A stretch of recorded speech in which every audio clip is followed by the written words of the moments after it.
Welcome to MoistCritikal compilation to fall asleep to relax. Time to let your brain clock out and your body settle in for serious snoozing.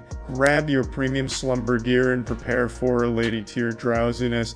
If this helps you drift off to dreamland, drop a like, subscribe, and comment goodnight below. Sweet dreams, you beautiful sleepy souls. Caleb sent me this and said it was like really hard to watch. And I didn't expect it to actually be hard to watch, but it is. This is a family vlog channel that did the standard YouTuber thing where it's we broke up. But this one did it in such an uncomfortable way because it's very clear that this was a one-sided breakup. The wife broke up with the husband, and she, to his face throughout this video, just keeps saying why she was right to break up with him. I only watched about a minute and a half. Well, it was more like 2.5 minutes. And she's like, yeah, when I thought about you with other women, I just got so happy that you just wouldn't be with me anymore. Like, right to his face as he's still about to cry. So I figured we could at least watch this together and see kind of what it's all about. Are you gonna cry? No. I might. I'm just kidding. Thanks to the Prime Zeppelin. All right. And then personal things, family things, and obviously what we are telling you now. That's the main thing. Yeah. This is another thing about family vlog channels. They share fucking everything. There are no secrets between them and me. Like I said, I watched about 2.5 minutes and I felt like I was getting broken up with. I was getting emotional. I've never even heard of this channel before. They just share the most personal shit of all time. It's wild to me that they, like, anyone would think it's a good idea. It's just hard to know in that situation from a content point of view. And everything's content, baby. We break up for content, goddammit. We were going through a lot of emotions and a lot of sad, at least I was going through a lot of sad emotions, so... He just keeps saying, like, I was sad, and she is never sad about it. I was still in the denial phase, like, no, this can't be happening. Yeah. Can't be happening, but... Sadly, it is, and it happened. This is so uncomfortable. Awkward, and we're here. Yeah, and we're here. Why do it? But I'm better now. So yeah. It feels like she intimidated him into making this video. So Does it make you feel better to say it like that? Do you feel better because it's not you? Yeah, because I tried my ass off to make it work in the end, and But that's the thing, guys. Yeah. If you're listening, wasn't good enough. The end doesn't always You blew work it. And Could they be faking it? I don't know. We'll see. In my mind, where I felt like, are we just best friends? Like, I feel like that's what we are. Is there more to it than that? You know? We're watching a couple break up, goddammit. Crazy and dramatic. Nobody like cheated. Nobody like. This is about where I stopped. Feelings were hurt though. You did some things that hurt my feelings, but I found out later on. Can you please clarify that I wasn't cheating? Yeah, you weren't cheating. People will dig into You that. did a lot of things that bothered me. I wouldn't consider them full-blown cheating, but it was definitely Close. lines Oscar, that I'm we not shouldn't have keeping crossed. that. Alright, fine. What about that situation bothers you?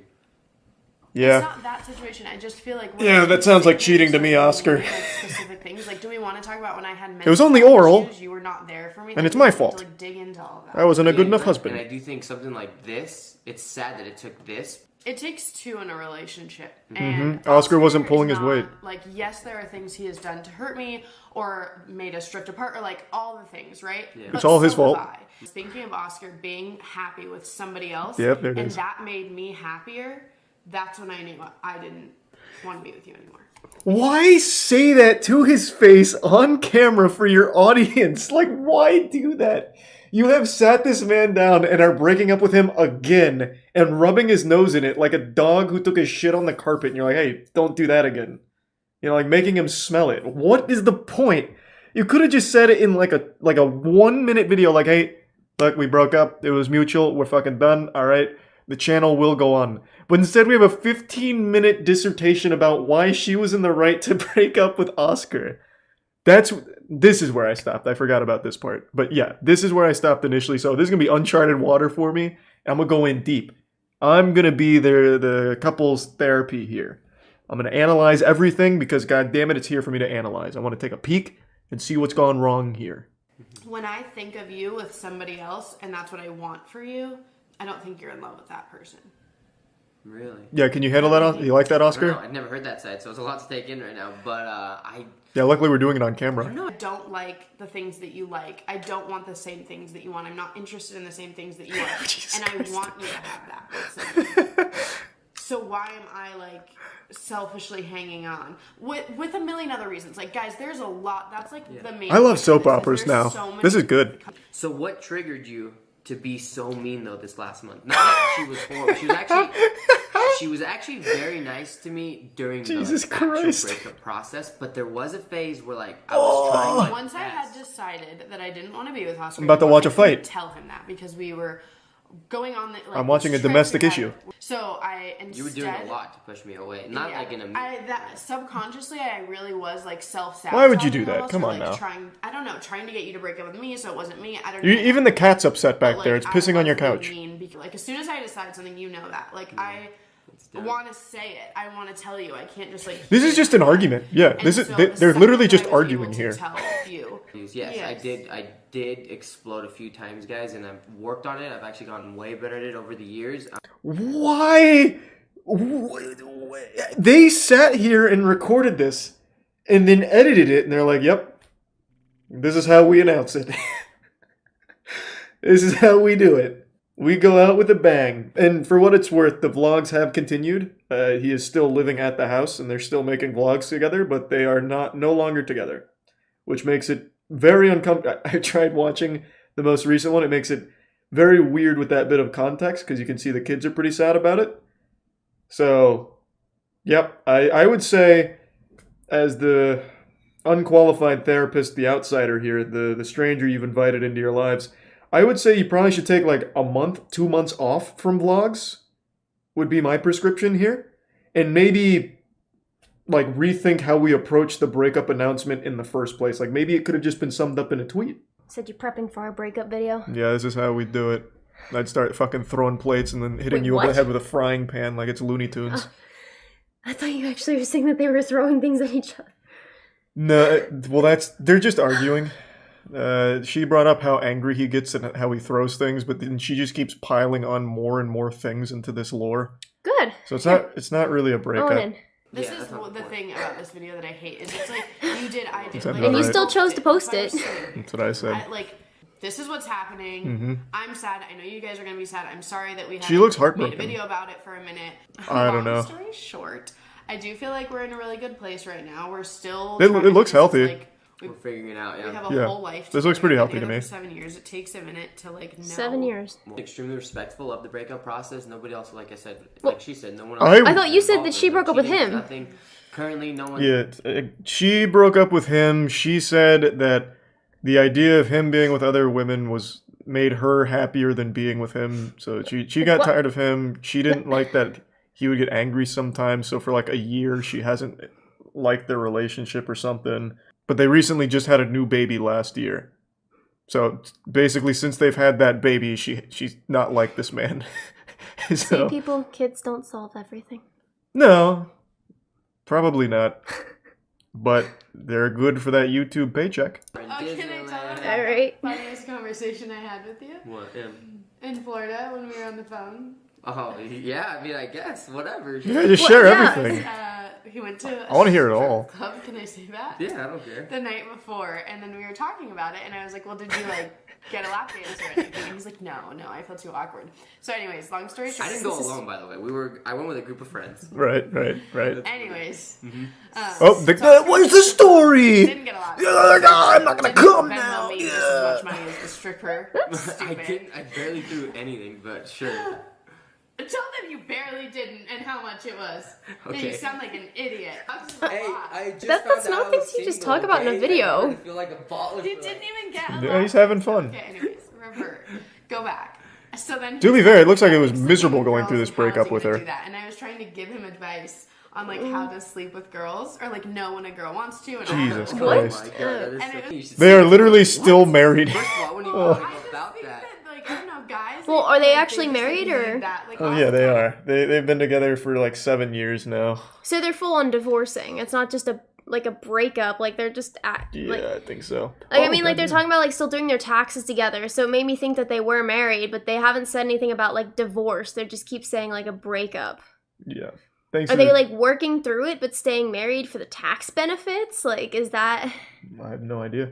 Thanks to the resub Pylon, Blunt, and the gift sub Satan. Good to see you, Satan. The Prime Jelly, resub Or yeah, Ace, like is it Dan, just and Chronic, like turning into an Jam. open relationship? Like I have no idea.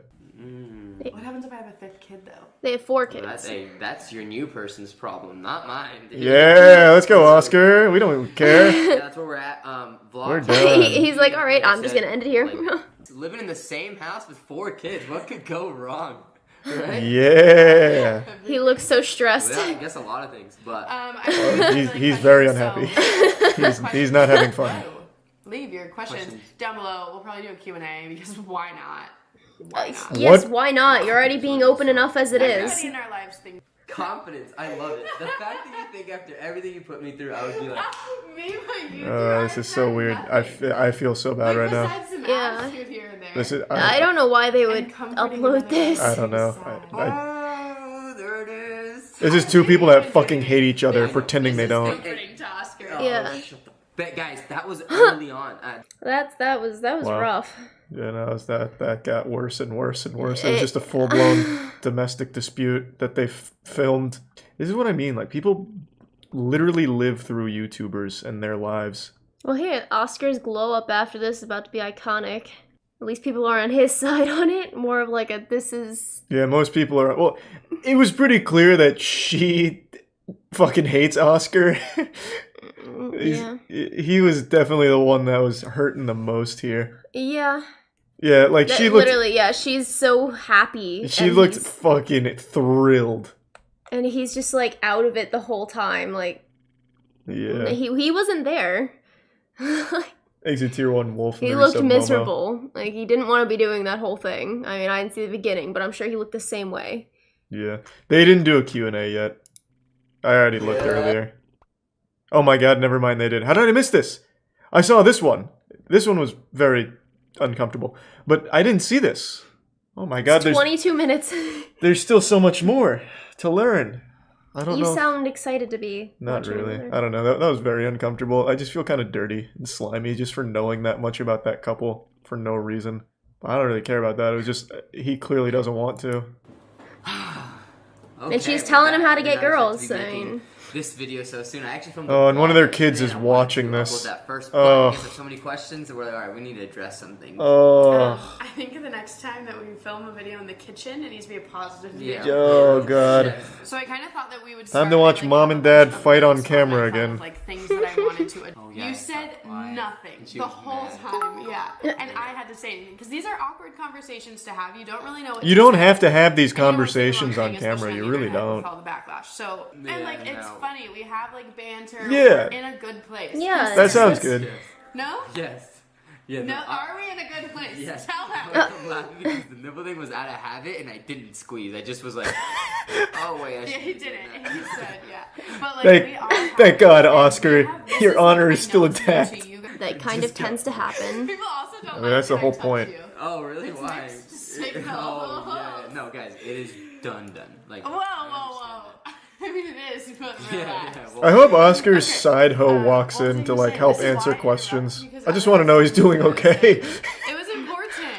So, like, that's when I started to just feel defeated, but that's Just not tell when me I, why you hate like, him. Decided. Oh, That's all I love care him, about. And then I stayed with him Stop for a year. cushioning But the if blow, You he guys can know take me it. At all, never asked Oscar to get a vasectomy. I did not want him to get a vasectomy.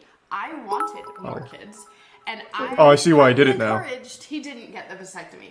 Oscar had to have a vasectomy. He was going to do that. Yeah. No matter Honestly, what. good idea, Oscar. This is Made the right It call. has nothing to do with me. Yeah, that has no. I don't want to get. Is that what made you also hate him? about 'Cause his body wiener is things. snipped?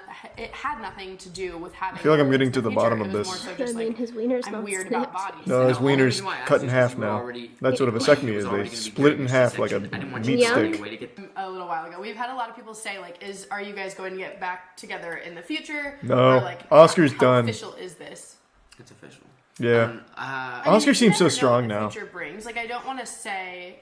Like, I think it'd be. No, stupid Oscar, to put your say- fucking foot down. Say no. He did. I'm done. This is where things He get did, risky. and then I she do talked not over want him. To ever lead, then so we. Yeah, I would say the same thing. I don't want to speak for my future self, but as of right now, it's like an official Yeah. no. I don't. Nice. That's all I needed to Okay, hear. I Good also work, saw Oscar. this You're done. It Yeah, I don't want to watch 22 fucking minutes of it. It's still so uncomfortable. really is. I don't know why people post these things. That's just so much Well, He got his balls snipped and she still has them in her purse. She's probably like, here, freeze some for me. Rough, yeah. Initiating moisture.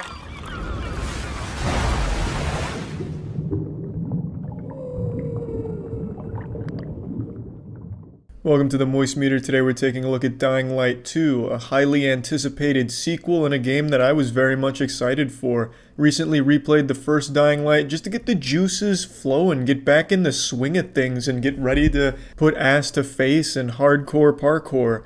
Now, there's a lot I have to say about Dying Light 2, and not all of it's good. So let's just go ahead and start with what I really liked about it. So I think overall, the movement is an improvement over the first game. I thought the first game was pretty much perfect when it came to its movement, and yet I was proven wrong because Dying Light 2 did it better. There's new skills here that allow you a lot more freedom and a lot more options when it comes to traversing the world, and you can get around quickly, you can combo some of the moves together and make like a really long chain, and it's just free running perfected here. I've seen a lot of people say the movement's worse or that it's outright bad, and I have to wonder what the fuck they're injecting into their ass, because that is just blatantly wrong. I love the first one's movement, but I think this one is better. I've seen a lot of people say that it's floaty, and that I can agree with. I can absolutely see how it could be floaty, and at times I definitely felt that too. And I think it's because they added like a new full hop feature, which allows you to get higher faster. And by doing that, going from point A to point B, it does feel like, sometimes gravity turns itself off. But for me, I just thought that was more fun. Because then it really feels like you're going at like a fucking breakneck pace and anything is possible, where you can reach any height or anything that you can see you can reach through a combination of cool moves. So I really liked the movement. And I also really liked a lot of the skills they added here. There's some new skills here and then some familiar ones like the dropkick. But some of the new ones I thought really shined. I felt the skills in this game were better than the weapons for the most part. I mean that totally sincere. My best weapons were worse than my worst skills. So dropkick, for example, I could sometimes just insta-kill zombies or people by just drop-kicking them at a wall. That doesn't even have spikes on it, like not like a trap or anything. I didn't cheese them, but I just like set up a dropkick to go for a head stomp combo, but occasionally just the kick was enough to kill them outright. I just blast them into just an empty wall and they just vaporize. They just die on the spot. So the skills really just seem to be the actual powerhouse here when it comes to your combat options. And I'm fine with that because the skills are flashy, they're fun, and you can do a lot of cool stuff with them. Now that's not to say that this isn't all pretty familiar. It's not like a massive breakaway from Dying Light 1's gameplay, and I think that's fine because they added just enough to keep it fresh and keep it new. But don't expect it to be like a complete like wild, holy shit, I don't even know what I'm looking at. This is Dying Light meets Path of Exile with so many options, because you're not going to get it. They tried that with gear in this game where you can pick up these items like, bandanas, shoes, fingerless gloves, and each of them give you different stats. But it's super arbitrary and basic, it's not fleshed out, and it never really feels impactful. So like there's loot that changes some of your stats around, but it never really feels like it does anything. At least it didn't for me. So I just chose everything brawler to get a little extra damage on my one-handed or two-handed weapons, and I still never felt that it contributed much at all. Whether I had it or not, it felt about the same in terms of power. So that system wasn't fully fleshed out. Crafting system's back, it's still just as refined. It works almost exactly the same. Same with modifying, though I didn't really use very many mods in my playthrough. In fact, I didn't even really visit any merchants in my playthrough because I mainly just used the skills. I had more fun with that than just using weapons, which isn't to say the weapons are bad. They're still cool, they're creative, and they're fun. And when I did strap a couple mods on, it did make them goofier and more fun too. But again, nothing drastically different here in that department either. One change I did notice right away is the enemies take a lot less to kill in the early game. In Dying Light 1, I'm not sure how many of you remember, but those enemies were goddamn immortal at some points, it felt like. Because your early game weapons didn't do enough damage, and they were so fucking spongy, it took a long time. It would take 2 stamina bars to kill a single meth addict zombie, like fucking frail, barely alive, and it would still take 2 stamina bars worth of hits just to kill it. Dying Light 2, that's not the case. Things go down much quicker, and I think that's a good thing overall for the early game, because it keeps the gameplay pacing fast. This is pretty much where my compliments for the game end and where I'm going to get a little harsh on it. The game is much, much more focused on its story. Like, they really wanted it to shine here, so the entire early game is spent just with dialogue between characters, constantly exposition back and forth, vomiting from each other's mouths, more and more information, and a story that isn't good. The narrative is just unfortunately not great. And this game has one of the worst endings I've experienced in a AAA title in a long time. I'm sure I've said that at some point over the last decade, but this one had me scratching my head and just angry at how fucking nonsensical and bad the ending of it was. I'm not going to get into spoilers, but I do want to get that out there, that I felt like this game is an absolute mess narratively. They tried something very different from the first one where you have choices in some of your quests, and the choices do make trivial differences. Like, you do change things around, and at the time it feels like it's a big deal, but by the end of the game you realize all of those choices you made are worthless. And they don't actually contribute to the endings. There are multiple endings you can get, but your choices, like, throughout the game aren't a huge impact on where you ultimately end up. Those, like, game-changing choices are at the very end of the game. Everything that precedes it, kind of worthless. But it does feel good in the moment to, like, feel like you have an impact on the narrative, even if it's just the illusion of choice.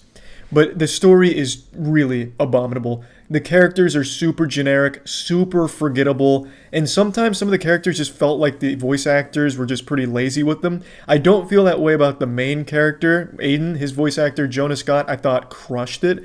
I thought he was a real standout here, but everyone else just seemed like they almost phoned it in at times. And I really think it's just because the writing didn't give them a chance to shine, because it's bad writing. It's just not good. Nothing about the story worked. When it started building in the middle, I was like, oh, I could definitely see them trying to, like, bring this here, and maybe that would be great, but they never do.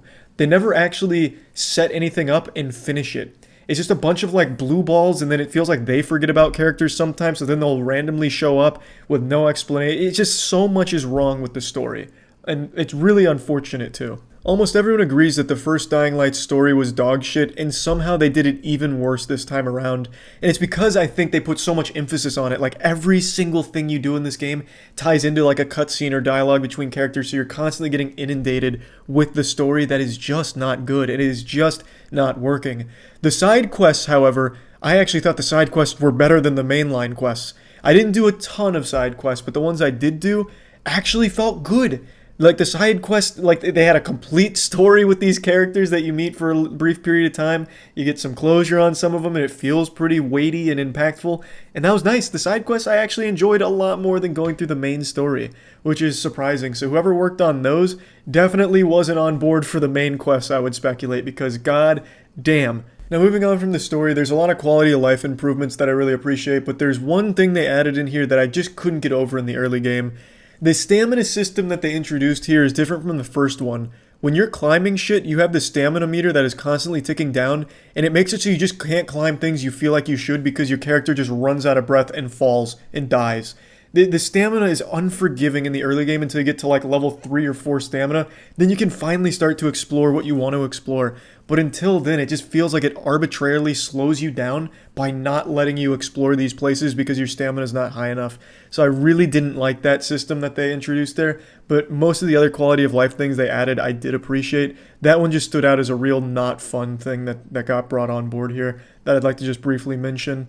And of course I need to talk about the glitches in this game. A ton of people are experiencing game-breaking bugs, file corruptions, whole files being deleted out of nowhere, and tons of problems. I played on the PC. I didn't experience any glitches until the end of the game. And for 2 hours, all of my cutscenes were broken. They'd play out like a kid playing with action figures. They didn't actually animate or move, so it'd just be ghosts holding things and the objects they were supposed to be interacting with floating, and it was so enjoyably goofy. Of course it was broken, and I could have fixed it by exiting to the main menu or closing the game or something, but I just got so drawn in to the goofiness of these broken cutscenes. I actually started caring more about the story when the cutscenes weren't working, honestly. But up until that point, I didn't experience any glitches other than the occasional zombies getting stuck somewhere or some prompts not working right away or clipping, but nothing that ruined the experience. But that last one with the cutscenes, that was a fucking crazy one. Another thing that I definitely want to bring up is this game is much less intense than the first game. In the first game, going out at night was terrifying. You were probably going to die. The last thing you wanted to do was be out at night in the early game because you were going to get your shit fucking rocked, your cheeks clapped. Being out at night was dangerous. There were so many zombies in the world that were also dangerous. In this game, Dying Light 2, there's almost no zombies in the game in general. They're always like hiding out indoors, and even when you go indoors, they don't really get alerted and they don't really fight back. Going out at night isn't a problem at all. They usually can't catch you, and if they do, they don't really do anything to you. They just like let you go. They'll like shake you down for your lunch money quickly, like give you one slap and then pat you on the ass as you run by. Like being out at night is no problem in Dying Light 2. The chase system they have here takes so long to hit like 4-star wanted level, the level 4 chase, that you'll just never actually hit that unless you're trying to like farm or something maybe. But even when you do hit that level 4 chase, it's still not nearly as hard as it was in Dying Light 1. The zombies just don't play any role in this game. Narratively, the zombies are non-existent. Everything in this game has to do with the peacekeepers versus like the bizarre survivors and just other people in general. It's only human versus human. There's almost no zombies that you'll encounter playing through the missions at all, including the side quests. The zombies just don't even exist in this game in general unless you go out at night, and even then it's minimal. So that kind of blew me away. Really surprised me just to see how little zombies there were in a zombie game. There isn't a single time you even fight a volatile. It's just crazy. Like, I don't understand why. I think they really just got so lost in this narrative that they seem to be proud of that they just forgot that zombies even existed in the world to begin with. So plugging Dying Light 2 into the moist meter, I'm giving it a 65%. Overall, I enjoyed my time with it, but there were a lot of problems with the game. I think the gameplay shines. I think the gameplay is on par with, or even at points better than the first game, but there are a lot of other factors that really do hold it back, which is unfortunate, but like I said, overall I did enjoy my time with the game, and yeah, that's about it. So yeah. No, this is fresh. This has nothing to do with Roblox. This drama was unfolding while I was lifting, and I was reading about it in between sets. And then the second I finished working out, I just hopped on stream. I didn't even bother showering, which is why I look so goddamn greasy right now. I felt like J. Jonah Jameson, who just got some pictures of Spider-Man committing a crime. High school drama? Don't pretend like it's not entertaining. And to be fair, if they do try and sue for defamation of character, that's a big deal. I think that would be the first case of a streamer suing another streamer for defamation based off nothing. Pokimane was just showing clips and DMs that Ninja and his wife actually said, and now they're threatening legal action via defamation of character. So LSF has just become full-blown TMZ today. It's nothing but the Pokimane and Ninja drama, which is fine because I'm super invested in this soap opera for now. I think I pulled up all the relevant clips. So this is Patient Zero. This is where it starts, 4 days ago. To give context, Gideon is the streamer that recently just got banned because he had his community go to Pokimane while she was streaming and spam L plus ratio or whatever happened there. It was a harassment campaign according to the Twitch terms of service, so he got banned for it. 4 days ago, he was on Ninja's stream, so this was before he got banned, and this happened.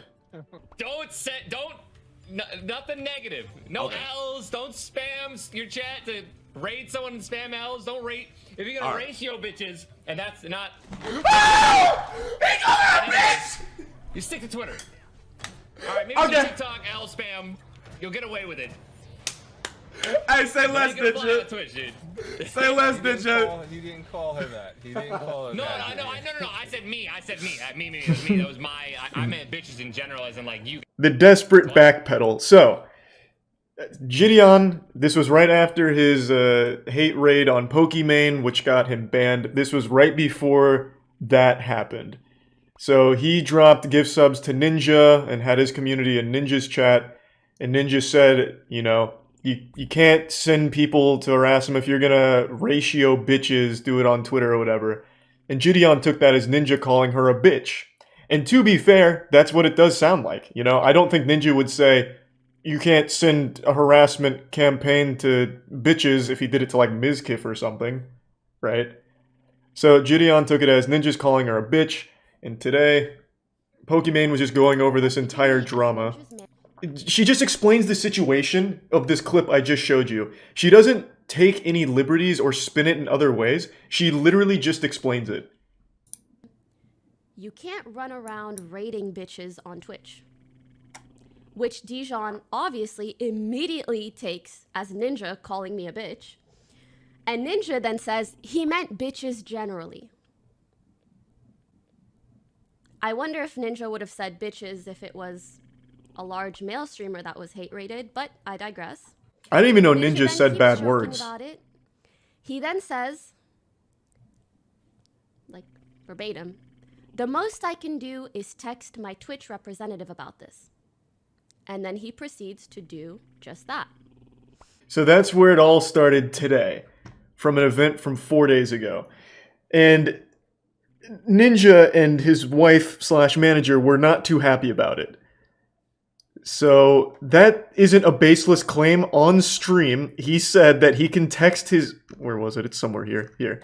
He said that he can text his Twitch rep to help Gideon out, and then he proceeds to do it, or at least pretend to do it on stream. Bro. Alright. Alright. I sent the text. I don't promise a goddamn thing. Because at the end of the day, what happened. So, like, actual anime villain shit. I swear on my grandfather's life, who just passed away, that I didn't text my Twitch rep, and you are making a big mistake. I can literally see him writing that as he's, like, doing this with his hands, twirling his mustache. Like, and he pretended to do it on stream, so if he really didn't text him, he could have just said, "Yeah, I pretended to do that on stream, in order to look cool in front of Gideon." But he's not saying that, he's just outright denying it ever happened. Jaw on the fucking ground, bro. Yeah, so the strategy was they denied it happened. After Poki proved it happened, Ninja's manager/wife's response was this. And this is what makes it so entertaining as a spectator sport. This was dangerous. There could have been a council of cock here, but I took the risk. Yep. Fucking threatening a lawsuit for defamation of character for literally just describing what Ninja publicly did and showing clips of him doing it. Why does it have to be something like, who cares, this isn't going to change my life? Well, I mean, neither is watching The Mandalorian, but it's still fun. He wants views, it's the meta right now? I don't think he did that. I don't think that was his plan. Gideon was watching, Ninja didn't want to look like a bitch, so he was, puffed up his chest a little bit. He's like, "Hey, check this out, Fortnite kids. Don't ratio bitches." oh, and then he like backpedals really hard. He's like, uh-oh. And then his wife made everything significantly worse. And them trying to like intimidate or abuse the legal system for some reason is even sillier. Have Twitch streamers/managers ever tried to sue you for dumb shit? Onision pretended to be his own manager once to try and sue me. But it didn't really work because he made a lot of spelling mistakes in his lawsuit, and it was pretty clear he himself wrote it. Real quick, Charlie from the future, still super greasy. I just wanted to further explain. The defamation of character lawsuit is in direct response to Poki literally just explaining what she saw in Ninja's clips. Poki didn't do anything further. She never said that Ninja called her a bitch or anything like that I see a lot of people spin it on Twitter. She literally just said, Ninja said, "Can't ratio bitches," and Gideon thought Ninja called her a bitch. All of it does sound like high school drama, but not because Poki did it. Like, it's not her fault. She was literally just talking about the clips, and for some reason, people lost their fucking mind, and Jessica eventually threatened a lawsuit about it. And then Pokimane claiming that Ninja sent a message to his Twitch rep is again backed up by a clip of Ninja doing just that, or at least pretending to on stream. So the big deal of this defamation suit is how goofy it is, considering there's no argument to even be made here, because Poki never defamed his character or made shit up or lied about Ninja. Poki literally just explained those clips as she was going over this whole drama to her audience. All she did was say exactly what happened in those clips. People like to pretend that anytime sexism is brought up, it's not real, but you literally only have to look at any situation involving a girl, and you can see a very, very, very different response. Every time something happens with Poki, it's always the same shit. Whore, must be a tier 3 simp to this bitch. She's too busy sucking dick to give a good take. Who cares? Dumb bitch. She's wearing makeup. Every time. That doesn't happen when it's a dude. Like, no one's saying that shit about Ninja. Like, you don't see... Ninja right now is the one that's getting blasted, but no one is making statements like that. But they do about Poki or any other girl when it involves them. You can pretend that it doesn't happen. I understand the copium, but it does. Like, it literally does. It is just a fact. It's not the majority of people, but it is a very loud group of them. Even though in this situation, I don't know how anyone could take Ninja's side. All Pokey did was go over Tyler's fucking clips and explain the clips. There was no misinformation. The one absolute defense against a defamation lawsuit is truth. And all she did was watch him say that he is sending a message to the Twitch rep. So this would be the quickest payday for Pokey if they actually tried. Poor millionaire streamers. I wish people would stop saying that. It's entertaining. It's just entertainment. I don't think anyone's actually upset. Like, oh my god, now Ninja's gonna lose money! It's just, look at Ninja's stupid tweet, or DM where he said, you made a big mistake, Buster. Did you see the girl who's selling her shit now? Oh, you're talking about the poop jar. Yeah, so that girl that was selling her farts, now that she's retired due to medical conditions, there's a girl who's now selling just her shit. Like her actual poop. That one's not as interesting though, she's clearly just riding off the other one's coattails. I will say, I think the person that's most upset about Jessica sending this DM is Ninja. I bet Ninja was so upset to hear that his wife threatened a defamation of character lawsuit. He's not a dumb guy. He knows that this is a stupid idea. I bet she did this completely without him knowing, and then he hopped on Twitter, he's like, fuck, this is becoming a big deal, hopefully nothing escalates it further. Refreshes and sees this and just cries. Just sat there, tears in his fucking eyes. Because he can't just publicly be like, yeah, my wife did something silly. Now he has to sit there and be like, yep, guess I'm going to court. Like I said, having your wife as your manager makes it very, very emotional. It's way too attached to the actual drama. This was one of those things where she was just seeing red and sent this thinking that it'd be enough to make Pokey like delete her clips or something and brush it all under the rug. And this is exactly the shit I'm talking about. Someone shoot Pokey in the eyes, someone free Gideon. That's the exact shit I'm talking about. It happens from Zamius. Happens every time. Whenever it involves a fucking woman, people get so upset. That dude's entire post history was Pokey's a bitch, a whore, makeup wearing whore, and then the last one right there, free Gideon, someone shoot Pokey in the eyes, please. Happens every time, and people pretend that it's the same with like Ninja. You don't see anyone saying that kind of awful shit about Ninja. That's the point I'm making, and people get upset when I say it. It is a real thing. Now granted, Zymius doesn't speak for the whole community or anything of like Gideon fans, but it is a loud portion that says that shit. And I don't know why people try and like pretend that it doesn't happen. Again, it's not the majority, but it does happen. Yeah, so as of making this video, it's like 2-day-old drama, so it's fucking ancient now, but I just wanted to at least get it out there because I am curious to see where it goes. If they actually do pursue a defamation of character lawsuit, that would be an actual big deal. So anyway, that's about it. See ya. In the ever-growing world of professional slapping, more and more people are getting involved in the sport, which means more and more powerful monsters are being discovered in the world. It's like a Pokemon hunt, finding all of the legendaries. And recently, Slapfight Championship has had a huge influx of new faces to be slapped. It's like in Demon Slayer when they introduced the Hashira. There's so many interesting characters coming into the fold now, it's incredible. So the first new slapping athlete that I'd like to show you all is the Bell, who actually comes from my home city, Tampa. So this guy was basically made for slapping, because living in Tampa is a giant fucking slap to the face too. So he's been training his whole life for this inadvertently, and it's a pretty exciting fight. He goes up against Frank the Tank, who is an absolute machine, and it's a great one. Let me show you. First, from Tampa, Florida, That's my hometown, baby. The Bell!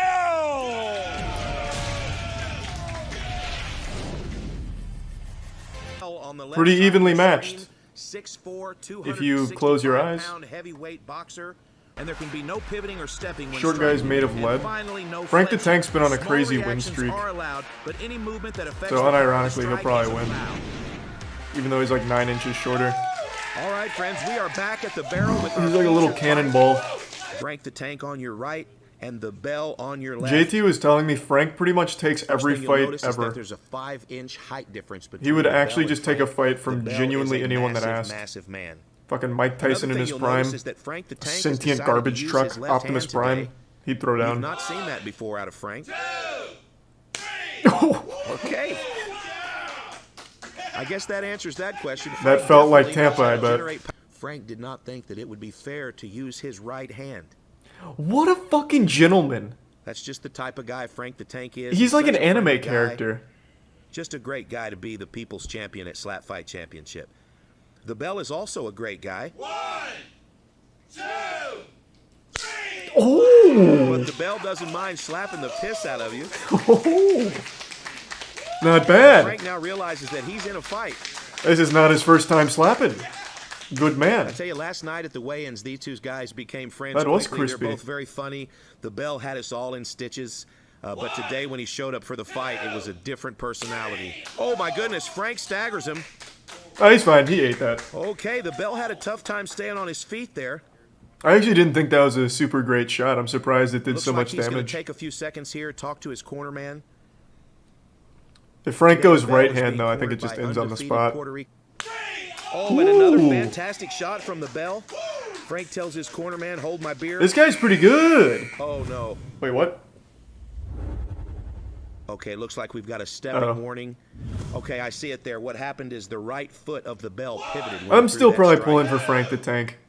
The man's just And such Frank a with wholesome another deity. left-handed bomb. Wow. You know how much I love Tampa, Florida, though. So it's hard to root against such a wonderful city, but I do like Frank probably more. How many people watch this I IRL? can't imagine that he would withdraw Usually from every the event fight, they but like that sell out their definitely was seats. a big shot from Frank. Granted, it's not like the fucking Staples Center or anything in Madison Square Garden, but All right, the Bell with the get wind yourself up. some brewskis, watch some slapping. Oh, Frank almost goes down. Okay, take a look at Frank here. Fucking slapped him back to the past. What was the penalty? Too powerful? Okay, it looks like we may have another pivot there with the right foot. Okay, that's going to be a penalty for stepping now. That's 2 penalties. Hopefully for he the didn't Bell, poke the so he's sleeping gonna bear. lose a Hopefully turn Frank here. doesn't go right hand. The Bell. 1, Here's the windup. 2, 3. And another fantastic slap by Bell Frank. has been off balance after every Oh, my shot, goodness, but he's these doing guys super are well. trading some big shots. Most experienced slapper on the planet, Frank the Tank. Yeah, he's fought like 1,000 matches. Oh, man. I thought he was gonna fall And the down like Bell that eats troll it. in Harry Holy Potter's smokes. Sorcerer's Stone, to be honest. The The way he Bell started just going took 2 backwards, I shots thought that in was gonna be a row from tough Frank fall. the Tank. Stepping violation. Now we're in the bottom of round 5. Oh! And another knockdown from the Bell. God damn! Wow. Frank's Okay, I considering wanna using explain his what's right hand. 2, 3. Okay, another great shot by Frank. Not bad. Frank shaking out his left hand again, and the Bell is struggling to eat these slaps. I thought that was his Bell's best in a tough defense yet. position here. He has lost another turn, and so Frank's going to be able to take another slap in round 7 here. This is Bell's first match, and he's been slapped 100 times already. And the Bell stays on his feet again. No! Slap was so Wow. hard it desynced my OneDrive. Jesus Christ. Now, out of the last, but today when he showed up, it was game time, and he is ready to fight. Look at his face. Here we go with If he round comes from 7. Tampa, I'm surprised he's not on bath salts for this. Frank Oh, the baby. Tank goes down. Jesus Christ. Holy smokes, the Bell knocks Frank down all the way to the mat. And I am so sorry, but God that's going damn. to be our 3rd knockdown. We don't have a choice but to call this fight a TKO. Now they need a for the rematch Bell. where Frank actually uses his right Wow. hand. And Frank looks like he wants to continue fighting, but I'm so sorry, Frank. That's the end. No, of the Frank, this fight. is for the best, actually, I think, really. What a shot. What a showing from Bell overall. 4 out of, like, 5 of his slaps led to, like, actual knockdowns. I mean, that's a big boy. Like, you know, it's not surprising to see. From Tampa, Florida, the Bell. Tampa! Whee!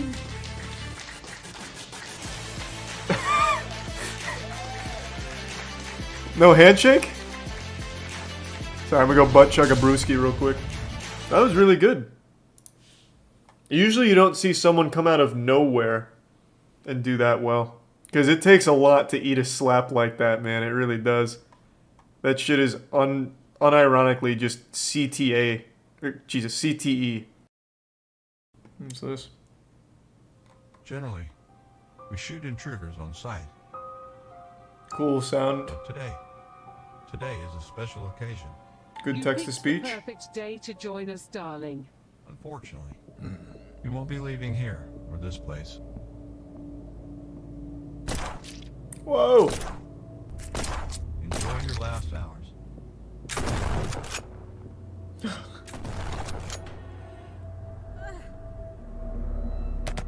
Oh my god! What the hell is wrong with you people? Goodbye, sweetheart. Well, this looks fucking amazing. I'm absolutely playing this. $15. Jesus Christ. I'm losing money not buying it. Yeah, no, this is a horror game. So it's gonna be very creepy. See, the car's even missing a steering wheel. She's controlling it with her mind. This shit's gonna get eerie quick. That's the new Tesla. Ah, true, yeah, maybe you're right. Decent music, at least. Every single shitty game I've ever played on stream, there's always at least one person, no matter how awful, that says the music's good at least. It's like 3 keys on a piano, man. I swear to God, it could be nothing but animal farting noises with like garbage can lids being banged together, and there's gonna be at least one person in chat that's like, damn, OST kinda slapping though. Man, what the fuck? How did this already crash? It hasn't even started yet. Run it back. Oh my god. Holy shit, all the controls are reversed. Oh, oh, it's like a drunk simulator. Okay, I'm coming. Microsoft Sam, where are you? Oh! Help. I'm coming. Help me. Is someone there? Help! Someone help! Where do I go? Oh, there we go. Oh, go to the car! Fuck! God, the car! Hold on, I'm trying.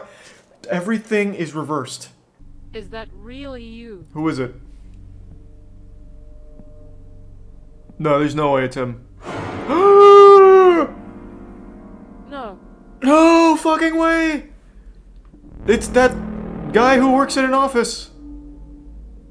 What the hell are you? Run!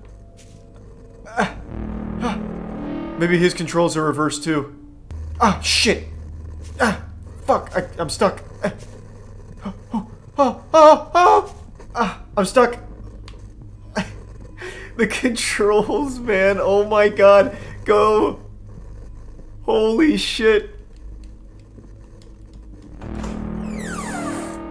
That was scary. That got close. I was being chased around by Groot. Fucking dude wasn't gonna let me leave. Playing this game feels like I'm playing with my toes. I cannot control her at all. This part was in the trailer. There should be 2 people. What the fuck just happened? Where am I? Oh my god, where am I?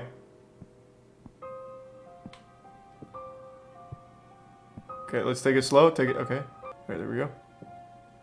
I must have phased through the stairs, I think.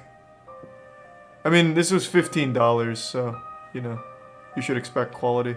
Off wish.com. Yeah, I guess. It's locked. It has an emblem of a pentacle. Excuse, a pentacle? A pentagram, you mean? Is pentacle a real word? I've never heard that in my goddamn life. It is a real word? I've never heard that. Pentagram is an upside down pentacle. I had no idea. I've only ever known it as a pentagram. Isn't the year 2030 or 2024? Why are they using this old computer? This dinosaur. This is the computer Courage the Cowardly Dog uses. It's supposed to be in the future. My gun is ready. Oh, fuck. 15? 15 what? What is happening? Get out of here.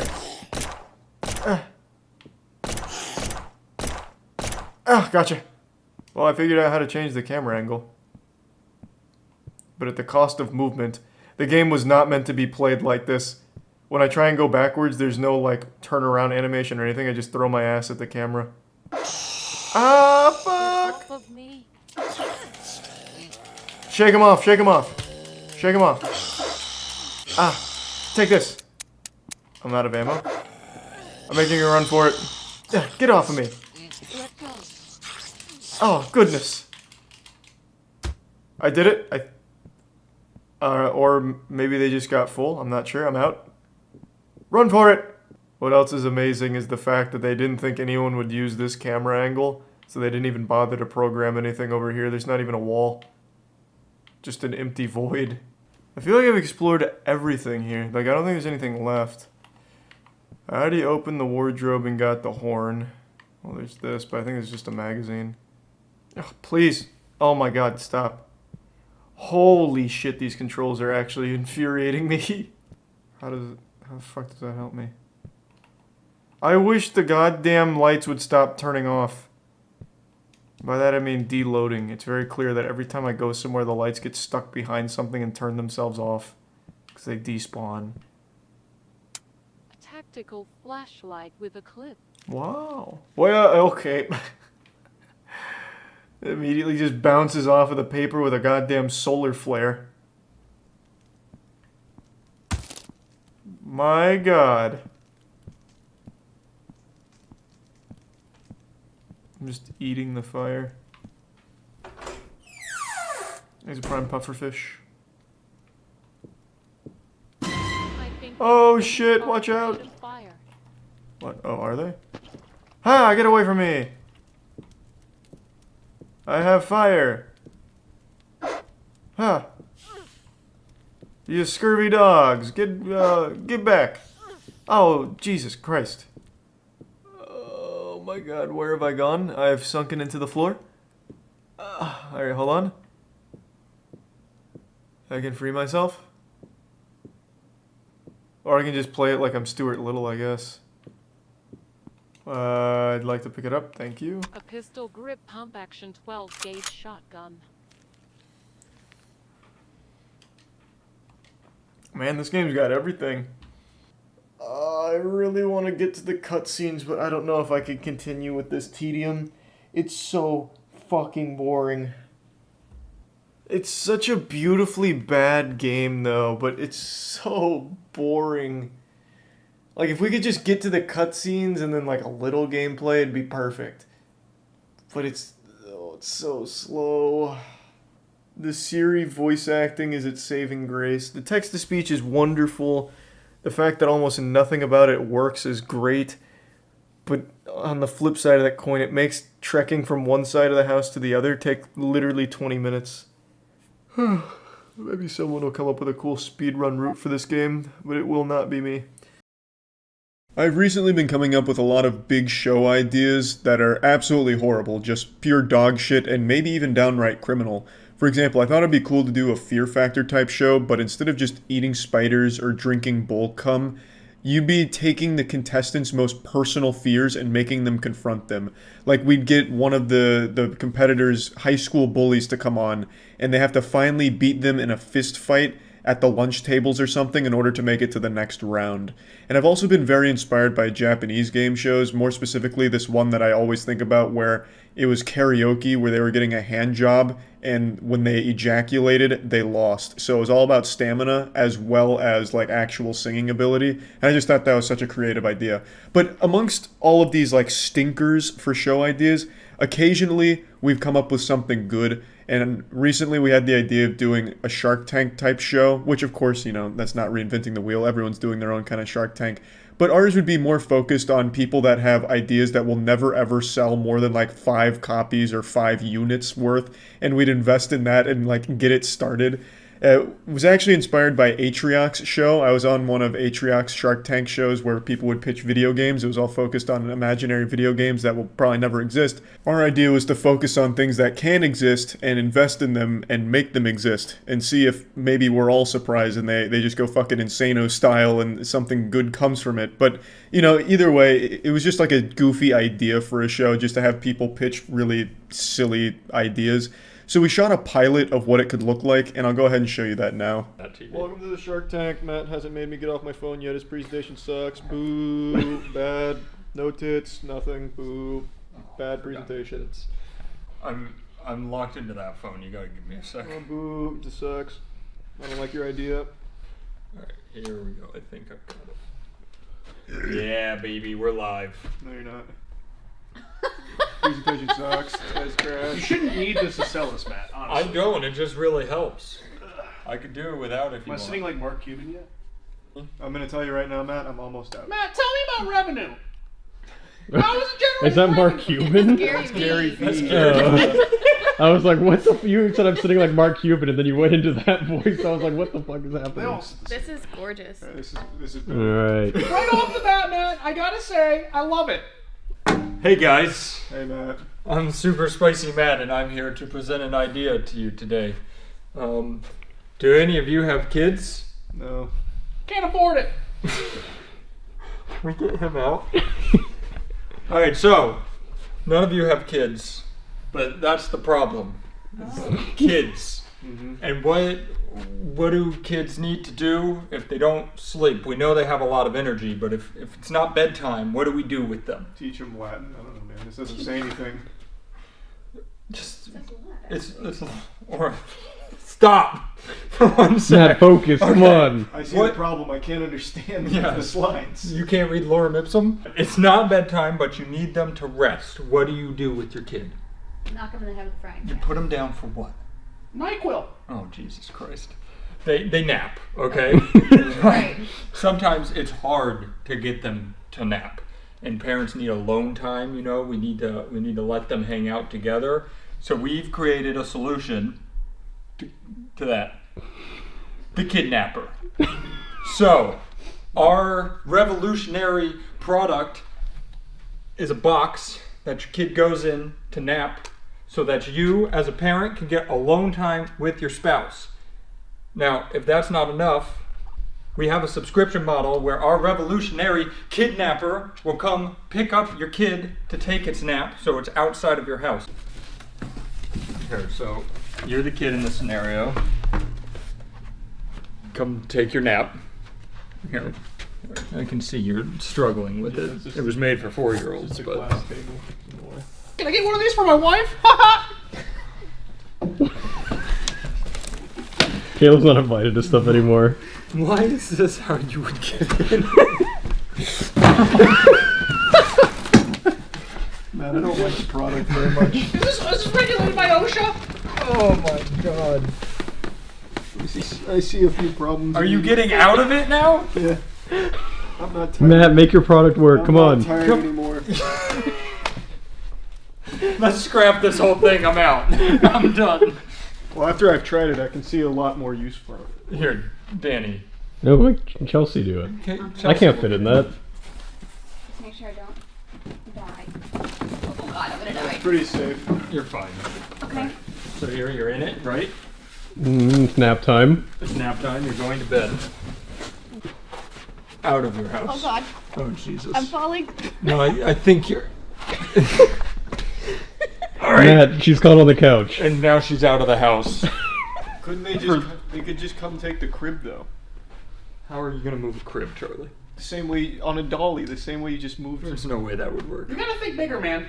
Yeah. Well, What if you had a Okay, crib? cribs aren't quite as easy to stack in like the back of a truck, though. right. You know, So just let me get through. Chelsea, you can come back. she's napping. It's Oh fine. yeah, that's how good my product is. So we put together a revolutionary team. It came on the slide. So that's our team, Wendy Ryder. So they don't actually work for you. No, they do. Wendy Ryder's our CEO. Is that you? No, but we have a revolutionary Asia lead down here, Vinny Viewer. I'm sure you guys are familiar with Vinny's work. He's done some good stuff. He does great with Molly Maker in Europe. And then we've got our V2. Oh wait, impact. So this is our second one to address your problem of just pulling the crib out. You can just pull the kid out without needing extra equipment. You know I have one of those sleeping bags. Oh, Jesus Christ. Oh, that's a sleeping bag. Yeah, so the kid, what did you think it was? Oh, it looked like a hot box or something. So you're selling a service of just people taking the kids. Well, and the nap pods. So do you supply the pods? We're kind of like trashmen. Like you have to buy the trash can, and then we come pick it up. No. Well, why even? I don't even understand why you need the van. If you're just taking the kids out of the house, you could just take them out to the backyard and just leave them. Right? Like they don't need to go in a van. It doesn't add. That's anything. dangerous. Like think of the Florida heat. Your kid's not going to survive. What about there. the van? All right, it is air conditioned. I've changed my mind on that one. It's high quality AC. Because I'm not exactly sure like how to get. I'm just gonna. You're not supposed. Your argument was a little unconvincing, but I'm in, and I'll tell you why. Go ahead. I myself was just like you at one point in time, and somebody took a risk on me. All right, how much are you asking for? Initiating moisture.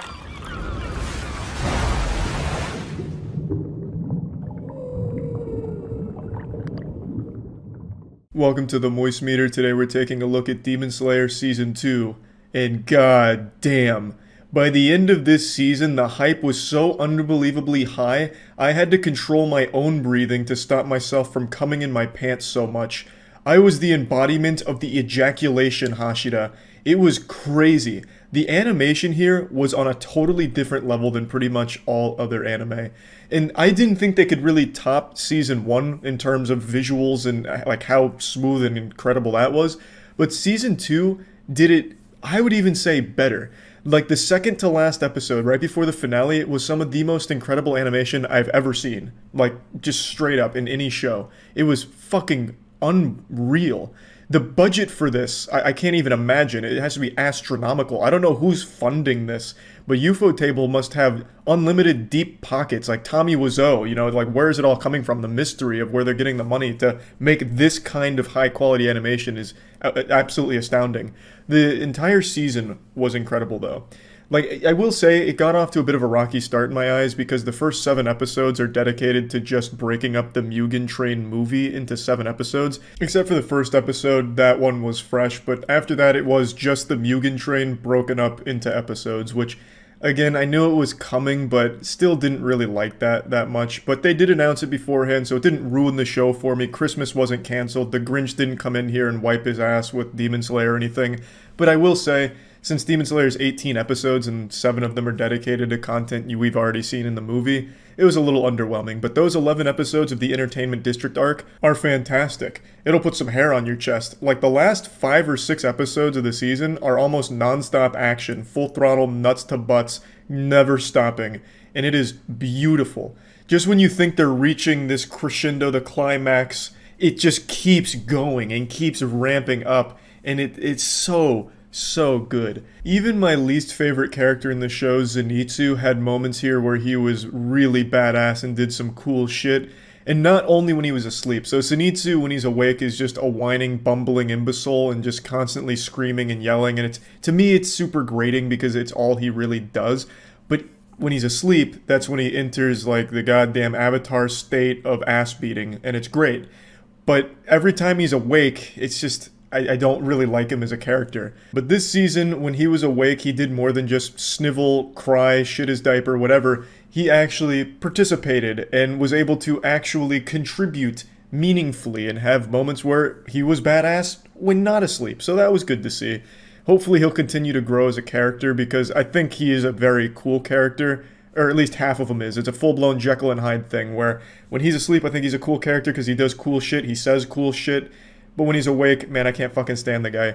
Inosuke also has a lot of moments to shine here. Inosuke does a lot of cool shit, very important character, and just really fun. Tanjiro, of course, goes into the absolute overdrive turbo mode and unlocks some new power and gets crazy strong. Nezuko as well. Every character here gets stronger and cooler. And of course we get a new Hashira to follow, Tengen, who had big shoes to fill after Rengoku, and I think he does a fantastic job. I think he's a really cool character. We get a lot of good background on him, and he is just such a fucking machine when it comes to his fight against the main villains here, which I'm not going to spoil. And it's just really fucking fun. He's a good character. I will say, though, across the board, I don't think this season has a lot of character development past their power levels. I don't think the characters themselves develop that much, nor their relationship all that much. Things kind of, by the time the season ends, they're kind of the exact same people they were coming into it.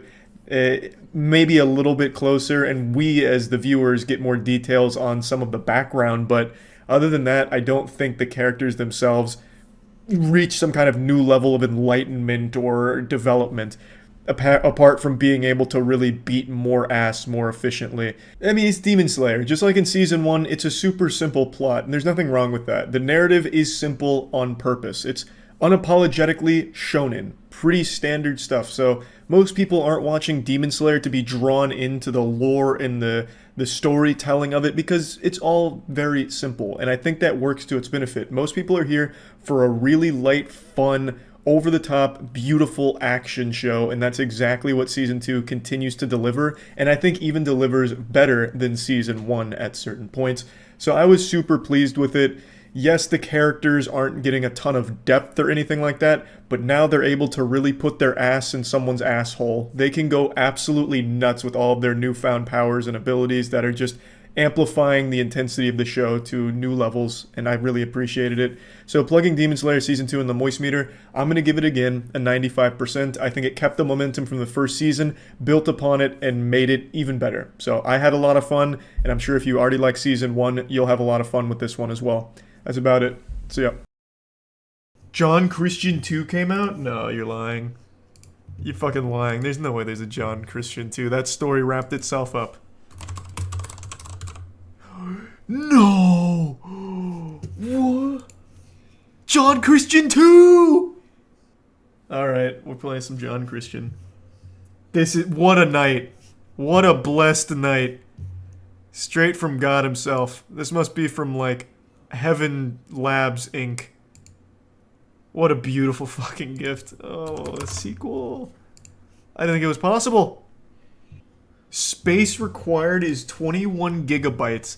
John Christian's back, and he's beefier than ever. Also, they used the exact same game icon, so what I think happened is the guy just made John Christian again like 3 more levels, and changed nothing else. And that's all I want, baby. Just more of the same John Christian experience that I'm used to. Can you give us a recap on the lore for John Christian? Little boy chosen by God to save the world from demons and sin. I think. I don't know. I don't remember. It's John fucking Christian, baby. Whew.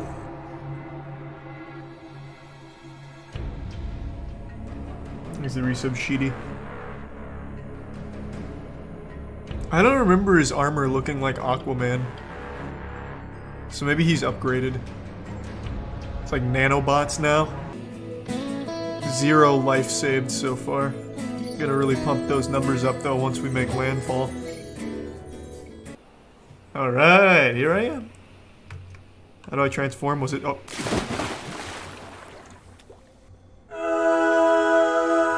Alright, oh, I don't know what the fuck just happened there. Our first miracle. Man, we're really blasting with this Mateus knowledge. Can I start fighting some demons? God, it's like a visual novel for the Bible. Come on. Let me get out there. Let me make a difference. I'm being baptized. Holy shit. True. John Christian is reaching out to each and every one of us and dunking us in the holy water. What is he doing? Who's he? Why is he in like a fighting stance? What the fuck was that?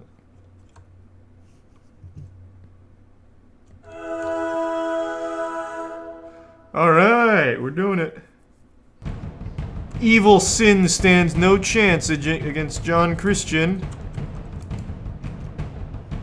I'm here, Lucifer.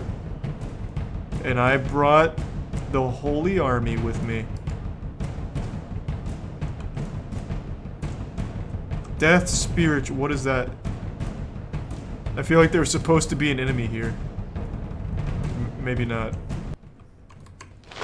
Yes! Shazam! Oh! The sword is upgraded. Now I'm ready to take on the armies of hell. Yeah! Yeah! Get out of here, demons! Yeah! This one's from Jesus himself.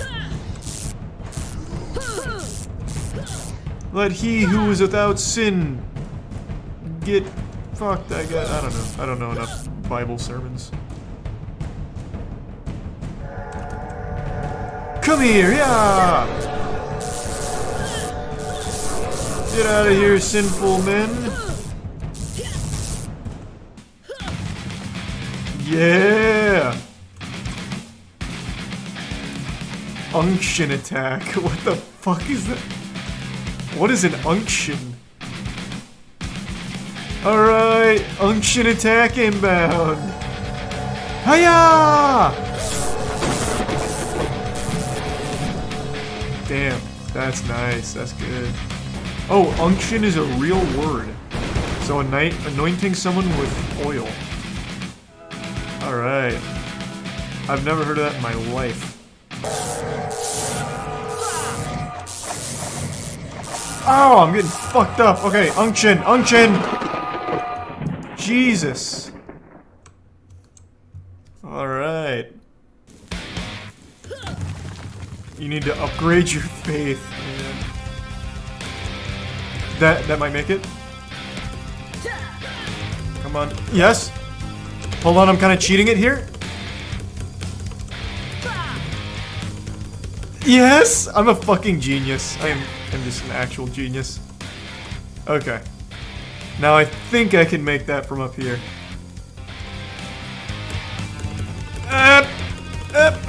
Oh, nope. Thought I could maybe buy myself a little extra height with a slash. How the fuck do you make that? That was a double jump in everything. What the fuck what was that? Alright. Had the entire Blues Clues crew come in for that one. I don't know how the fuck I'm supposed to make it across this. And there's nowhere to go over here unless I just go backwards. The game's unbeatable. What the fuck? I'll try.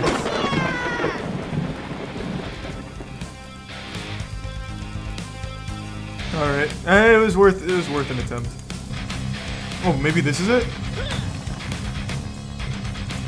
Oh, what the fuck? So you just... Oh my god, alright. I see. So what ended up happening is you jump over that lava, go on that bridge, and then you just end up going around this way up to here. Jesus Christ. Now we're back into it. This is John fucking Christian, baby! Whoa!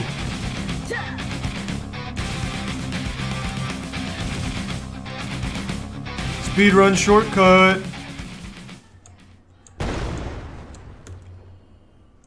This looks like the final boss. Come here, demon. Get out of here. Go back to hell. Yeah. This one's for the Lord. Listen to the kids. Yes. Righteous fury! First try, get out of here! Yeah! Unction! Oh, to parry. Oh, to pray. Yes! Hear me, Lord, I beat this ass for you! Woo! That was awesome! Alright, we're good. This water is just an illusion from the devil! Hear the kids scream! Heed their warning!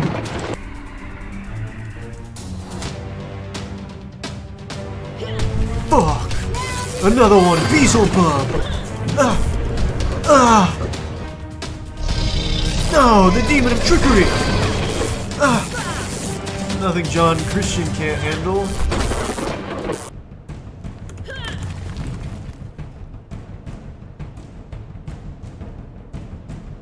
What? Oh god, why? Let me back in! No!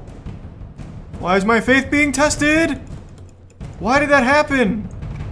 It's gonna start me over from the beginning, I already know. Oh my god, even worse. Actually, hold on, I can stall in the air long enough for my wings to come back.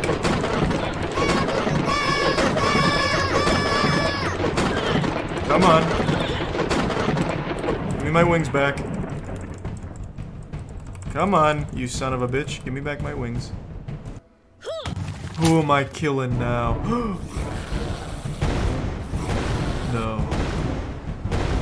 There's too many of them. I'll never save these innocent Christians. Oh, damn you, devil. Gotcha. Get him with more unction. He's unkillable. The forces of hell are too strong. I almost got it. I did it. Yes. Another life saved. Stop. Leave me alone. Let me jump.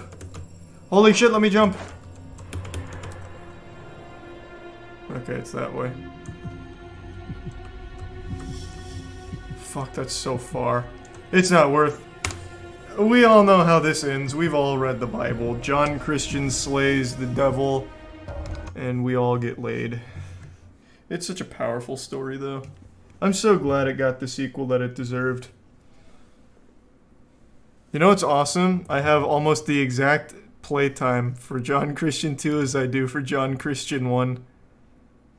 That's the extent of my John Christian faith, I suppose. Right around 1 hour. John Christian 3 is gonna be nuts. Yeah, it's probably gonna be a VR game. Ugh. I've been feeling a little dangerous today. I actually popped 3 vitamin gummies with my breakfast this morning instead of the usual 2 because the government can't tell me what my daily maximum intake is. I decide that because I'm a fucking man. And I even tossed the football around with my friends today for a little bit. Damn near grew another dick from all the testosterone from tossing the pigskin around. What I'm saying is, I've been feeling like powerful today. So I wanted to do something a little wild, to get a bit wacky and make a video on a topic that I haven't seen anyone else cover yet. How much does a YouTube channel that produces short form content make on the platform? People have always wondered how much YouTube channels make, and it's a topic that's been explored thoroughly for a long time now by a lot of great YouTubers, but they always focus on long-form content, full productions, and they show you all the analytics and shit so you get a very good idea of what those channels make, but I haven't really seen anyone peel apart the ass cheeks and dive into the shorter form content, so the 5-second to 2-minute videos. 2 minutes is on the very high end of the short form criteria, but I haven't seen anyone really talk about that and show how the sausage is made, you know, peel back the curtain, break the magician's code, and show what a channel like that can expect to make on the platform. And I think it's helpful information for a lot of people that are maybe looking to start creating content online, because for a lot of people that are just beginning, making a 10-minute video is a daunting task. Like, that's a fucking lot. Most people's first YouTube videos are just making shadow puppets on their walls for 10 seconds, or like a Roblox machinima that lasts 30 seconds. Not many people come onto the platform and immediately make their directorial debut with like a fucking 2-hour-long magnum opus on the speed-running history of Mr. Krabs overdoses on ketamine and dies. So when you see all of this data that shows what long-form content channels make, it's not super helpful for a lot of the other creators. So I just thought this information would be useful, and since I recently made the Huge Charles YouTube channel, which just recently hit 500,000 subs, massive thanks for that. The channel is all about short-form content, so now I have all of that data that I'd just like to share with all of you. So let's kick this shit off with the obvious. I'm sure all of you know by now, but longer videos make more money, which is why you see YouTubers so desperately try and stall and pad their videos out to reach the 10-minute mark or 8-minute mark, both of them work, because it makes a lot more money than a shorter video. And I mean a lot. It's not like the difference of a few pennies, a few dollars, a few doubloons, a couple of schmeckeldorfs. We're talking about the difference of thousands and thousands of dollars just from reaching the 8 or 10 minute mark on that video. Which is why they're always just like fucking stalling, constantly like scratching at their neck, repeating themselves, just trying to inch their way and army crawl over that threshold of 8 or 10 minutes, because it makes them much more money. And it's not just on YouTube, it's like that on Facebook too, but they're a lot more shameless there. They'll sometimes just pause the video until it reaches 10 minutes and then resume just to make maximum amount of revenue off it. And it's a big difference, and I think most of you know that by now. So when it comes to short form content on YouTube, you need to just immediately accept it's going to make a fraction of what longer form content makes on the same site. And even though it might take more work to make the shorter content, like animations in particular, animations typically aren't going over that 10-minute mark. They're usually living in that like 2 to 4 minute range at maximum. And that's going to make a lot less than a 10-minute video from anybody else on the platform. So let me go ahead and show you some of the analytics here from the Huge Charles channel. So this is a video I think serves as a great example of what I'm talking about. This video is from the Among Us era, God rest its soul, and it was edited by a friend of mine named Aaron. Aaron's really the main force behind the Huge Charles channel. He edits almost all of the content there. And this video received 5.8 million views on the channel and earned $24.41. Now this video is fully monetized. This is not limited ads or anything like that. This was full condom off, raw, no rubber, nuts to butts monetization, all enabled, and it received $24 for almost 6 million views.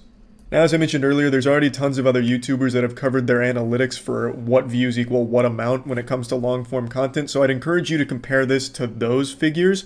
You'll see that 6 million views on a long-form video will usually be like $30,000 to $50,000 for just that video, whereas here, the same amount of views is $24, enough for like 3 hamburger meals and a large Coke. So it's a drastic difference. Here's another pretty wild one. This is full-blown goofy goober status. 2.2 million views and it made 21 cents.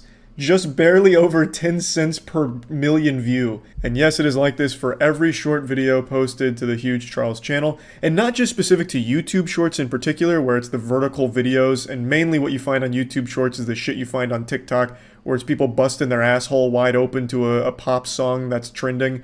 It's not just there where everything is making actual pennies for millions of views.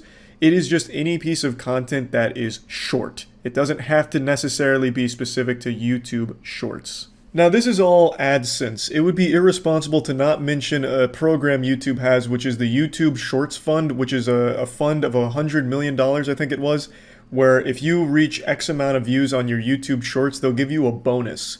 And that can range from $100 all the way up to $10,000 at the highest level, which I think is a good idea. It's a good plan. I know TikTok has something similar, but on TikTok, they literally just give you peanuts for millions of views. It'll be like 20 million views on a video, and TikTok will give you like 45 cents. It's like, yeah, hey, get yourself a stick of gum, nerd. And so I know it's not great on TikTok, but on YouTube it seems on paper to be pretty solid, just like a direct injection straight to the veins of like, here's a few $100 for doing a good job. So on paper it sounds wonderful, but in practice it's run like the goddamn mafia. This shit is cutthroat. You have to hit some really strict but still vague levels in order to reach these bonus milestones. Now, I'm not signed up to the YouTube Shorts program, nor do I plan on it, so I don't have a whole ton of knowledge, but I would like to play you this clip from a channel that does dive very deep into it in order to just give you an idea of how hard it is to actually make a ton of money from this Shorts fund. Has anyone received $10,000? You know there's only one person I'm going to check in with to answer this question, right? Jake Fellman's 3D animation shorts netted him over 600 million views last month. But even this wasn't enough to earn him the full bonus. 600 million views in a month, that's Mr. Beast numbers. PewDiePie doesn't even hit that. That's like fucking T-Series shit. And it still wasn't enough for the upper limit of the YouTube Shorts fund. So it is very vague and very hard. Even the minimum payments are all over the place. So there's not really a ton of consistency to it. So it's not overly reliable, but it is an option when it comes to monetizing short form content. So with everything I've shown you here, what can you learn from it? As a content creator or someone that's looking to get started in the space with short form content, what's the takeaway?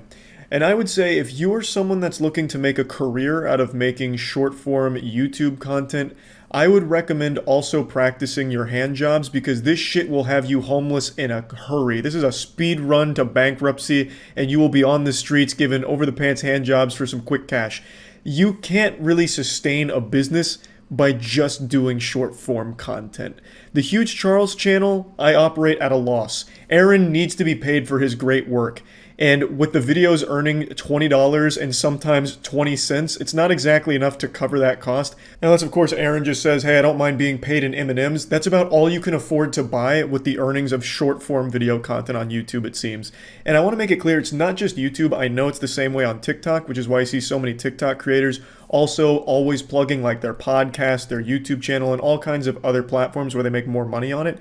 TikTok is, of course, just used as like this springboard for those pieces of content elsewhere where they're much more lucrative. With TikTok, the main way they're making money on that platform is through brand deal integrations or pushing their audience elsewhere to make money on other platforms. So anything with short form content on its own isn't enough to keep the lights on in your house. You will just keep bleeding money. I don't mind it because everything I do online is just for fun. I don't care about the money side of things. I don't mind operating the Huge Charles channel at a loss because I think the content's great there. I think it's fun and it's absolutely worth it for sure.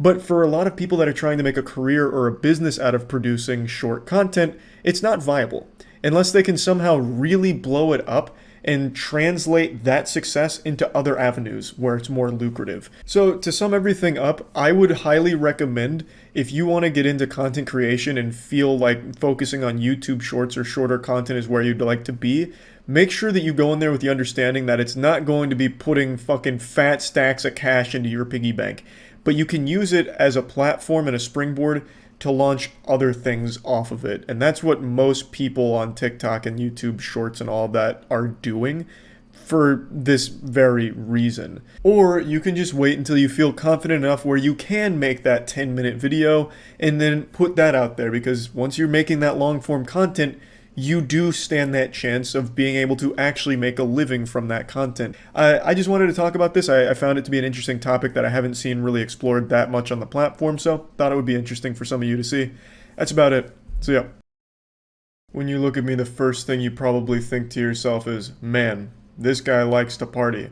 This looks like a guy who's not only super tall, but also breathes life into any hootenanny that he attends. And you'd be right to a certain extent. I used to enjoy the old shindig back in college. I'd go out pretty often. And I saw a video today that reminded me of an extremely sad and embarrassing tale that I haven't thought of in a long time. So I'd like to show you the video that brought about this Winter Soldier episode within me, and then go over the video as well as the story that I'd like to tell. Joe Burrow, Joe Burrow. You didn't even come close.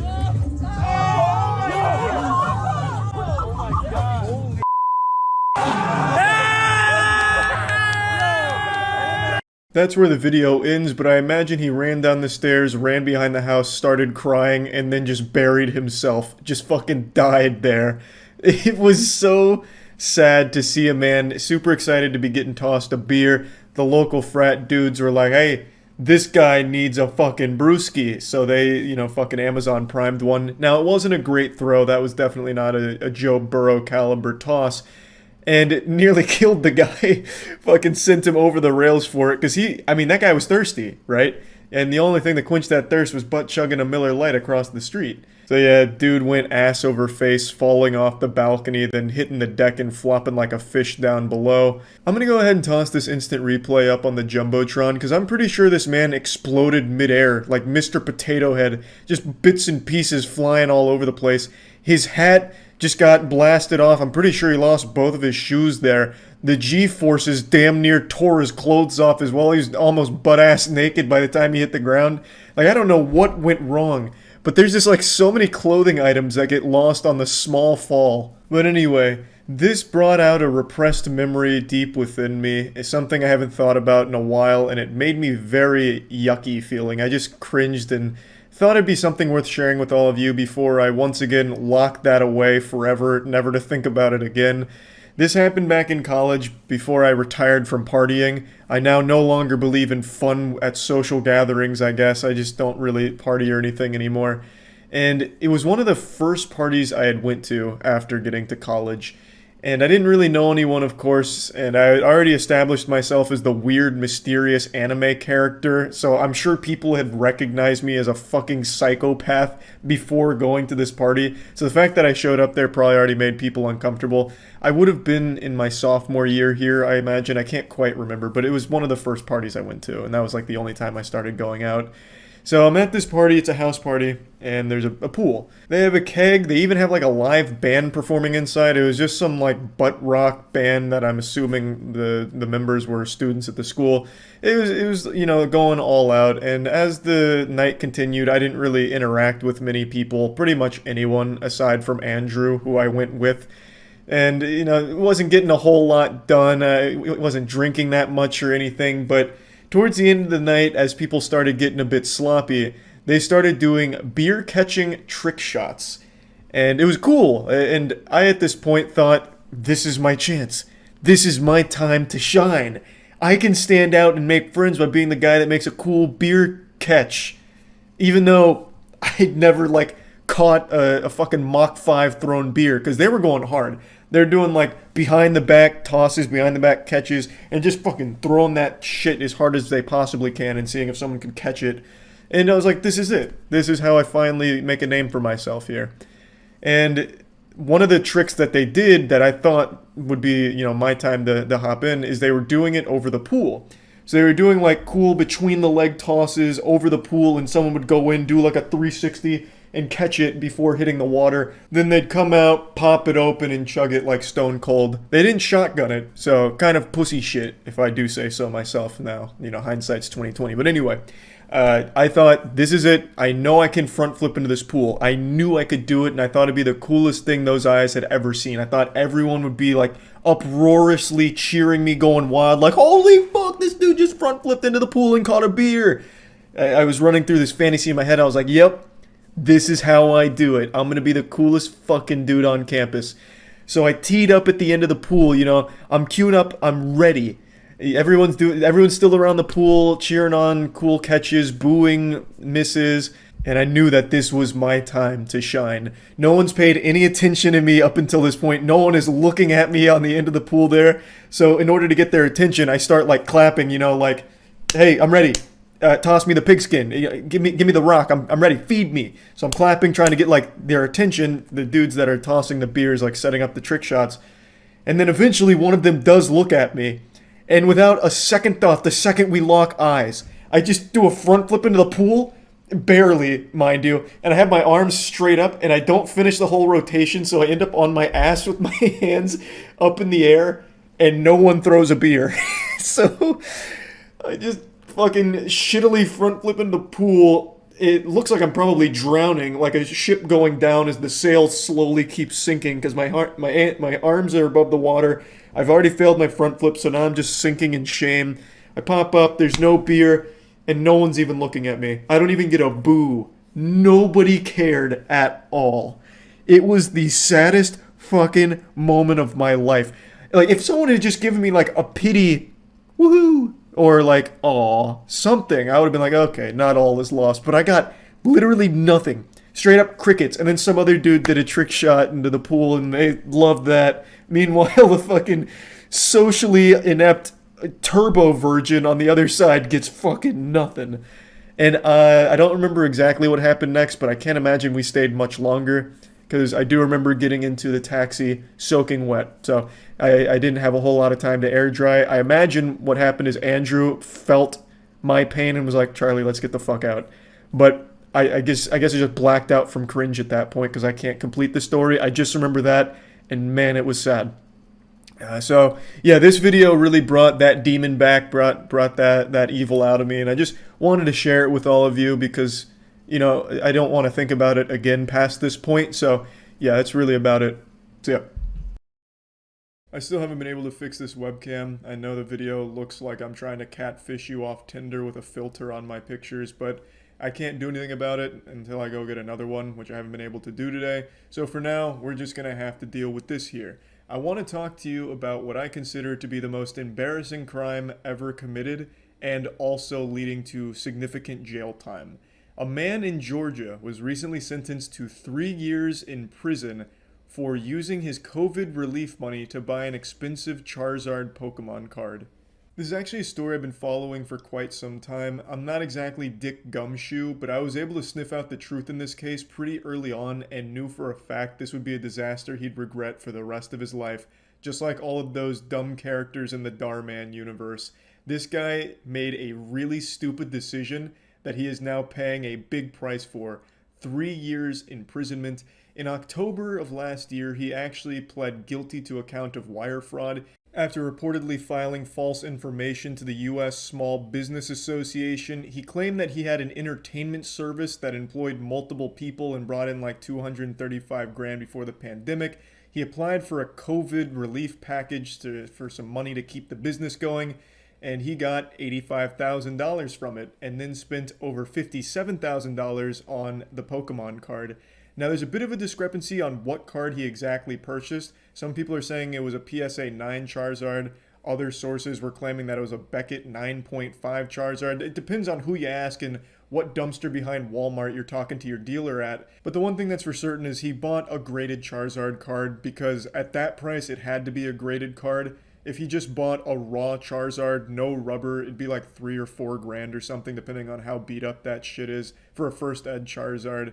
So he spent the majority of his COVID money on that card, and he didn't have that entertainment business he was claiming to have, unless of course he's still keeping that a secret and the entertainment was like giving over the pants hand jobs at massage parlors or something.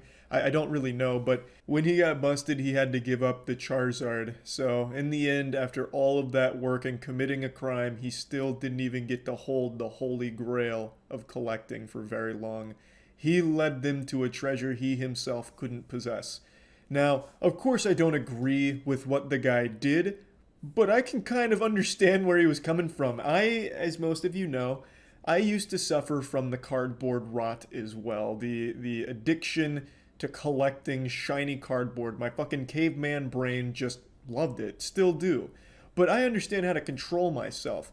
As you all know, I'm a recovering addict. In fact, the Charizard card that he coveted so much to go to jail 3 years for, I have right here in this nice little frame. Framed it myself. It's a first ed Charizard. This shit's probably like a PSA 2. I'm sure the owner of this used to wipe their ass with it because it's in bad shape. But I don't care, because I do it for the love of the sport and also a mental illness. So yeah, I followed this story closely. It's something that's near and dear to my boners here because I also love to collect cards, still do. And when I read this story initially, I was like, fuck, that could have been me. Like that mugshot, it could have just been me staring back at you if things had just gone a little differently along the path I took in life.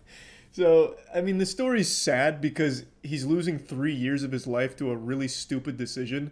I don't know, like, his whole history, but this is obviously a really stupid scam to have tried. He's trying to scam the government. I mean, he succeeded for a time, and now he's going to jail for it for 3 fucking years. And I don't think smuggling Pokemon cards in your butthole is going to do him any good in there. I know cigarettes are often used as currency in prison, at least what movies and TV shows would have me believe, as well as like a couple of things I read. But maybe this guy could be a real pioneer, an innovator, and bring the joy of collecting Pokemon cards to jail, and he could be like the kingpin in that case.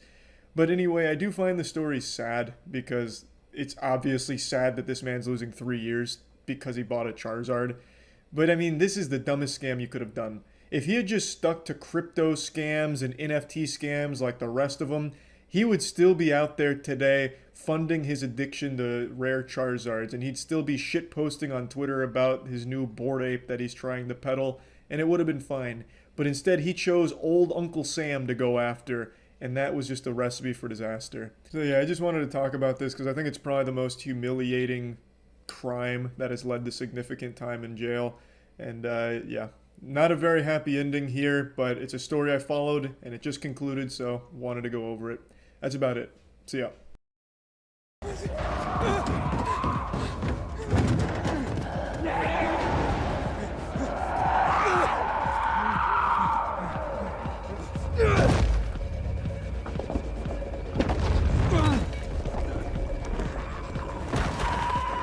Damn, even the zombies can do parkour now. One of them's gonna hit like a mean gainer or something. Oh, look around. If we're lucky, there's chamomile growing here too. All right, a little beekeeping. I'm on it. Oh, that's a pretty fucking manly way of getting honey. I was expecting some Winnie the Pooh kind of shit, where he's like nice to the bees. Hey, a record player. Hoodoo you voodoo. Sounds familiar. Oh yeah, there's a streamer mode for this game. I don't know if I'll turn it on though. Last time I turned on streamer mode was for Guardians of the Galaxy, and the game used so much copyrighted music by the end it just went silent. And that's what they called It was art. weird. The master of stealth strikes again, baby. Tell your friends. We'll set up a house. We're gonna live there. Well, he dies. No one's gonna drive us out. And I'll stop wondering like a moron. No doubt in my mind Spike dies. Anytime a character says that kind of shit, they're dead. No chance. Without fail. I wouldn't be surprised if he just got sniped in the head by a zombie. Why are we panicking? It's only like 4, 5... What the hell is that? God damn. Well, let's just go beat its ass.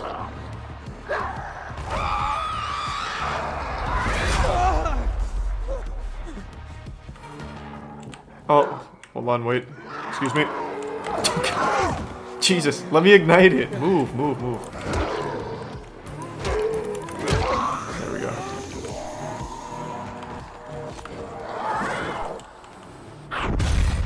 Outplayed, sorry kids. I wonder, can she jump up here?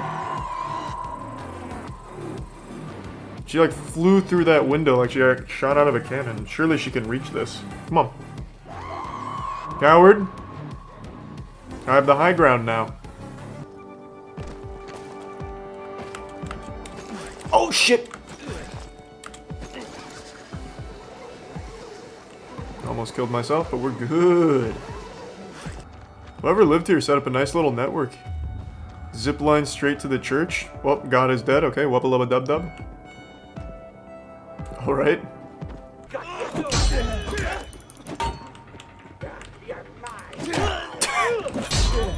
Alright. I am just the parry god. Nice. Alright, let's get experimental then.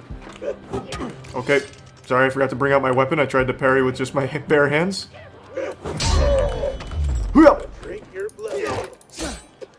Okay, can we... Sorry, hold on. Do that again. I keep going too far away. There we go. Oh, I can actually combo that. Hold on, I see. Wait, wait, wait.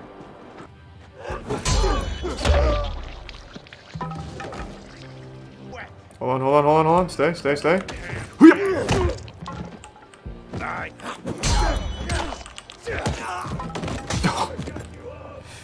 What a rough way for that guy to go out. How's the combat feel so far? I've only had one combat instance, and it felt good. I like the parkour combat. Hey, what's up, guys? It's a very inefficient way to kill a zombie. True. Bring him here.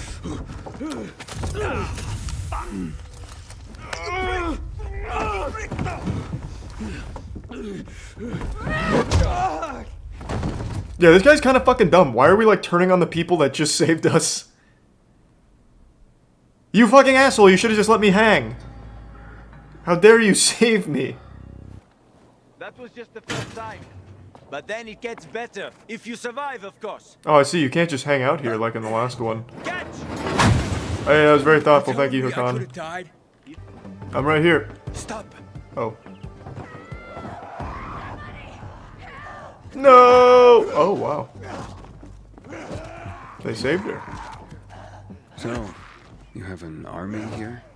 The peacekeepers. They treat people like that too. Thanks to Prime Oddity. Oh! Now I lead. Hey, don't you feel stupid, huh?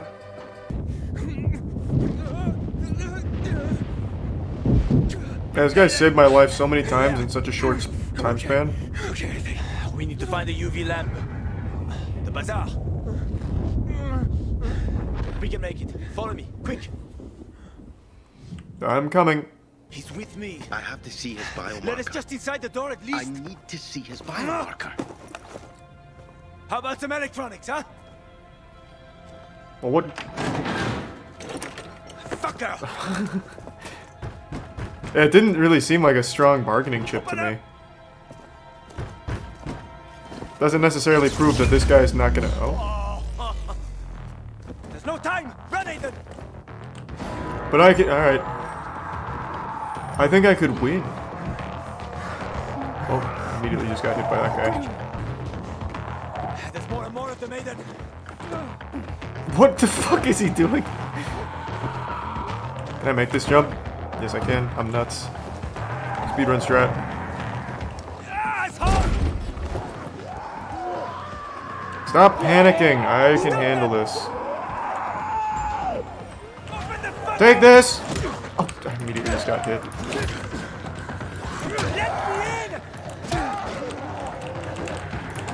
Oh. Open the fuck up! Never a bad time to lose. Oh, that was it. We're done. Trouble loves company. Yeah, what do you mean? We're clearly not done. I am still fighting. I am still fighting. Oh god, oh god, let me down, let me down. Or let me up, I don't care, one or the other. Alright, I've outsmarted them. Yeah. My galaxy brain strat worked. Get us in there! That was a...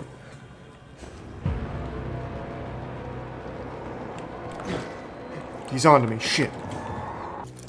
Sorry about what? About that. On behalf of all its whores, bandits, and idiots, I christen you a citizen of Villador. Hey, thank you. You're about to turn. Get into the light fast. Oh god, oh Jesus! Shit!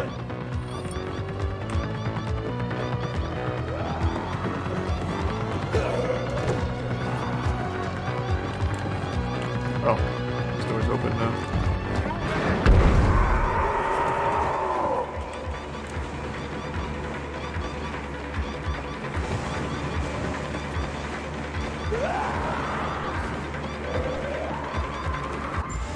Alright. Ouch! I tell you, they were speedy motherfuckers. Fuck people. I will help you with them. And you can help me survive on the road. Oh, he's dead. The routes. You know how to survive. Oh, he's super dead. What do you think? It could have gone either way until he said that. How does that sound? That sounds good, yeah. Okay, let's do it. Give me a smile. Give me a smile, big guy. Come on, I see you're about to budge. Just show me those pearly whites. Oh, ooh. Alright, you didn't like that. Damn, that's high. Alright, we can make it. Oh my god, I'm nuts. What a line.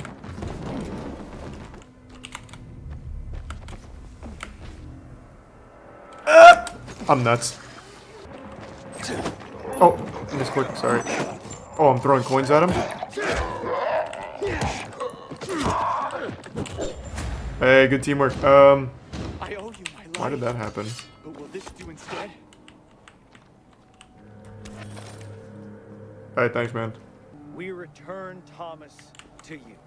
Oh, rest in peace, Thomas. Infection-weary body find peace in its return. Get pranked! Rest in piss, Thomas. I'm out ski. Not yet. I'm missing foils. Excuse me, please move. Okay, excuse me. I'm not doing that much Alright, I better. won't go that way. How's the invention? How can it be? No! Everything all right? No, it's grilled. The goat is grilled. Well, that's I'm sad. such an idiot. What happened? I must have overcalculated the voltage. See, he's useless. Yeah, I say we kick him out. Sorry. We keep trading.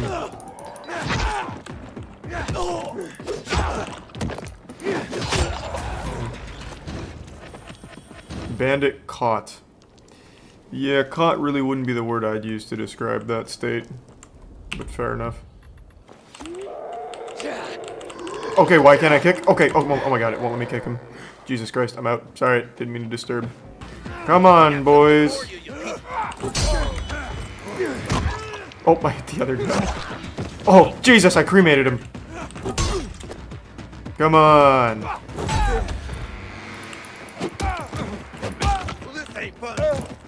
Yeah, this doesn't seem very fun for you. Sorry, guy. Wait, are these friends?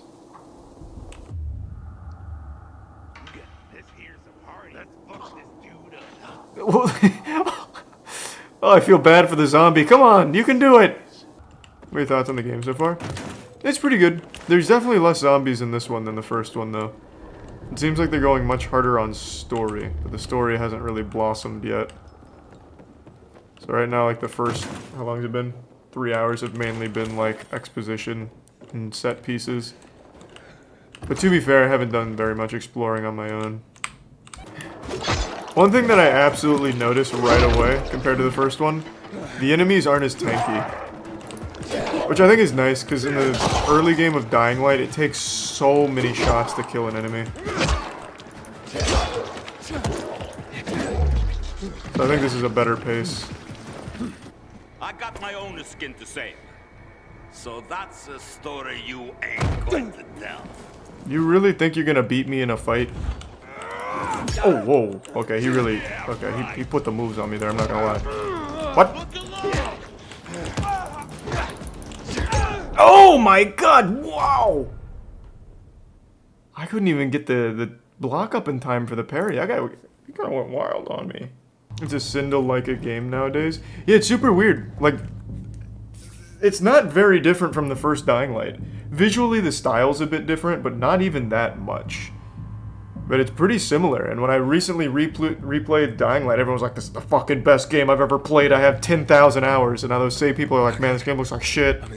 It's weird. It's not very different. They're putting more of an emphasis on story, which is, right now it hasn't really blossomed into much. But other than that, gameplay is pretty identical. I'll be there in a second. Yeah, it's just not that different. Which is what I thought most people would want. 7 years for not that different. Yeah, I mean, look at Pokemon. People, up until, I guess, Sword and Shield, loved the same thing every time. And even something like, what game was I just talking about? Hitman 3. Hitman 3 is literally Hitman 2 DLC. Sold at full price. They didn't add anything besides one new item, and people loved Hitman 3. Everything else was the same, just different maps. Do you prefer story like this, or them talking to you over a radio? Cutscenes. 100% cutscenes. I fucking hate when they feed exposition through, like, radio and audio logs. I just don't like it. That's personal preference, because things like Dark Souls do it well, where you get all of your lore through finding things, but I just can't stand it.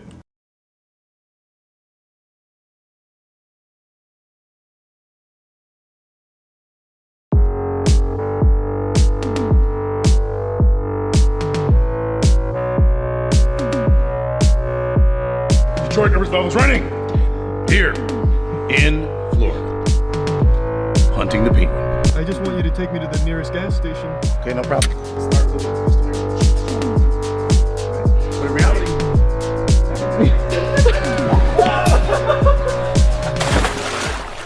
Tampa's one of the most dangerous cities in the world. We've already gone over some of the most elite self-defense techniques, and today we brought out the expert. We're going to be doing it in an interesting fashion, so it's going to be the three of us participating in the formal training from Dale of the Detroit Urban Survival Threat Management Group Turbo Mode. I'm basically the worst participant, so this is beginner level. This is intermediate. Rex has formal training in every martial arts on the planet, special ops, secret forces. So basically, if I'm coming at him, it's gonna be defending against a middle schooler. Caleb, probably like your average criminal. And then Rex, you're getting hunted by the boogeyman. That's ultra nightmare mode. So we've got Dale here. We're gonna really put him to the ultimate test today. Detroit Rivers Levels running here in Florida. All right, so You want to start with the Glock then? Let's do the Sure. Glock. Okay. Start with the Glock. This is a real Glock. So, for all you volunteer ATF agents, this is a chamber flag. This is a real gun. However, we got no live rounds here. Everybody's been checked. No live rounds in the building. No live rounds. This chamber flag actually goes into the barrel, so you know there's nothing in there. Stick my finger in there. You want to go ahead and check it? Clear. Charlie, you want to go ahead and check it? Oh yeah, she's empty. All right. So we're gonna do what we did in our video. We're gonna start with assailants coming at you, and since it's Florida, maybe they're a little under the influence of bath salts, so they're a little wacky. They got the gun at you. How do you get out of this situation? They don't want to just bargain. They want to kill you. So it's disarming them, getting away from them. It's gonna be me and Caleb doing it, then Rex, and then after that, we'll try and do it to you. Employing techniques. All right, take your weapon, Charles. Give me the. And go stand like over there and face Dale. Okay. So this way, right? Yep. We're about to unsafe handle. All right. Where's your kids? Okay. You gotta pull the trigger. Yeah. So, so you know it would fire. Okay. Try it. Okay. Same thing. Your kids. Yeah, it did fire. But when it fired, I was off to the side. All right, So the reason why is because when I saw the weapon coming, I stepped offline, and redirected, and that's when he actually fired. So he already made the decision to fire as soon as it came out, which does happen. Okay, Charlie, take 2 steps back. All right. And then, now what would happen? Yeah, so from here, if I'm, that's what I was wondering. So if I'm coming at you and I'm like showing, and I'm like down here, but I have so much time. Yes, and I would get shot, probably. But because I'm going forward, I'll probably not get shot a lot. Whereas if I went backwards, I would probably get shot more. What you're doing, everything you do when you're disarming or whenever you are defending yourself is either increasing or decreasing your likelihood of survivability. And then if I'm back, yeah, you just, yep. So got one shot in. Yep, we got shot at least once. We did like a Granby rule. Hey, sorry to hit you with this greasy jump scare. I just wanted to quickly say that Dale was very honest and openly admitted that when there is distance between attacker and victim, you're just going to get shot if you try and fight back. So we didn't do more of these scenarios where we had distance on the victim, nor did we simulate like running away while shooting, because it's the same situation, which Dale openly concedes. You will just get shot. If your attacker gets distance from you or already has it, you're just going to get fucking blasted if you try and fight back. So we didn't simulate more of those. Going forward, we only simulated the scenarios where the attacker was right up in the victim's nutsack. Oh, you get in there. Let's take it to the next level. Next step up. This is the one we got 139. We have 133 million views right now on this one, which is the gun is to your chest. Yeah, and what this is for is you have to get contact with them. Oh God.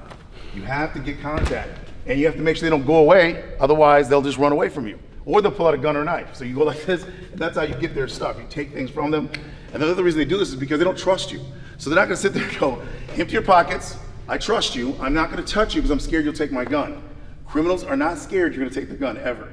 They don't believe. You can even tell them I'll take your gun. They're like, I wish you'd try. Go ahead and try to take my gun. Oh wow, he got. Oh, I tried. I really did. It was right here, and the guy puts the gun here. We would just go offline. True. Oh shit. Oh, he pulled the trigger with my own finger. That's for he literally pushed GST. it. And make sure there's gunshot residue on your hand, not on mine. Yep. From here. Yep. All right. Yep. You're actually gonna shoot. Okay. Oh, shit. Yeah, I couldn't do it. Let me try again. Ooh, shit. All right.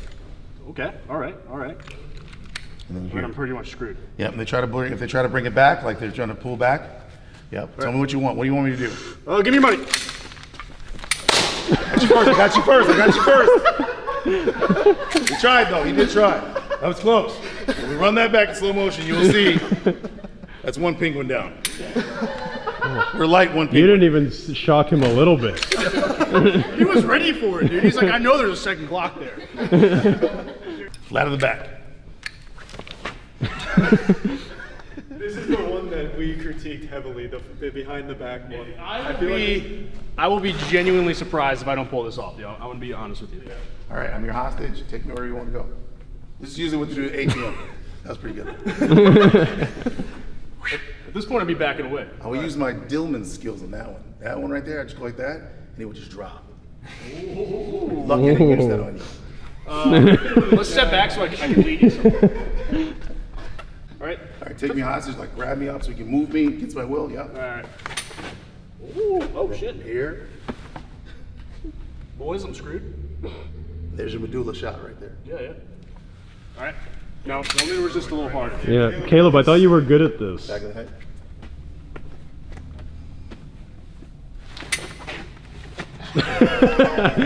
He forgot he could fire again. He did go for the eyes. I just popped out. Eyes in a soft way. In a more realistic way, you would actually remove the eyes. So for the behind the back though, so here Caleb, use the, we'll do this I guess. I feel like if you were leading someone, you'd be more behind them. So what would you do here? No, they'll just run away. Just run. They're not gonna let you do that. So a SEAL team guy told me that he did this, and he would hold the person and extract it from house, like this. Because if you don't control the person, they will simply run away. Well, there's no way they survive that though, right? Like if you have a shotgun on someone, you run away, you kind of fucked, right?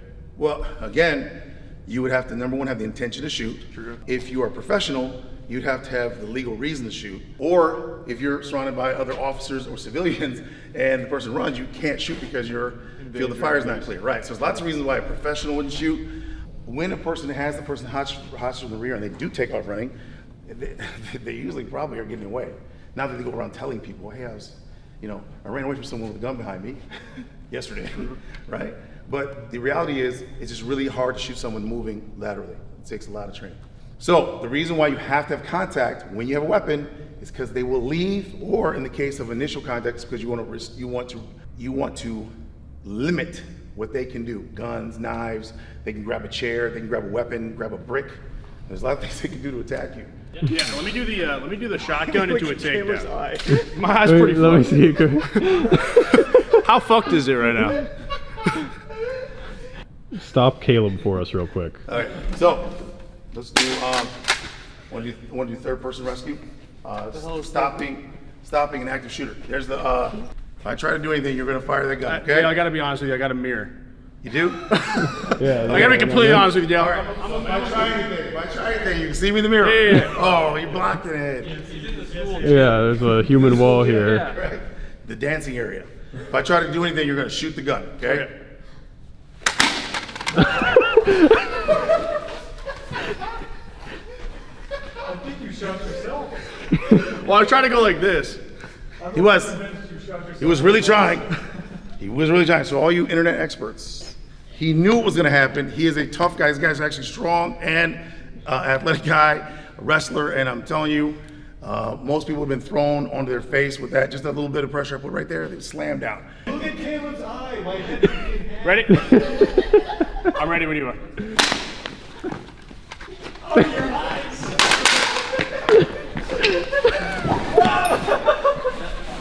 This is adorable. He's going full wrestling mode. I'm not actually gonna hurt you. I'm not gonna hurt you. My eyes do hurt though, I'll tell you that much. Yeah, so in that situation, when someone does get on you, you have to rip their eye. He would have definitely got my eyes though, for sure. Yeah. If he wasn't holding back. In training. Be careful. Caleb does look like he's in more pain right now. Yeah, Caleb looks. You look Oh. exactly the same. Well, I'm not going for eyes. Except his ID badge on, that's saying a lot. Yeah. Those clips are weak. Oh, fine. No, it looks normal. Oh yeah, that's fine. Wait, is that like? I Is legitimately that lost how vision in my right eye for a though? while. Like I broke my right arm, so who gives a shit that I broke my left? That's what. Yeah, exactly. It's the same with eyes.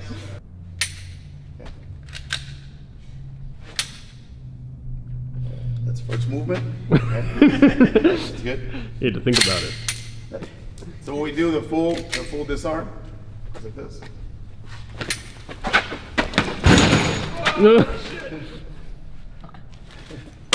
It's like MacGruber who rips his throat out.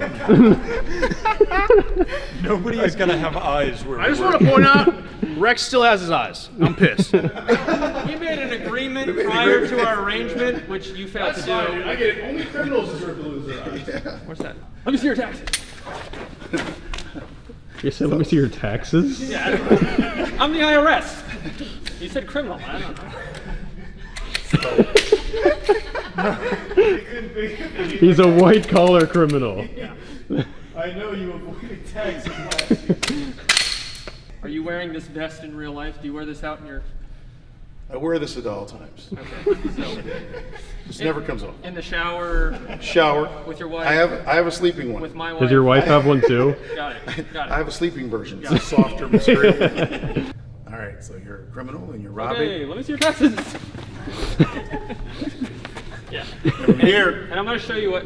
I left my finger in the trigger guard on purpose. And I'm going slow. Because I want to show this, because it doesn't... You don't show enough of this. Yeah. So a lot of people just zip their hand out. If you leave your finger in here, it does work. Okay, it hurts a lot.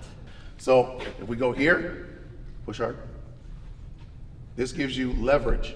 So in a situation where law enforcement or a civilian has control of the barrel of the weapon, you can control the entire gun.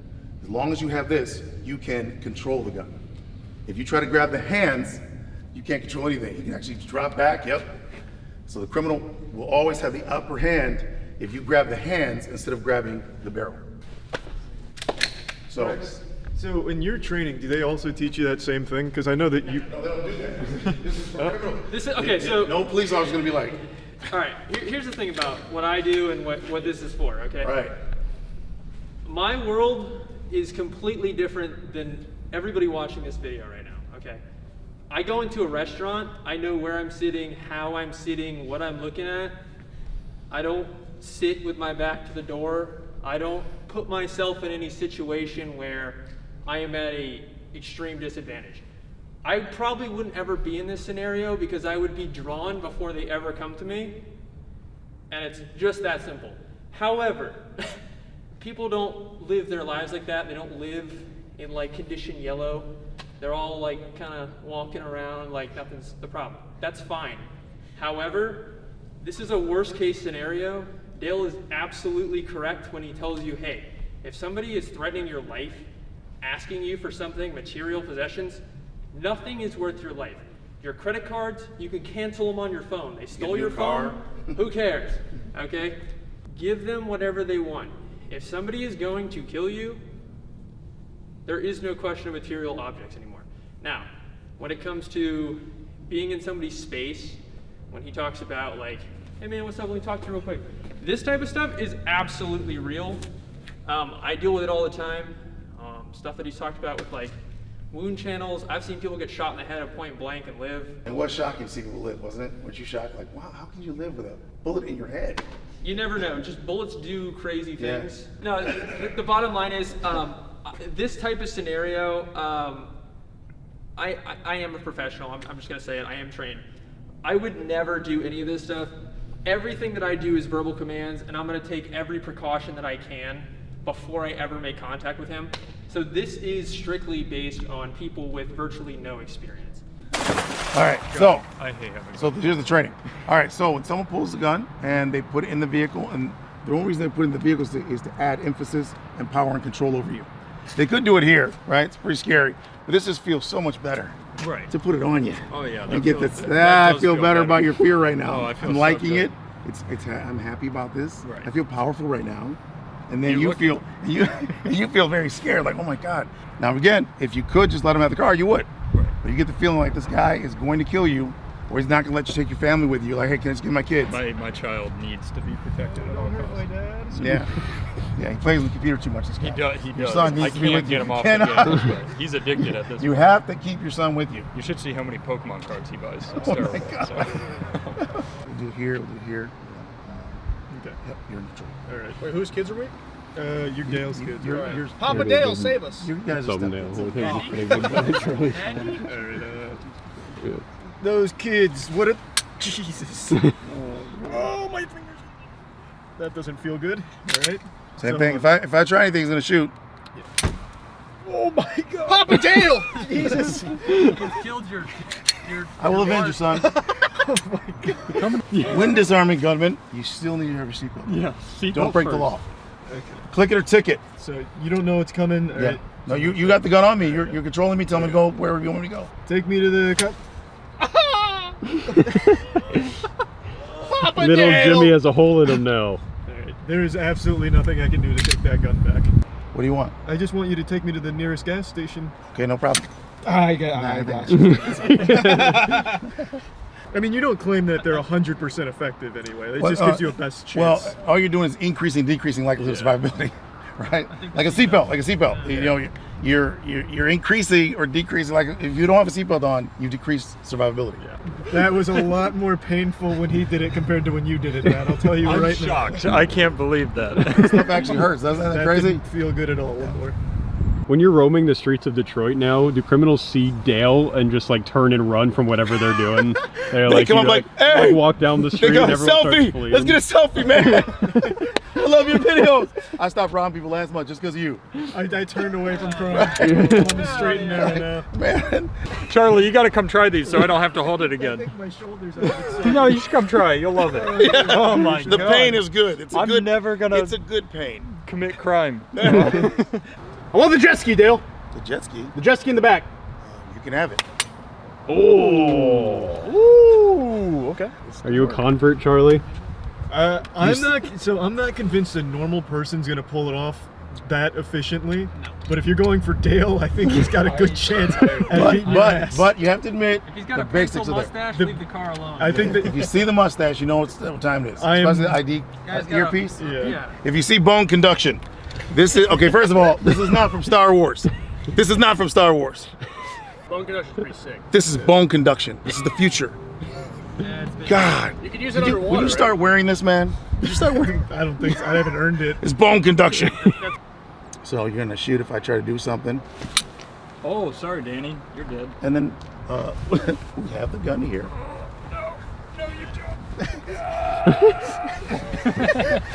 Wait, hang on. Single leg takedown, just hurting Caleb's. You come here to the bones and push back.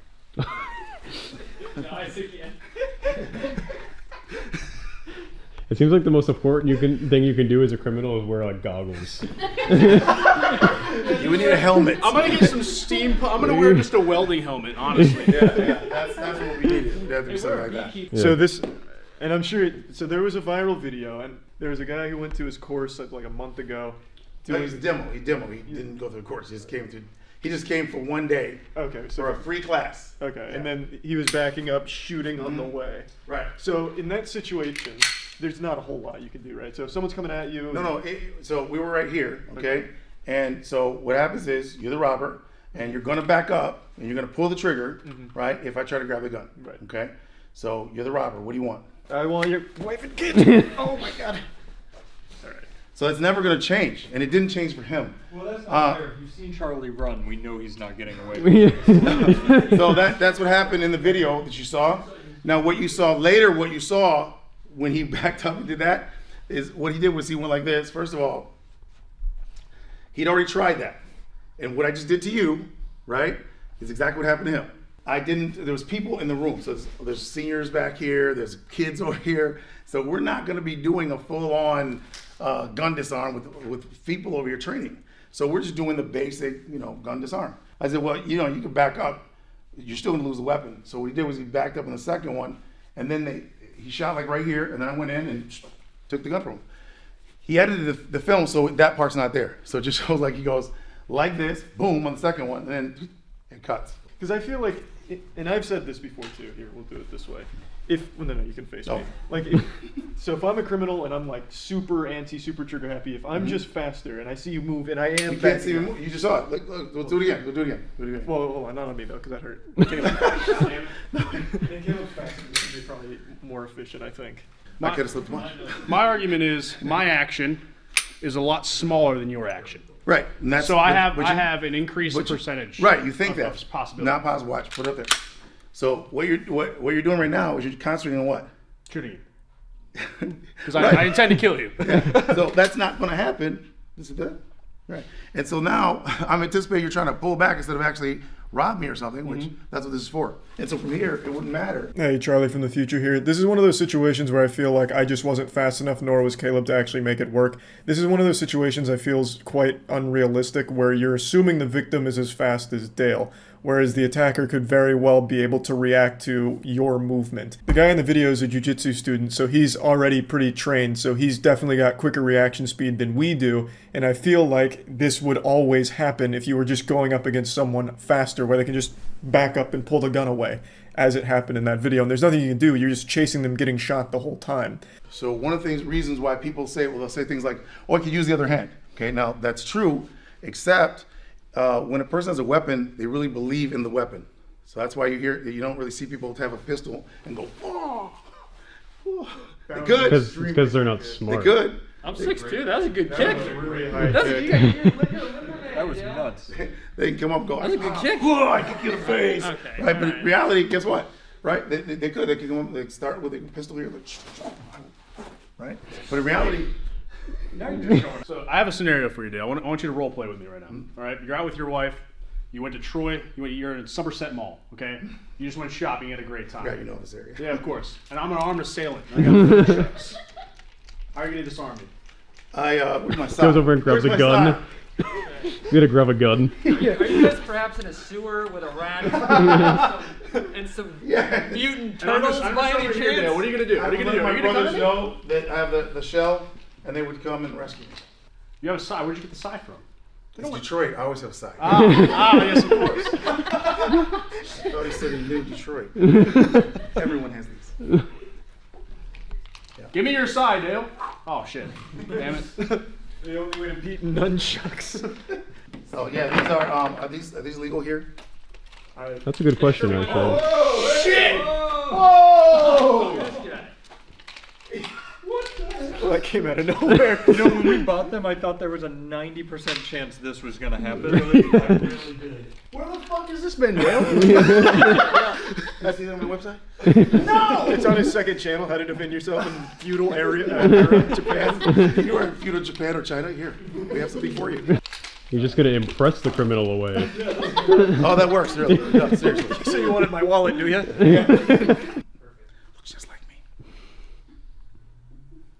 Like twins. Really appreciate you coming down, man, and hurting Caleb and myself. That was good. Thank you. It's great training. I think it was really beneficial for Caleb. I'm feeling good. It's tactical. I would say it was very tactical overall. I learned a lot of new things. Again. And you also learned the gun disarms worked. Unironically, that was a lot more effective than I expected it to be, for sure. I think you would be the worst target to rob now. So if I ever turn to a life and now he is the worst target to rob now that he's been trained. Yeah. Especially him. Especially I can tell. Look at him. Yeah, this guy's nuts now. If I can see you. Thanks again. I Alright. really do appreciate it. Thank you. Thanks for the opportunity, guys. Of course. This is the tale of Bilbo Baggins, a hobbit with no idea of the adventures about. Game's looking pretty good visually for 2002. Consequences. My precious. RTX is on. King Thorin, you need a burglar to Thanks to give steal some into Troy. Lonely Mountain. Here he is, Bilbo Baggins.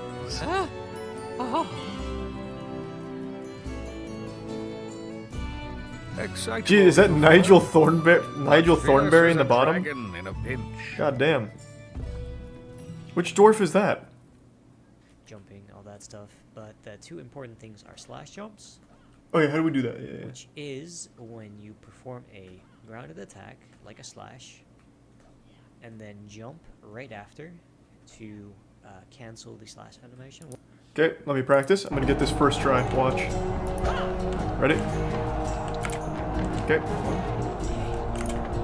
Okay. There it is. There it is. Oh my god, I'm fucking nuts. Okay.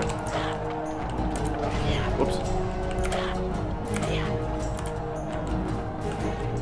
This is kind of hard on PC controls, not gonna lie.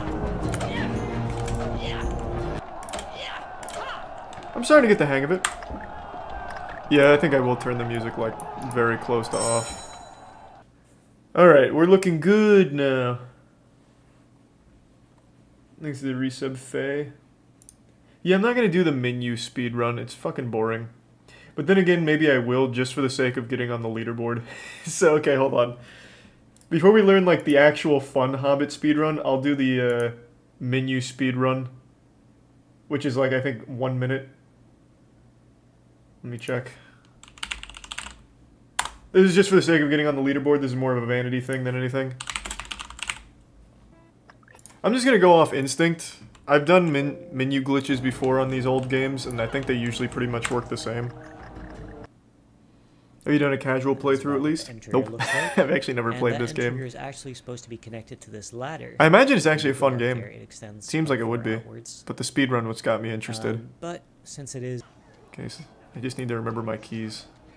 Because I switched it to match his. So it's left click jump, right click attack. Oh, I actually thought I had it. Fuck.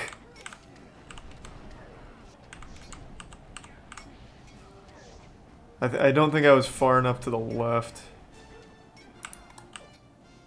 3 tries. 3 tries, and that's supposed to be a difficult slope boost. I'm a prodigy. I'm a fucking prodigy. Woo! I'm coming for the world record myself. Just a dream.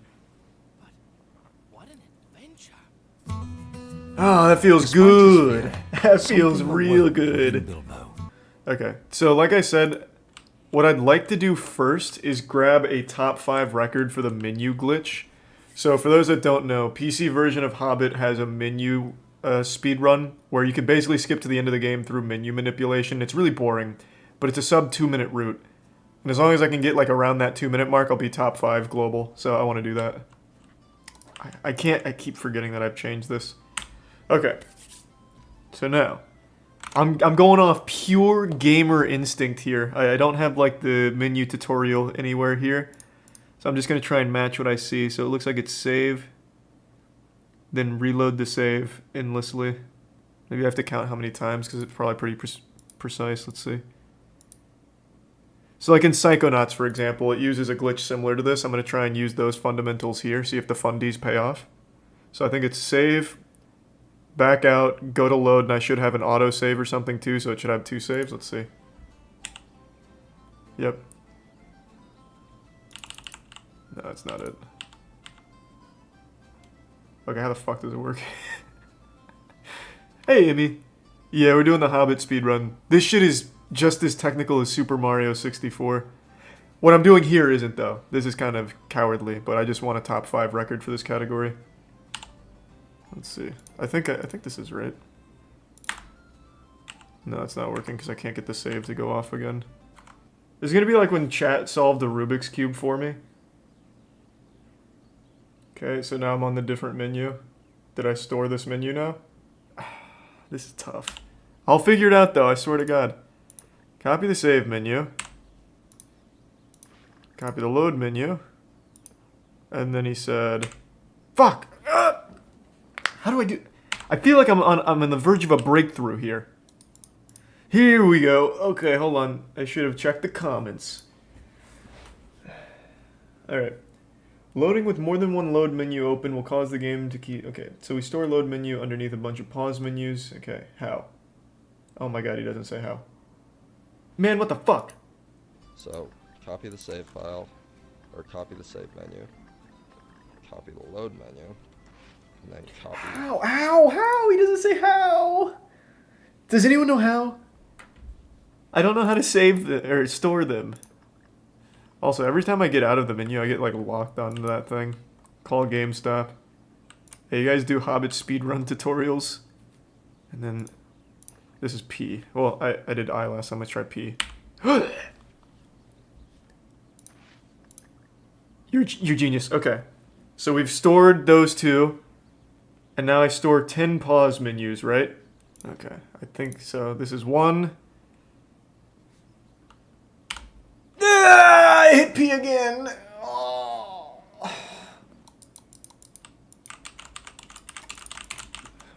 I'm stuck. Any minute though, I'll be free.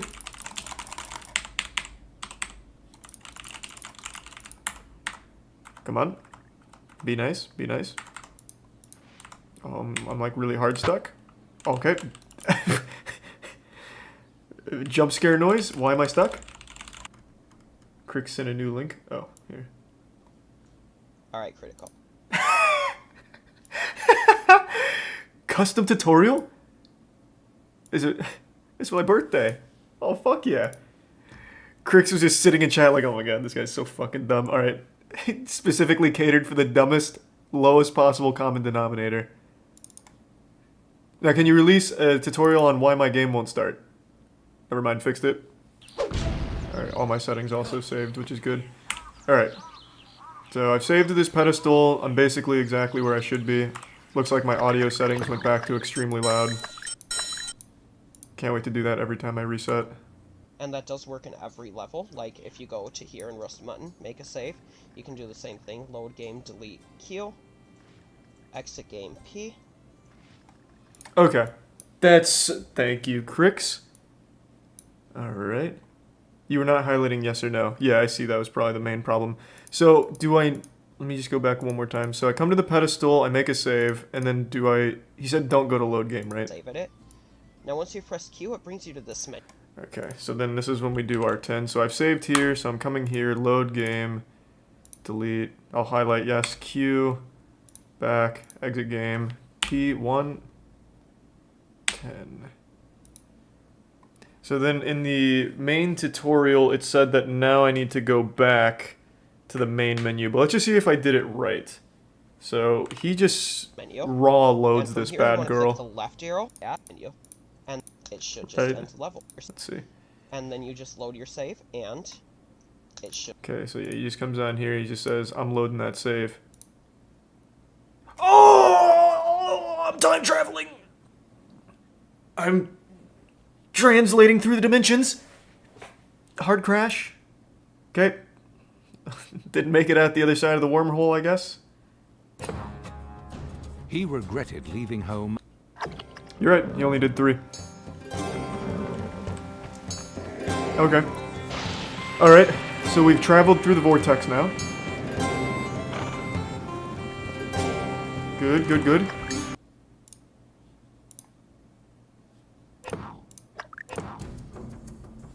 When the dwarves... We're getting a little crazy. Yeah, so it looks like this will work every time I get to a new pedestal. I just make a save and I just go in batches of 3. It's not going to be world record, but again, there's only like 6 people that run this, so as long as I can get like a sub 3 minute, I should be good. I'm feeling pretty good.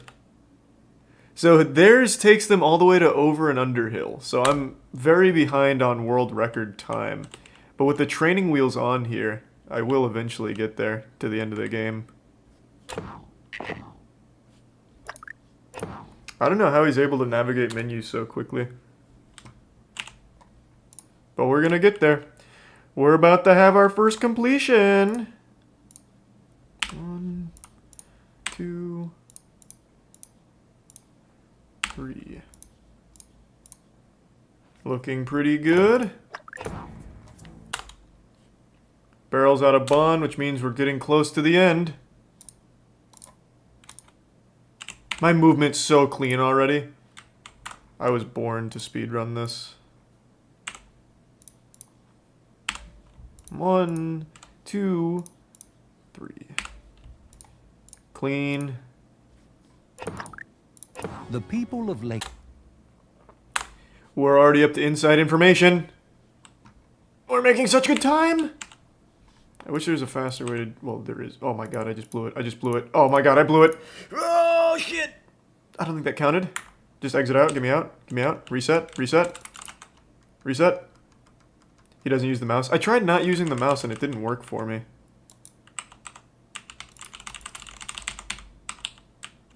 Oh boy, I'm hard stuck. So when I'm just using like arrow keys, for example, so here, P, I can't go left or right. I guess I could hit P again, but that'll just close it. 1, 2,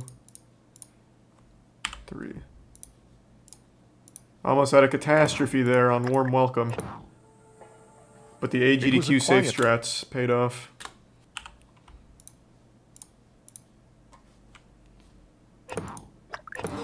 Thanks, resub Pharaoh. Bilbo. Clouds burst. This is the end. This is the run. I think, right? Clouds burst is the last one, if I remember correctly.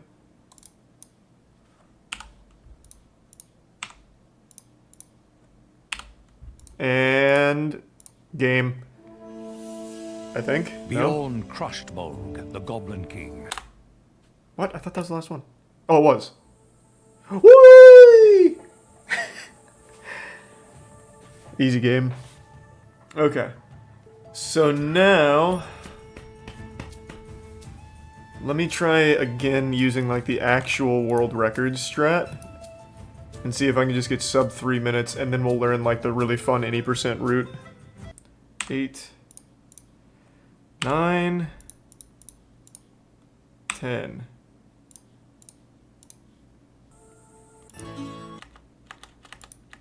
I still can't do load game. I don't know how it works. Yeah, I don't understand how it works. I haven't gotten this like actual world record strategy to work.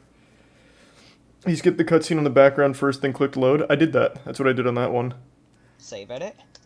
Okay, hold on. Let's get going here. All right, let's see. So I've got this Q, arrow. So I don't need to even highlight something, so we can just go 1, 2, 3, 4. Oh my god, I forgot to hit load.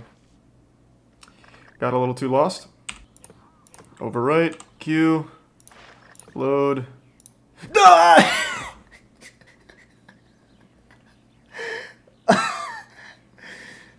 I'm overheating. Alright, run it back. Just practicing. Overwrite. Load. Delete. Oh! I hit Q again! New game. Left. Right. Skip. Load. Load. I'm nuts! Ah, okay. Load. Delete. Would you please give Beaufort a hand starting that fire? Wait, no. Fuck. I was wrong. 2. All the neurons are firing in my brain right now. 4, 5, 6, 7, 8, 9, 10. Okay, then we come here. Load. Left. Right. Enter. Ah, what is this? Oh my god. Did it work? I'm nuts. I did it. Okay, then we're at warm welcome. Get the stick out.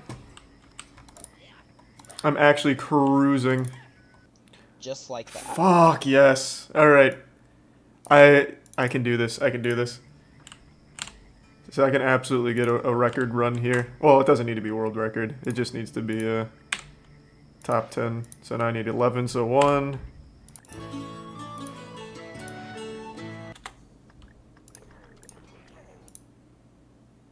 Yep. I am a prodigy. I can fucking do this. But not defeated. Suddenly, Bilbo...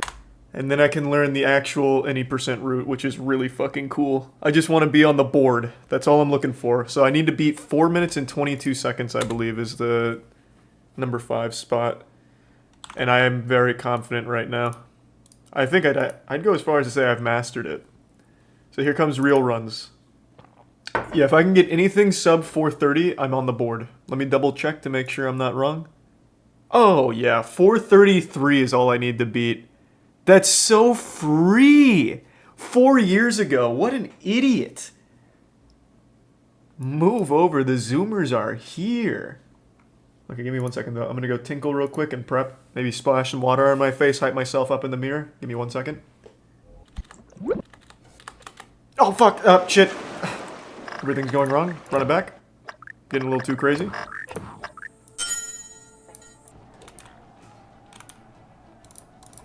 Oh, my movement kind of looking clean. Alright, immediately accidentally jump slammed.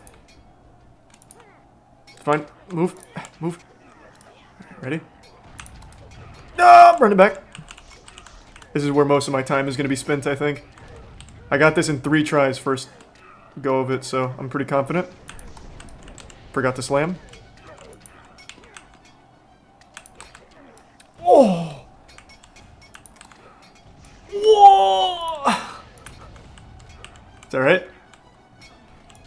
We're falling apart. We are falling apart right now. There we go. Got it.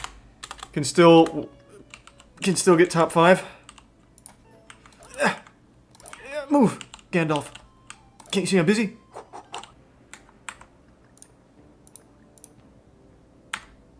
What happened? Wait, what did I do wrong? That was so good. Why didn't the dupe menu come up? Oh, I forgot to overwrite this. No, wait. Oh, I didn't overwrite the save. You're right. I forgot about that. Okay, run it all back. That's fine. At least I don't have to do like a full-blown hard reset. Yeah, I forgot.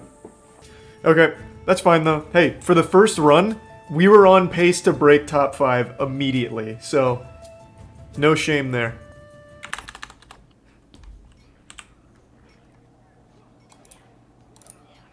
And we're already making much better time on this one.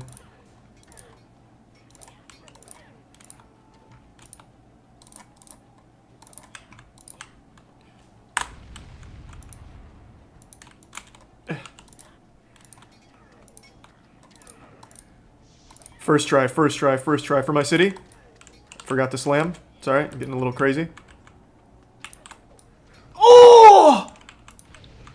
That wasn't enough? How? Oh, okay, that was a wasted attempt. I'm tilted. I can't believe I didn't get that. Oh boy, we're falling apart. We're falling apart. That was so good, too. There we go. Still on pace to break top 5.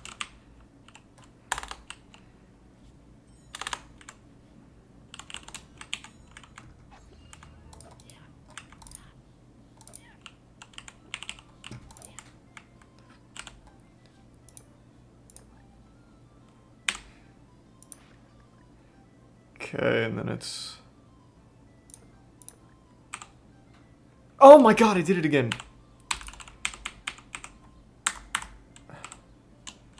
Okay, override.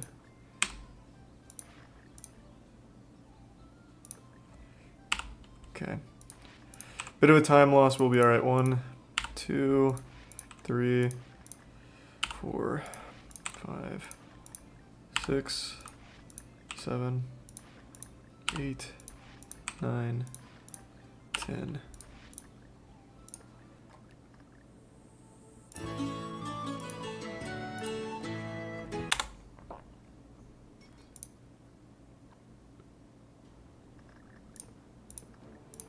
Okay. I remembered to dupe, so we should be good. Okay, looking good. Save. Load. Delete. 1, 2, 3, 4, 5, 6, 7, 8, 9, 10.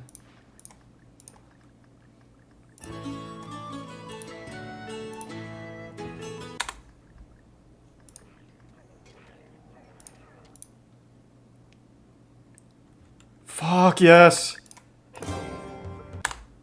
I can do this. I'm on pace. My second attempt might be top 5. Oh shit. Okay, load. This is 11.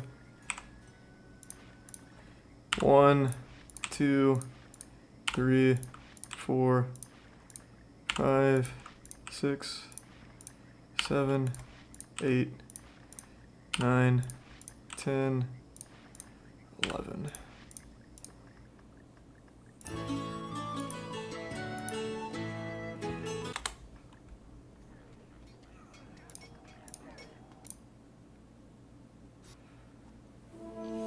Time. Top 5. Top 5 in 2 tries, baby. Let's go. Suddenly, Bilbo saw the eagle. That was A clean. thin stone struck his head. Town Men What I need to elves figure out and is how to dwarves navigate and a new menus child faster, to unite against instead of future using the dangers. mouse. Build and begin. You know what could really shave time off is once it, oh, this is gonna, yeah, this won't reload, but if I change my key binds, so instead of Q and P for the menus, if I change them to the arrow keys, that will really pop my shit off, I think. What I'd like to know, though, is how they're able to navigate the menus without clicking the arrows. I think they might just be moving the mouse for the arrows, though. I don't know how else you'd do that. But that was good enough for number 5 now. I'm 35 seconds behind number 4. What?! It's the saddest thing of all time. That was a sub 3. How unlucky. What? That was good though. That was a really good run. And if I could just navigate the menus faster without having to click the arrows, oh my god, I'd be able to get world record, I think. Would have been PB for sure, but I don't think it would have taken me to number 4. I still would have been number 5. Hey, kiddo. Coming here to celebrate? I'm a top 5 runner out of 6. That's right. I know. I know. I'm not usually one to give a shit about celebrity relationships and all that jazz, but I'd be lying if I said I wasn't invested in this whole Kanye versus Pete Davidson feud, this wild and wacky anime arc where they're fighting each other all over Kim Kardashian. It's like how there was that entire war fought over Helen of Troy, but in this case it's a cyber war where it's only fought with shit posts on Instagram.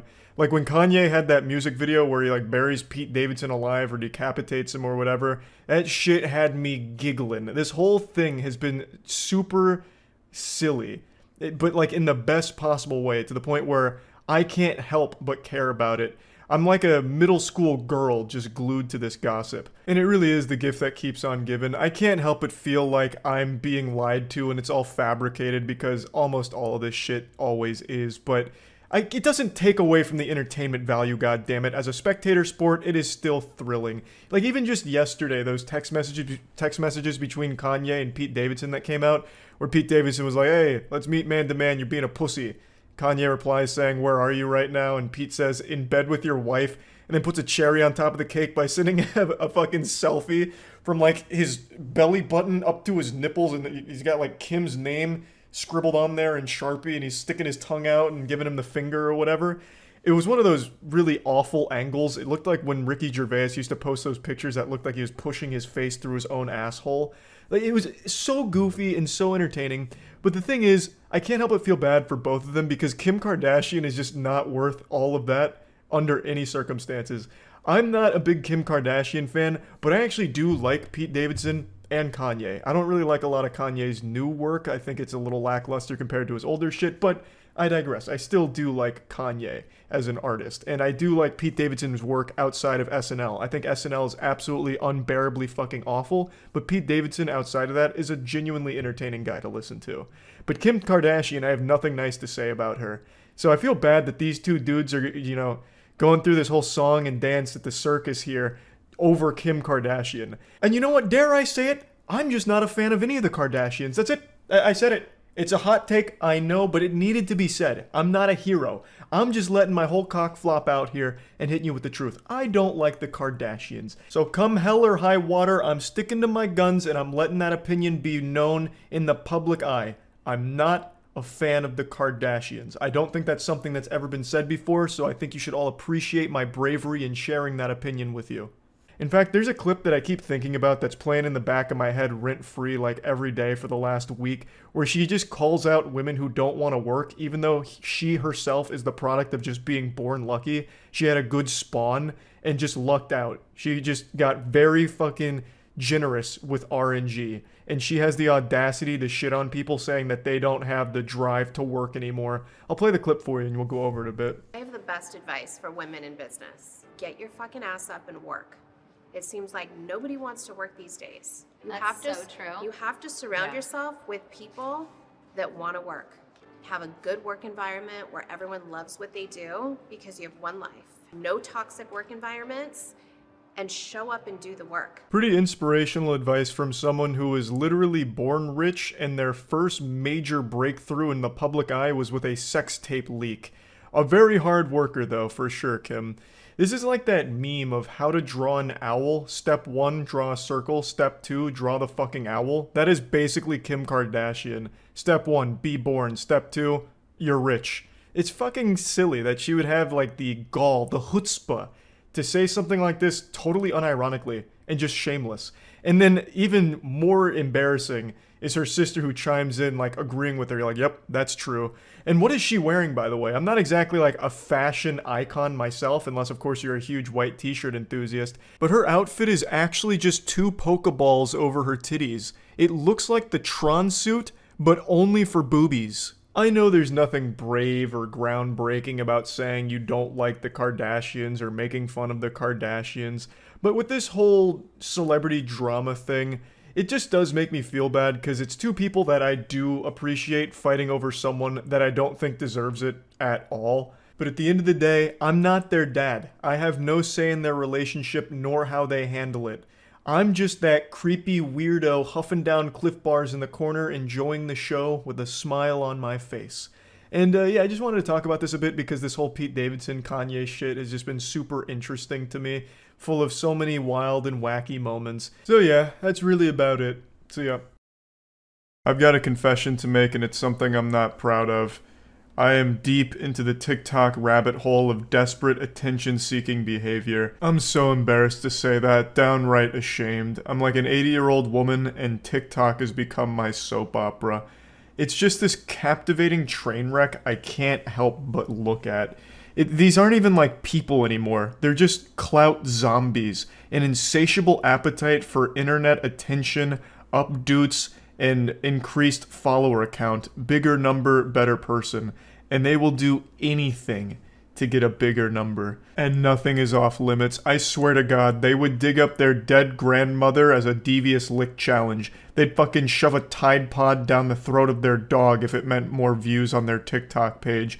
It is just truly this battle where people are coming up with the most outrageous and most deplorable ways of getting internet clout as fast as possible. And that includes faking abuse. Okay guys, this muffin I got from, I think it was from like some grocery store, is so good. Like, I have no idea why the fuck you keep recording yourself eating. You're fat and you're overweight. Yeah, I couldn't find the original video since she took it down after admitting it was all fake. All smoke and mirrors, nothing's real, you got fooled, and it was all a play for attention. So I found this video of a guy watching it and reacting to it. Yeah, so right away you'll notice the acting's pretty dog shit. It's Tommy Wiseau level, sounding like something out of the Mighty Morphin Power Rangers here.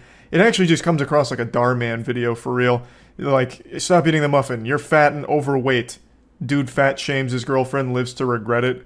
But you have to remember, most people on TikTok are actual children. A lot of them haven't even developed object permanence yet. Like, if I put this phone behind my back, they think it disappears. Those are the people that are using TikTok mainly, so when they see something like this, they're just going to take it at face value. But it's not just kids. Like, no one really expects someone to fake an emotional abuse video for views on TikTok. You'd have to be a real piss stain in a gas station urinal to try some shit like that. So most people assumed it was all real, and especially victims of emotional abuse came forward to support the creator here. And this spread very rapidly on TikTok. She gained like 100,000 followers as a result of it, with people just pouring tons of support into it. I have no idea why you keep wanting to record that. I just want to show TikTok my muffin. Like, why did you have to go there? But when you're fat and overweight, TikTok shouldn't be a priority. It should be losing weight for me. Alright, Mark. Wow, what a piece of shit. Show this woman love and support, please. But just wow. Yeah, not exactly classically trained actors from Juilliard or anything, but it was effective enough to gain 100,000 followers and convince people she was in an emotionally abusive relationship with a piece of shit boyfriend. And she got a lot of support for it, and the views were very positive for her. Also, the dialogue is, of course, really awful. They didn't have much of a script here. It sounds like dialogue out of Death Stranding. You're fat, overweight, eating muffin, bad. Lose weight because you're fat, overweight, lose weight for me, okay? It actually just sounds like a parody that you would read on Reddit underneath a post about like an incel or some shit. It's not well executed, but it was good enough that a lot of people believed it initially. And then people eventually started pointing out things that didn't make much sense and calling into question the authenticity of it, to the point where the creator eventually came forward to confirm that, yeah, she faked all of it for attention. Hey guys, so I just wanted to come on here. I haven't posted in a few days, and it's mainly because I've just been feeling very bad about myself, and I'm just gonna come out. I'm gonna say it. This is the video for all you guys who want it. The muffin video was scripted. Everything was scripted. Lying again, are we? This wasn't scripted. There was no script here, and if it was written by a 4-year-old. You just improv'd something that you thought would sound like emotional abuse. You just told your friend to just say, like, hey, just call me overweight while I'm eating this muffin. That was it. That's all the thought that went into it. You knew that it would gain traction because no one likes to see a woman getting belittled and insulted, especially not by their boyfriend. So you knew it would be a viral video for you, but you didn't script shit. You faked it. Don't say you scripted it. You're giving yourself far more credit than you deserve. Nothing was authentic. Nothing was real. Nothing was true. I want to thank all the accounts who are holding me accountable, because that's what we should be doing in today's society. And after the muffin video, you're probably like, well, why'd you keep going? I love that line when someone makes an apology video after getting caught with their ass in their own mouth. Actually, I'm super glad you're all holding me accountable. This was really a social experiment to make sure that everyone was ready to hold someone like me accountable for these actions. It was all staged in order to empower all of you to hold me accountable. So thank you for that, and you all passed the test. Come on, we know you're not happy about that, so take the mask off, drop the act, just be like a Scooby-Doo villain who gets caught. I would've got away with it too if it wasn't for you meddling kids, you fucking turbo nerds. And that's what, if you notice I have another TikTok, that's what my marketing team told me to do. They said keep going, like continue to grow, continue to grow. As a person though, it just keeps eating me inside. They told me don't make this video because you're gonna get so much hate, and it's like, I don't care. You guys can hate on me, you can do whatever you want, I literally don't give a shit. But where'd you get your marketing team? Off Fiverr or something? Just like one guy in his basement who says he's a marketing expert? What kind of strategy is that? No, just keep going. That way it just keeps building, and then you look even stupider when you eventually have to fold because it's become too much and people are shitting all over you on TikTok. That's not marketing. That's self-sabotage. What you have is like a double agent who must be working for like your arch nemesis on TikTok trying to like sink your career. It's a terrible idea. It's a horrible strategy. Though I do like the scapegoat. I don't know if she has a marketer that could just be like someone she's pushing blame on in order to make herself look a little bit better. Like, listen, you plebeians, I went against math and science. My marketing team, all 500 of them, all of them told me don't do it. They begged me not to make this video, but I knew in order to be the morally perfect person that I am, I needed to come forward and own up to my one and only mistake. I said, damn the numbers, damn the data. I'm doing what's right.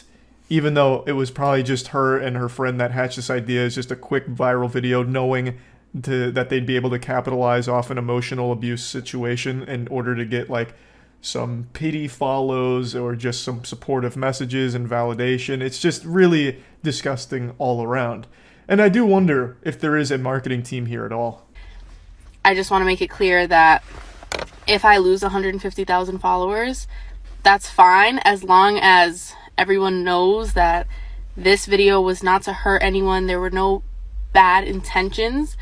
Because TikTok is an entertainment app, that's purely what it was for, entertainment. What the fuck is entertaining about witnessing emotional abuse? Like, where's the fun? Was I supposed to sit there and watch the video and be like, oh, hey, oh, just like a jolly old belly laugh? Like, oh my god, she's eating a muffin and getting insulted for it. Hey, top notch, this is what I'm fucking talking about. Like, what does she watch for fun? Beheading videos? How could you possibly think people would, like, be entertained by watching abuse? There's nothing enjoyable or wacky or goofy about it. It's just sad. Like, it is just sad. And it's especially insulting to people who actually have been through abuse like that, who would have watched that video and been like, oh my god, this is so terrible, and then, like, actually relate to it, only to be told, no, I lied about it, I staged it just because I wanted more followers, it was just supposed to be entertaining. It's like, oh, it was just supposed to be entertaining, okay, so abuse is just entertainment to you. It's, you know, it's an insulting, silly fucking concept. I did, however, do the breaking up text, which I wasn't supposed to do. My marketing team told me to continue with the whole abusive boyfriend or like boyfriend calling me fat, but I made that video just for the young girls on this app, just to show them that if you're treated that way, it's important to leave. That contradicts everything you just said, that you did it for entertainment. Now you're trying to spin it where you're doing something more heroic than you actually were. This wasn't some kind of PSA where it's like, hey girls, if you've been in a relationship like this, you need to leave. That was never the message. It was you being insulted, and then apparently she did like a follow-up where she broke up with her boyfriend over a text or something, which of course was also staged. But at no point was it ever supposed to be something to like inspire or get people to reflect on their own relationship. As you just said, it was for entertainment, which is fucking stupid. I'm really a stand-up person, and I'm big on my morals, and this completely went against that. Was it just all for TikTok and views? Yeah, it was. And that's, I know, it's sad. It really is. I also want to let you know I did not profit off this. I was not in the creator fund while I was doing this. I did not profit at all. She's being very honest here. Just fully admitting she did it all for views and that sweet, sweet attention. Attention is more valuable than oxygen, honestly. It's just that precious lifeblood to the modern human. And she may not have profited financially from it. She says she wasn't in the creator fund, so didn't make any money off it. But she earned something more important than money. Clout. Money's temporary. Clout is forever. So yeah, I just wanted to talk about this a little bit since I've been so deep into this TikTok attention-seeking culture, and that's really about it. So yeah. Spelling third-person shooter action. What an interesting genre. So I play as the Pope in a spelling bee or something? When does spelling come into play? Oh, good shot. He's not even spelling. When does that come in? Oh my god, maybe it means like shooting spells. Like magical spells. I see. Okay. I thought it was like typing of the dead. Interesting. He is spelling. There's 9. How is there 9 user reviews for this? How did 9 people see this and they're like, yep. I understand it's free, but still why? Like, who would even be even like remotely interested in dedicating even a single megabyte to the game? Great game, fireball animations, very cool. I like the elementals, but they were a bit scary. Well, I got my answer. I am the current holder of the world record. Okay, what's the world record? What's the name of this game? Thanks to the bits, Brian. So where can I find the speedrun record for one day? I doubt it's on here, but we'll check. 2 different people have said that they're the world record holder. Oh my god, I can't believe I'm actually gonna fucking get it. Okay. Time to get a world record. Fuck these kids. They don't know what real speedrunning is about. They don't deserve it. I'm coming. I'm flipping over their table, spilling their cereal and milk. Dumb kids. I'll be the true king. That instantly installed. It was less than 10 gigabytes. Wow. Okay, let's go. Wait, this isn't a speedrun. This is just score. Man, son of a bitch. I don't want to sit here and just kill elementals by shooting a fireball. Is this the whole game? You just shoot I thought there was like a start and an end. Time to have some fun. Do a little spelling. Oh shit! Gotcha. I'm cruising right now. I have 20 points. So it's 10 points per kill. Oh my god. Oh my god.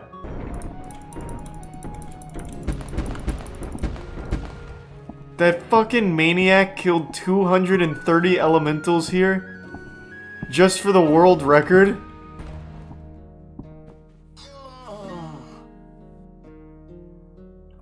Alright, so you can't swim. I'm not doing it. I can't. I fucking can't. That is way too boring. I will fall asleep. Jesus. The dedication, man. Hats off to Sloth Gamer. I take it back. He earned that world record. He earned it like a motherfucker. He killed 230 enemies in that snooze fest? God damn. Shankaram Code Reborn. Looks like actual effort went into this one.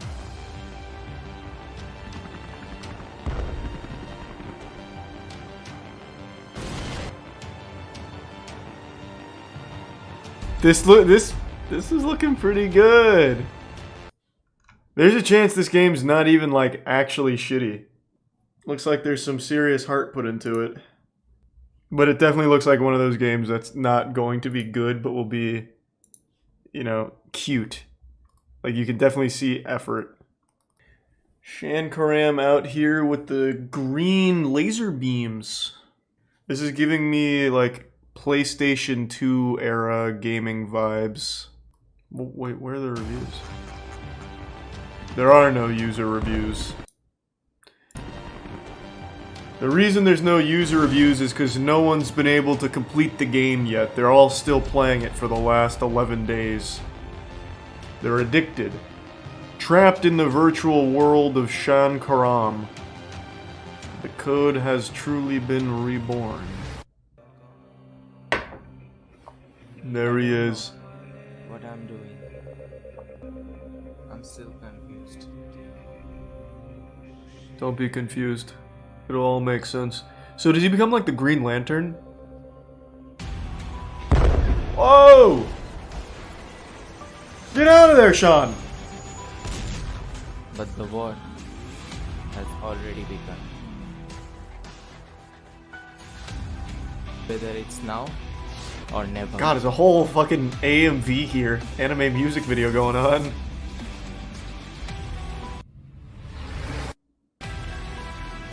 I'm ready. Get me. I already bought the game. Like, I am so. You don't need to, like, give me a trailer here to sell me on it. I'm already in here. Jesus. Fuck. God damn. That's the whole game. Alright, let's ride. I'm excited. I'll be honest, for the first, like, 10 seconds, I thought this was in-game graphics. I was blown away. Oh my god. Jeez, sorry, I've got to skip it. I want to see the game. I don't need to learn about wherever they were talking about. I just want to play. I don't see what role that had in this. Oh my god, it's nothing but fucking travel videos. Stop right there. Whoa! No one escapes Shankaram. Get back here. Coward!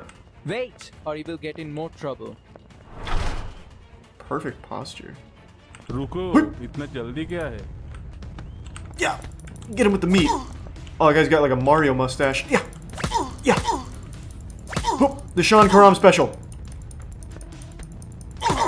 Oh, he's retreating into the wall? Nice. Luckily, he's waiting for me. Hey, I appreciate it. God damn it. Yeah, shit. There we go, I got him. I gotta use the Detroit urban threat survival techniques and just try and like run in a circle here. I'm stopping him very soon. You're mine. Oh, damn it. Let us show you some moves. Let's do it. Oh, there's no shortage of action here. Let's do it. Nice. Last one. Middle school soccer coach down. You won't escape. What's my ability? How do I use it? It said caps lock. Oh, here we go. I have to caps lock on them. How does this help me? Now I just become this guy? Worthless. He doesn't give me any advantages. He doesn't even know Krav Maga. Oh, and I still have to beat his ass. This is pretty good. You're mine now. You're pretty good at this? Well, I don't mean to brag, but I know a thing or two about Shankaram. Okay. I don't know what that was about, but protein powder, yeah.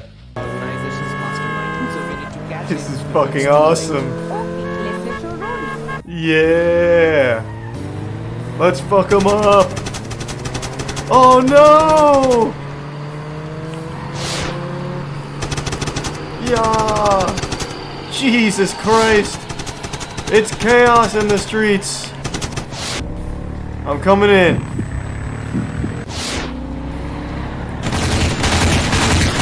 Oh, it's loud. Holy shit. Alright. So they have... Oh, you can actually die in this game. Oh, God. Damn, this is intense. I got... Take that. Is there another one?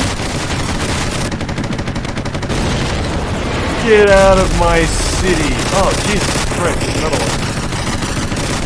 They just don't know when to quit.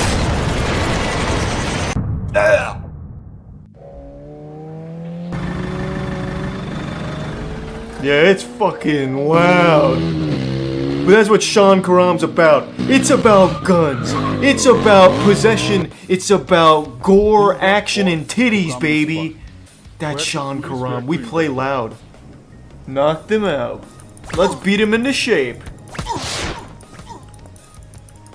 Get beaten into shape, idiots. Oh, someone's shooting laser beams. Is she a ghost or something? What is she doing? Oh, she's possessing people. She's just like me! What do we do? How'd he get up there? Come on, get him! Oh, she's going in. I'll drop on him. Oh, from above, the top turnbuckle. Oh! Shit. Darn! Jeez, come on. Dirty barnacles. How are we supposed to catch him now? What? Shit. Whoa! Fuck! No! We didn't get any information out of him. That's how it has been. Oh, it's in capable hands, officer. I'm Sean fucking Karam. Man, this is a whole Bollywood movie wrapped into a game. I don't even want to play, I just want to watch. No, this is obviously not the end, this is the intro. So they're doing the credits at the beginning, because it's more cinematic that way. I think. There's no way this is the end. We haven't even met this guy. Yeah, we're just starting, I thought so. Alright, where's the correct office? I figured it'd be at the end of that hallway, but I guess not. Oh, here it is. You're out of control, Sean Karam. I need your badge and your gun. You're off the case. Oh, I bet I could come up with some nasty speedrun tech. Ramp off her, ramp off this fan, maybe clip out through the glass here. Hit the end trigger. Congratulations on your promotion, Shankaram. Thank you, sir. Hey, thanks. Glad you're hiding in the goddamn janitor's closet over here. Yes, sir. I got some information from my informer that some few drug dealers are dealing in some spot at the city. So, I want you to patrol over there. Can't use my superpowers here though, unfortunately. Can only use them against evil. Does this have ray tracing? Bro, Sean Karam, you can't experience Sean Karam without ray tracing, it's not the same. Ladies literally lining up to get with Sean Karam. Calm down, yeah, just form the orderly queue. Where can I go from here? Hip! Oh! I'm doing it. Maybe I actually will come up with a good speedrun route for this. This is gonna be the trickiest maneuver yet. Hip! Oh! I am the ultimate Sean Karam gamer. What a move! Oh, I'm even higher now. Let's go. Nothing can stop me. I can explore everywhere. No! I am shocked all of these buildings have collision so far. I thought for sure I'd be able to clip in somewhere by now. Oh, here we go. Go, get it. What are you doing? Not in my city. No 3 men are allowed to loiter in my town. Yeah. Come here. Are you okay, ma'am? Thanks for saving me. It's my duty, ma'am. Mm-hmm. Can you please follow me? Yes. Can we move a little faster? So, what are you doing here, Mr. Detective? Nothing. How did she know I was Just a patrolling. detective? She's in on it! She's evil, calling it. We'll have sex and then it'll be revealed that she's actually the main villain. So, is it cloning compound from that urban legend, which gives unknown abilities to anyone? Oh, this is when I got my abilities from Clummin. Right, and here is one of them. Well, she's giving this away awfully willy-nilly. Then give it a try. Thanks, Ruby, for the experimental government chemicals that give superpowers. अरे अभी तो हम मिले थे. Oh my Ruby? god. पर मैं तुम्हें क्यों नहीं देख पा रही? She can communicate with me in the spirit realm. Because we are in a spiritual state and not in a physical form. Yes, he is my dad. Oh! The inventor of this clomine compound. So you mean I can't control it right now? Well, you haven't tried. Let's try. You will know by the time. I want to control it now, though, Ruby. Can we just find your dad and get some more Clomin? Oh god, not back at the office. Jesus, this is worse than purgatory. Well, now I know the department pretty well. Or reality? It's still hard to believe. Did Ajay. you find any clue? Yep. No, sir, not yet. I've also got Okay, superpowers. Then can you please So I quit. bring me the... Ugh. Fuck, I wish there wasn't gameplay. I just want to watch this as a movie. The gameplay's putting me to sleep. So there's 6 drug deals going down. And I'll have to fist fight each one of them. Are you dealing drugs? Nope. Alright, so I'm gonna rule out any outside drug deals. Let's look for empty buildings. Okay. You already found 2. Oh, did I? Oh, but there was nobody... Oh. I thought there were gonna be fights. Oh, Jesus Christ. I didn't even notice. I'm getting tired. This is actually just putting me to sleep. Holy shit. I'd love to watch the Sean Karam movie, but fuck, man, playing it is rough. There's only 2 more though. I'll find them. Someone's got to stop the drugs. I'll do what I can. Oh god, why? Where is it? I've checked every car. Maybe they're dealing it on the thing here. Trolley. Oh. The drug dealers have won. They outsmarted me. Now the whole town's gonna be overrun with weed! This is making me way too tired. I'm going to bed. This is a video I've been debating making for the last 24 hours. I think the situation is extremely important to talk about, but it's also really complicated. This shit is more confusing than the plot to the movie Tenet. So let's just get into it. Let's spread apart these ass cheeks and get into the stinky meat here. I want to quickly hit you with the cliff notes on why you should care about this situation and why it's a big deal. There's an absolutely awful comedian named Brendan Schaub who is currently suing a small YouTuber over jokes they made about him. Also worth noting that YouTuber lost both of their channels, perhaps because of Schaub, though that's still alleged. If it's true though, then Brendan just gave him the quarter pounder with cheese. Got the double whammy in there. And why this is a big deal is because Brendan Schaub is going after him because of the jokes he made, but also because he showed clips of his podcast in order to make some of the jokes and criticize him, and is claiming it's not fair use and it's a violation. And obviously, fair use is very important on YouTube and the internet in general. So should this actually go to court and should this clown somehow win, it sets a really bad legal precedent. Now let me get a bit more into the lore of this awful comedian. So there's a terrible comedian named Brendan Schaub who was a former MMA fighter, and he rose to fame not really from MMA, though he was very successful there. He came into the public eye thanks to his frequent appearances on the Joe Rogan podcast. I think he's the #1 reoccurring guest on Rogan. He's been there like 80 fucking times. So he basically got his career by suckling off of Joe Rogan's hot dog sized nipples, and from that used it as a platform to make his own podcast. The dude's got like fucking 10 podcasts, so he has like a lot of productions, and it's something called Thick Boy Media, and he also tries to do comedy, unsuccessfully. The most entertaining thing about Brendan Schaub is when people are making fun of him, because he is the joke. The only comedy he provides to the world is in the form of a punching bag for people to laugh at and joke about. He himself steals jokes, allegedly, and I tried to watch one of his stand-up specials. It was fucking miserable. Watching Brendan Schaub desperately try to fish for the punchline to the joke he's attempting to tell is like watching a dog try and cross the street with oncoming traffic on its way. It's just painful and you just want to like look the other way.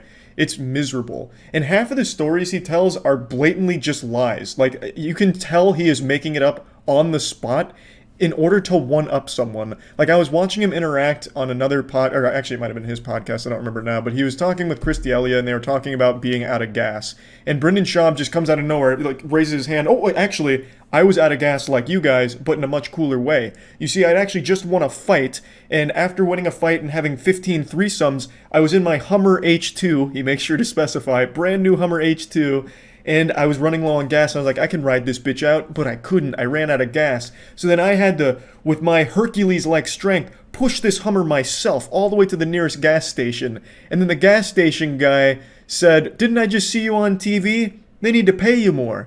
That was his story. Of course, I embellished it a little bit, but the story was, I just won a fight. My brand new Hummer was running out of gas, and then I had to solo push it to a gas station where the gas station guy recognized me and said they need to pay me more.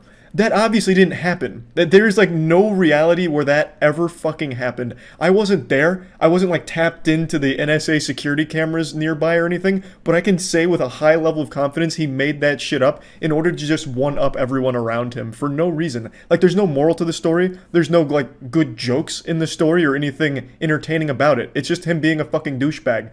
If you were solo pushing a Hummer, who was steering it? How did you push this Hummer and steer it all the way to the gas station? How far away were you? There's just no chance. And then just so happens the guy working the gas station watched you on TV moments before and then mentioned you don't get paid enough. And then what? Everyone clapped? And then you became prom king?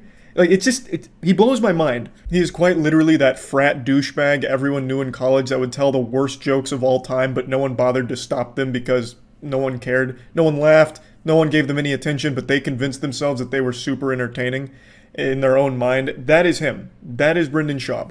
That is the comedic stylings of this absolute troglodyte.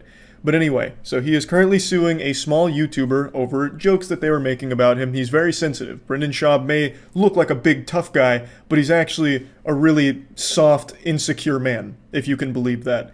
So the jokes hurt his feelings, and he used another company to take down the videos that were criticizing him, joking about him, and then went the extra step to sue him. Now, I can't show you the video where the YouTuber was going through the lawsuit because he just fucking showed the full legal document, because I can't show it because that's taken down, and also probably wasn't a good idea to just show the actual legal document. I'm sure there's something in place to say you can't do that, but he was very transparent with Brendan Schaub's legal document that was sent to him. It is a full-blown suing case from what I can tell. I'm no expert. I'm not a lawyer. I didn't pass the fucking bar or anything, but it does seem like he is going all out to fuck this man in the ass. I imagine this was supposed to be some kind of scare tactic to frighten this individual and make them stop posting mean things about Brendan, but the YouTuber said that they are going to fight it, they are going to go to court, and I think that's great because they need to beat this case. They need to continue to set this precedent across the platform that you cannot abuse this system like this. This is not okay.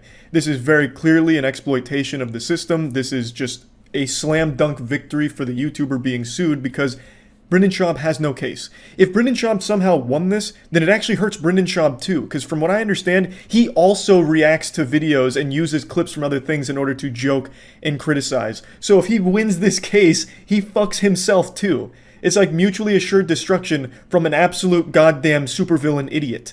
It makes no sense, and I don't think anyone around Brendan Schaub is smart enough to tell him how stupid he is. And I wish I could show you some clips of Brendan Schaub and all of this going on, but I'm not going to take any chances with how fast and loose he's being with the legal system here, so I'm not going to show anything from any of his podcasts or anything he said.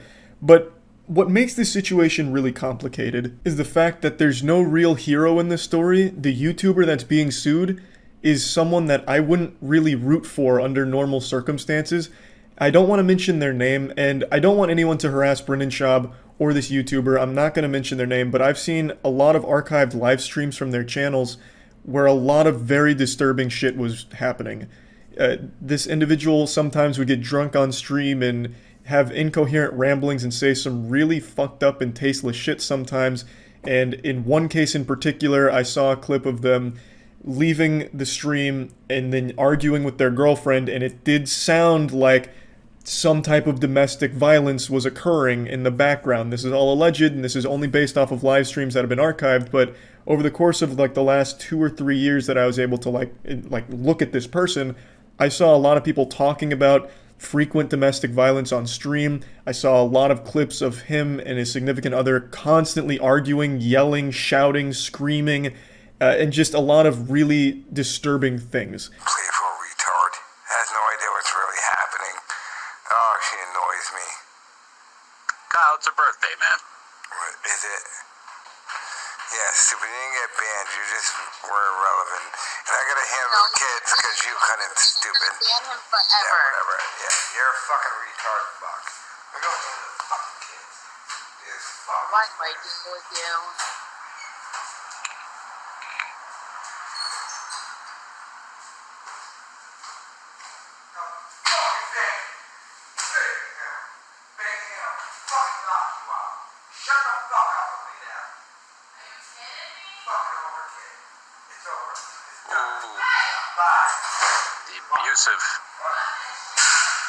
Like I said, his channels are down, so I can't look at his content myself and see him. I can only experience this through the re-uploads from his community and the community members talking about the streams and talking about these clips. But from what I've seen, it is some pretty fucked up things. I've seen a couple of interviews with him as well as people talking about him, and there's just a lot that is not great. Especially that clip where it does sound like he is hitting something or someone. Hopefully that's not the case. Hopefully that's just a complete wrong interpretation of what's happening, but I just wanted to say from everything I did see on this individual with like the arguing, which happened on stream often, and the drunk streams where really not great things were talked about, it's not someone that I would be like super enthusiastic to support, but I do hope they beat the case against Brendan Schaub, because Brendan Schaub is basically salting the fucking earth here. As these cases build up, if any of them win with these absolute bogus bullshit claims in court, if any of those win, it sets that legal precedent going forward, which means other equally stupid idiots like Brendan Schaub can abuse the system the same way. So I still hope that they beat Brendan Schaub, but I recognize that they might not be a good person themselves. But yeah, I do think this is an important case, because this is only one of a handful of cases where a YouTuber goes after another YouTuber on absolute bullshit claims. And hopefully, just like the previous cases with like Ethan Klein versus whatever the dude's name was, I'm already forgetting his name, hopefully this case will also result in that shit being shut down as well. Like I said, I think this was probably just supposed to be a scare tactic that didn't work and might find its way to court, though I still do think that's unlikely. I'm hoping the case just gets dropped and doesn't go that far, but if it does, hopefully it gets an absolutely biblical smackdown in court, just gets fucking slapped off and don't have to worry about it again. But yeah, I just wanted to cover the situation because I do think it's an important one to talk about, and yeah, that's about it. So yeah.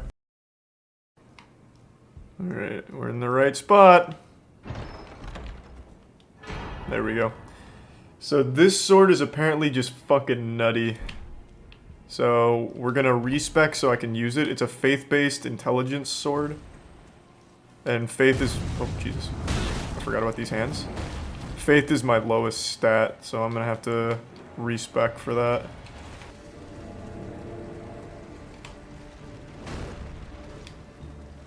Oh, that was so risky, but so clean. Watch the crabs do that now. Oh, what the fuck? Figured I might as well get that before going down.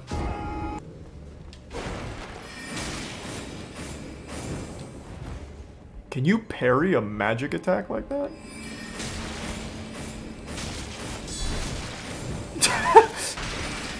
He's so upset. Oh, I'm upset now. Holy shit. Oh! Alright, he kind of went wild. He sidestepped me.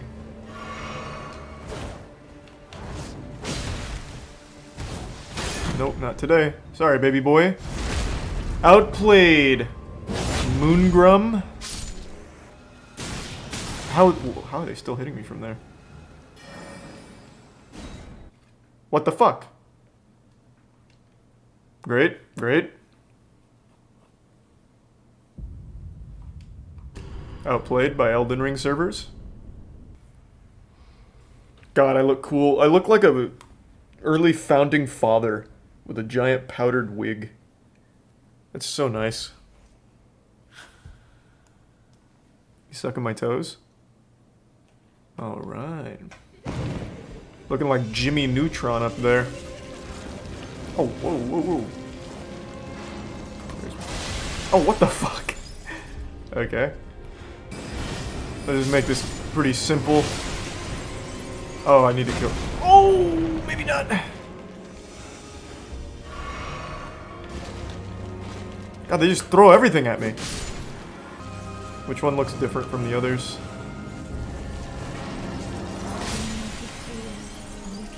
Oh, wow. They got me with the chandelier. You ready to come down? Oh, there's a chandelier there. I'm not falling for that old trick. Oh, what the fuck?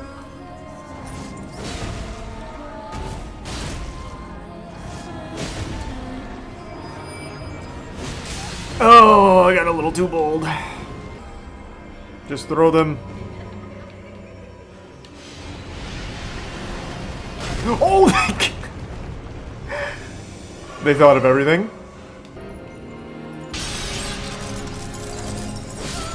Take that, Sorceress Jimmy Neutron. Alright. Any chance you just like surrender? I burned like 5 flasks just messing around, so if you don't mind. Okay. On my way. Open your mouth. Not dogs. Literally the hardest enemy in the fucking game. Gotcha. Fun fight. Easy. Fucking nuts. Phase 3. Let's ride. Coward. Fuck you. Oh, shit. Outplayed. Sorry, idiot. He's gonna try and climb back. Yeah, he is. You just won't learn your lesson, huh? This is the Sword of Night and Flame. It's pretty fucking nuts from what I understand. So Elden Ring does have an easy mode, and I'm using it right now. It's the Sword of Night and Flame. This shit apparently one-shots most things. And it also has really good AoE on most of its shit, so you can just 942. You can kind of just fucking slap through everything from what I've seen. Okay, so now I get to fuck up Radon. This is exciting. Okay, so he's in the southeast island of the Caelid Wilds. There's no way you can do that fight without summons. I'm pretty sure I can. I've done every fight ever without summons. And the streak will continue. But we'll see. Maybe it really is that hard. I haven't really watched it. I know what he looks like because I saw Lud struggling on him. And Lud summoned like 15,000 helpers. And he still got fucked. So I do know at least a little bit of how Radon looks and acts. Okay, good start. Thought I'd land on the tree and survive. Thanks to Prime Volpace and the resub bin. Oh man, this is intense. So that is actually Gale from Dark Souls 3, isn't it? Is this like an actual in-universe game? Is cursed ever to wander.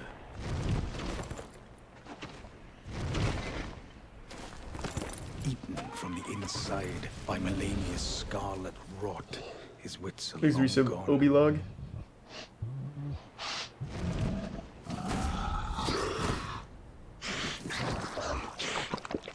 Now he gathers the corpses of former friends and foes alike, gorging on them like a dog. God, he's fucking cool. All the bosses in this game are so fucking good. Here I come. There's a prime clamp. Oh, I'm feeling good. Dodge the first attack, I'm nuts. Brace your ass, Radon. I'm gonna fuck it. Almost there. What the fuck is that?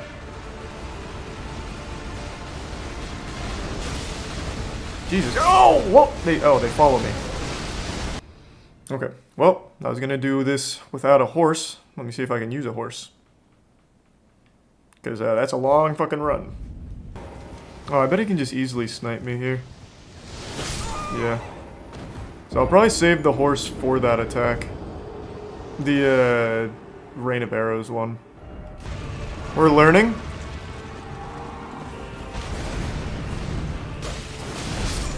Yikes.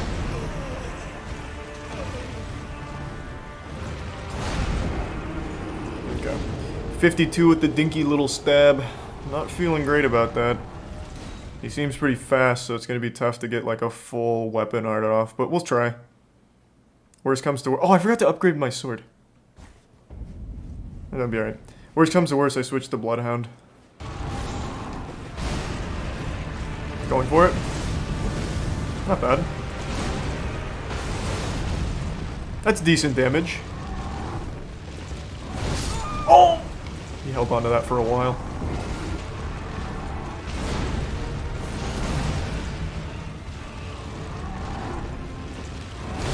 Damn, I cannot get the timing on that.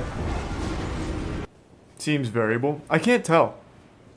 But it's hard to react to it because it comes out so quick after such a long stall.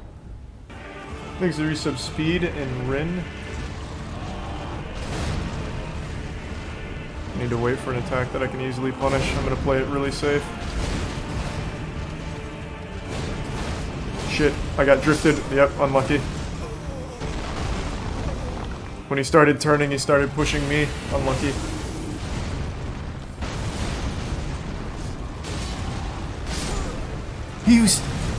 He still didn't stop? Oh my god. What a big boy. I had good reads on most of that there, though. I'm getting the timing down.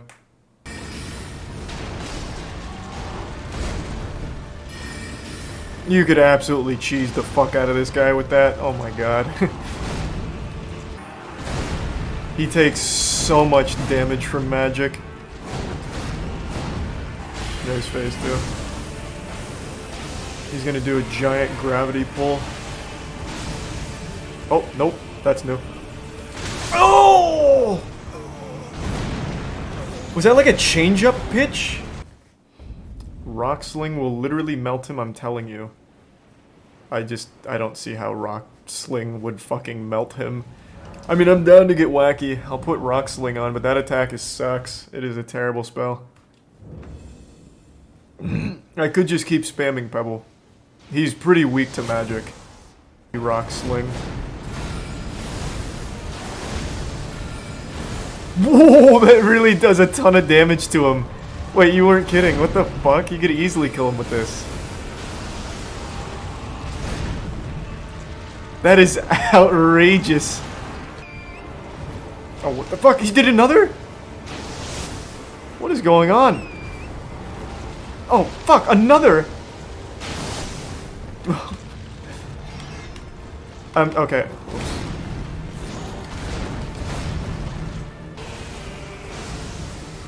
Alright. But yeah, that would probably be the easy way of doing it. Or probably Pebble, maybe. But yeah, that's absolutely, like, easy mode. Yeah. I'm not gonna cheese him with magic, though I could. That definitely seems to be pretty easy. Bait out an attack, travel backwards, Rock Sling, or spam Pebble, even. Like, I bet Pebble would be even stronger, because you can get more of it off.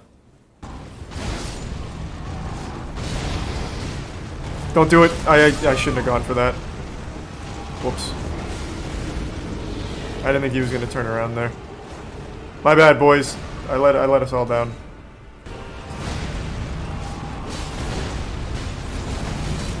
Now that was a good punish. I'm stuck. Oh! Thank heavens. Huge. That was big for us. We needed that. Oh, God. The combos never stop. Yep. He still didn't stop on that. I thought I was going to be able to get the full thing off. Unfortunately not. He's weak to cold. He's weak to anything magic. Literally, I could just go rock sling on horseback and switch out my flasks for more ceruleans and be fine. Even pebble. Like here, hold on. Let me show you. Oh shit! Alright, maybe got a little too close to the attraction. But yeah, you could just stay back, switch out to cerulean, and just use that, or pebble, really. But it's not super fun. It's not like a really fulfilling way of killing him.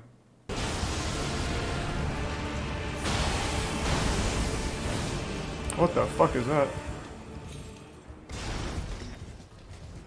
Just go home?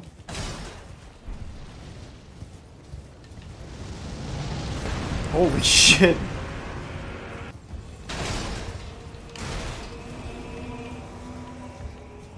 Is that everyone? Is that the whole kit and caboodle? Is there someone still down there? Who is still fighting him? Damn, what a hero. Damn, he's still coming after me. He's a fucking menace.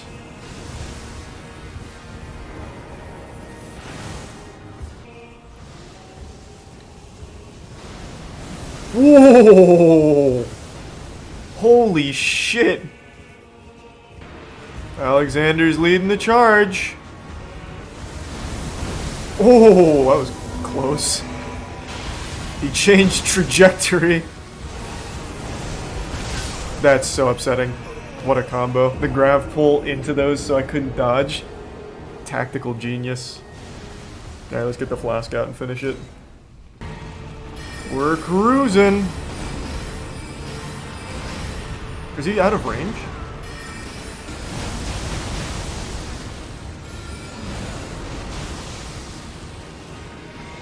Looking pretty good.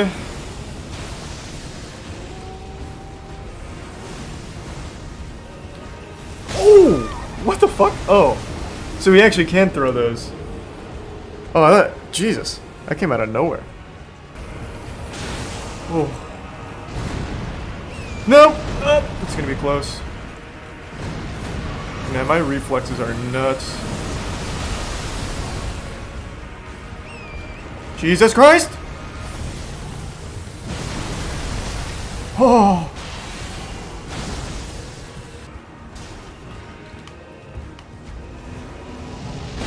Oh! Fuck, that was scary. I completely lost sight of him.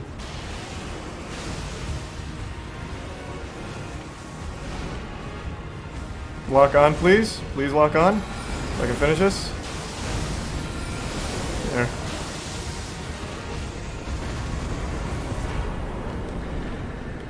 Nice. Doesn't really feel great doing it that way, but yeah, that boss is nuts. That's a great boss. Finally, a boss that like actually requires a lot of training in order to do it without cheesing. Radahn's a great boss. I think he's a fucking fantastic. I think he's the hardest boss in all of Souls. I've recently played through all of the games. Before Radahn, it was Orphan. And he was much harder than Orphan. The start is tedious. I do not like the start. I agree. The start is just tedious. There's really no challenge to it. It's just tedious for the sake of being long. Though it helps give a sense of scale.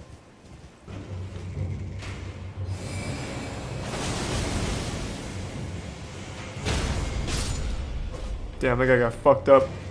Hit him with that full Kamehameha beam. Have you fought the God King Apostle yet? It's another tree spirit.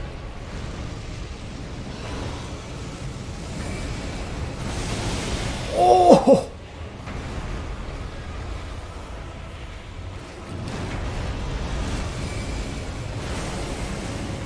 Oh, Jesus, I just killed myself for that. That was a ton of damage. Though, to be fair, if I was just using bleed again, it'd probably be more. That had me sit down for a minute. I actually might summon Oleg. I still haven't gotten to see a +3 Oleg. Going for it, don't kill me. I died.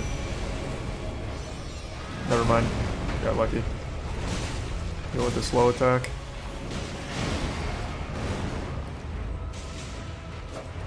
What? Oh, wait, I forgot.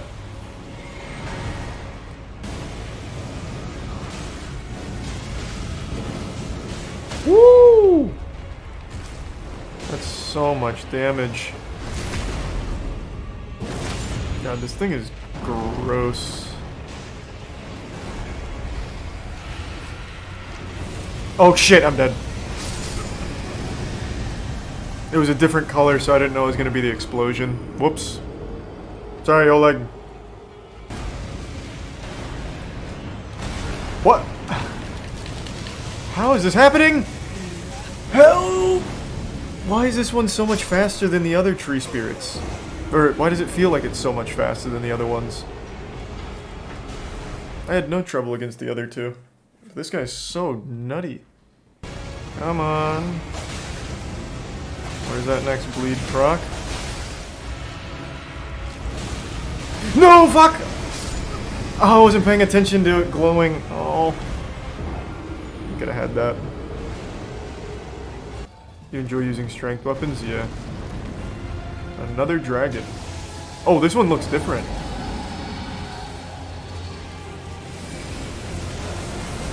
Oh, no, it's still the same attacks. Oh, no, it is not. Well, finally, a new kind of dragon. It's about fucking time. Probably won't get it without bleed, to be fair. Might have to switch to bleed. Wow!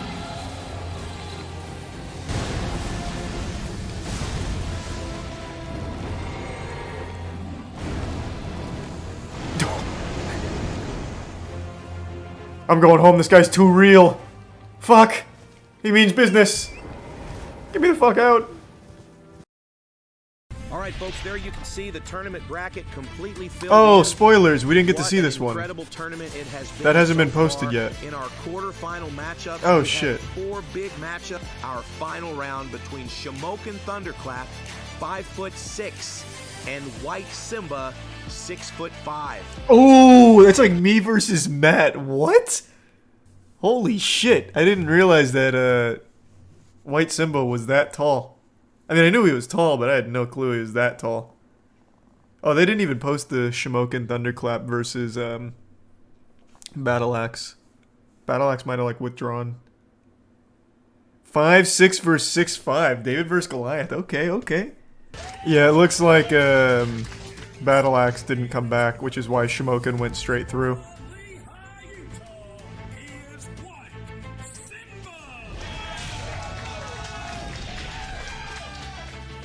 Resub Ryan and Fetal.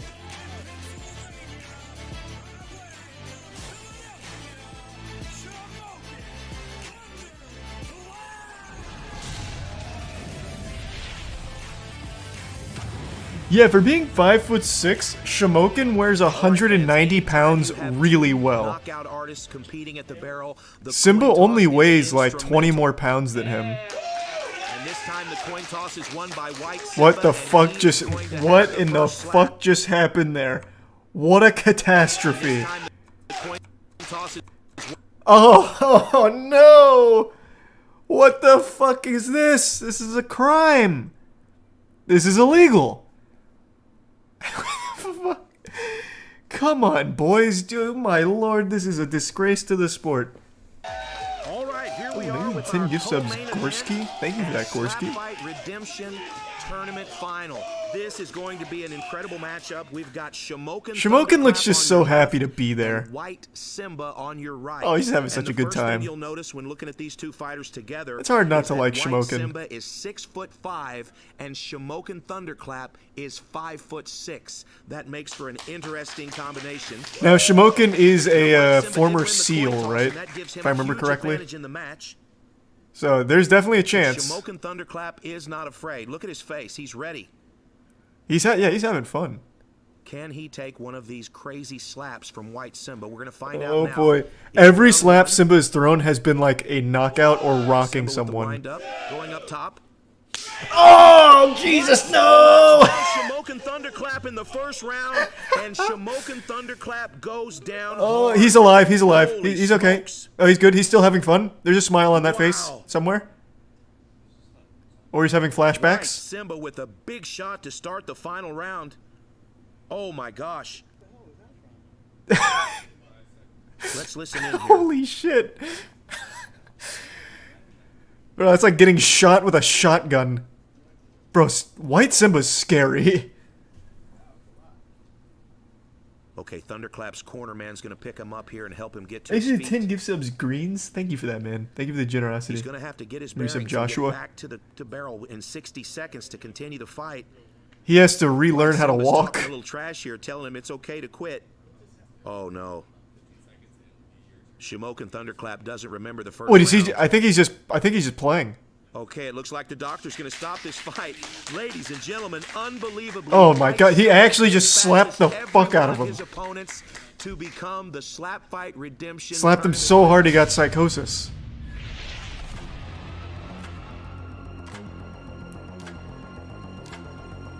That's the first I've ever seen that. Actually just slapped the memory out of him. Bro, White Simba's so good. Holy shit. You are the winner of the Slap Fight Redemption Light Heavyweight Tournament. Yeah, I mean, that was one of the easiest things I've ever done in my life. You know, work hard, play hard. He said that after every match. My mom, for being so supportive, and yeah. Get ready for some big shit coming. I got some big shit coming. Oh, wait, look at the... I just noticed this swelling on his face. This man's got two chins cooked up here. That's Johnny Juice sending his regard from beyond the grave. Damn. Yeah, look at that. It's like he's got a jawbreaker in there from Ed, Edd n Eddy. So he definitely won the war, but he took a few shots in the battles at least. He tries to be the villain, but he seems like a nice guy. I think he's just playing a character, and he's doing it really well. God damn. Alright, let's do the Darkest TikToks Part 2. Part 1 had a ton of shit I'd never even heard of before. Confused_me too. Also, I really want this in the iceberg because I want to let you guys know to not believe everything you see on TikTok. The account only has 2 posts, and one of them shows someone squirming around in a garbage bag, and the other shows a river. I mean, come on, it just looks so staged. It's like some teenagers just wanted to prank the TikTok community. And also, if you It's very easy to do that. First of all, you wouldn't upload them. I wanted to include this on this list on the tip because, guys, don't believe everything you see on TikTok. And imagine, like, I'm still gonna believe everything. Because it's more fun that way. Suffocating flies trend. And squeeze the bottom, alluding to the idea of the fly being squished to death. Most of the times they wouldn't squish the fly, at least on video, but sometimes they would actually post it. This is a rare case where someone actually claims they made the trend. The user goes by DJSHBDBDB, and his bio read, "Hey girl, I made that 50K. squishing fly trend on fly and TikTok." syringe trend now. This user has since changed fucking his at my name place and of gotten yours. banned due to violating community guidelines. It's really stupid when people do shit like this for clout. Like, dog, everyone kills flies, but it takes a special kind of person to Hey, trap a fly, I put it in don't. a syringe, I make Tiana start do it. squeezing the bottom of it, and then post it for TikTok clout. I don't and feel make like your hunting bio, that shit down. It's such a "Squishing fly hassle." at 50K. Skinwalker dog. The woman posted a TikTok of her dog opening the door from inside the bathroom. She screams, "Oh my god," as the dog looks at her and closes the door again. The comments were full of people telling her that her dog was a skinwalker. Look, if the doorknob was... Yes. From Upper Kazuki. Yes, of course. The only man qualified to diagnose your dog with a possession. I have no doubt, too, that this kid truly believed it. They're like, oh my lord. That's our real possession. Just like in Demon Slayer. But the owners then showed that the doorknob was one of those lever type doorknobs. So, you know, my that's dog how opens the dog doors. opened the door. Bolivia College Incident. The Bolivia College Incident is another one of those situations where users would just upload these shock videos onto TikTok until they get taken down. Eventually, the railing breaks and students begin falling to their deaths. It's so scary seeing this one girl about to fall Holy to her shit, death, what? but is pulled up by a colleague. Usually, I know about these shock videos that go around. I've but never I heard of had that. Also, to the people posting this to get clout or likes or just Wait, what shock the value. fuck? When did that happen? I've never heard of that in my life. Well, I'm not looking it up on stream, obviously, but I've literally never heard of this ever. It happened in 2021. Damn, what overshadowed this? Like, did Dreams stream during this day or something? How is this not trending on Twitter? How far up were they? 4th floor, it says right here. It was all over Reddit. Damn, what the fuck was I doing in March of 2021? I never heard of that at all. You're fucking weird, bro. You're a weird piece of shit. The body. Jesus, I'm sorry, I just haven't heard of it. Jesus. TikTok. That man came after me. April 24th. Update on cat Appreciate killer's it. identity. In part 1, we talked about the lady cat killer that would go on Omegle with the tag furry from 12 a.m. to 2 a.m. and would show off skinned and burned cats. She would also go on TikTok basically having fun that she wasn't caught. This is the internet. The cat killer was found out to be Crystal Cherica Scott, a 19-year-old so woman sweet. in Indiana who apparently sold animal crush videos on the internet. When searching her home, FBI agents recovered give some numerous name. animal parts and skulls that were consistent of the size of cats and dogs. Agents also discovered approximately 3 live dogs, 12 live cats, and several lizards. Scott is facing up to 7 years in prison, 3 years of supervised release, That and is a so maximum fine fucking of stupid. $250,000. That is so dumb that they are not more strict on that. It is fucking shocking. Even if, let's say you don't even like animals. Let's say you're a person that just fucking hates animals. At the very least, there is so much documentation to prove that people that harm animals or torture animals on camera for views or to sell the videos are literally the most likely to be serial killers. So even if you fucking hate animals, there is no argument where this person should ever be free again. For this long, this many tortured and killed animals on camera, there is no world where this person should be allowed back in general population. Fucking crazy. 7 years maximum with 3 years of supervised release. Good lord. Foreigner challenge. So this was a trend that started in April of 2020, where people would post compilations so of little infuriating, fan edits man. of themselves, basically, with Pop Smoke's song Foreigner playing in the background. Rest in peace, Pop Smoke. You cannot say pop and forget the smoke. Except the people in these edits would put their names into these edits. Yeah, exactly. The animal harm is often a precursor to murder. Like almost every single murderer, like Richard Kuklinski, the Iceman, claimed to have killed over 200 people when he was working as a hitman for the mafia. Jeffrey Dahmer, I believe, also in that group. Ed Gein, pretty much everyone. Ted Bundy, I think, as well. Pretty much everyone you can think of all started with killing animals. Like just like torturing animals as a kid in their home or finding strays and beating them to death. They all started there. And yet still the law doesn't seem to take it seriously. Crazy. No, I don't think I've ever heard that one, Goblin. In May of this year, an account on TikTok began gaining traction called Puberty Helper 101. The goal of this page was to help little girls go through puberty and deal with the changes their bodies were going through. But eventually, people found out that the owner behind the account was a grown man. It was even more disturbing when the account sounds posted about right. this. Hey guys, I'm going to pick 3 of you randomly and DM you and give you my phone number to help you and talk you through anything you need. If any of you would find this helpful, write in the comments and maybe I'll pick you up. What the fuck? This TikTok account Thanks, was banned Austin shortly after, Jones, though, I when the TikTok guess. community found out it existed. Who ran that account? EDP? Like, Blackout goddamn. challenge. In April What of the this year, fuck? a 1444 video. The 1444 video is another video that would circulate around Thanks for the TikTok, bits. just like the Username. Bonnie McNutt video and Yeah, I heard the it's out. Bolivia College incident. This 2019 video showed a teenage Russian boy sitting on his couch saying a quote and then shooting himself in the head with a semi-automatic rifle. Before he commits, he says a quote, and that quote translates to Nikita. How does the saying go?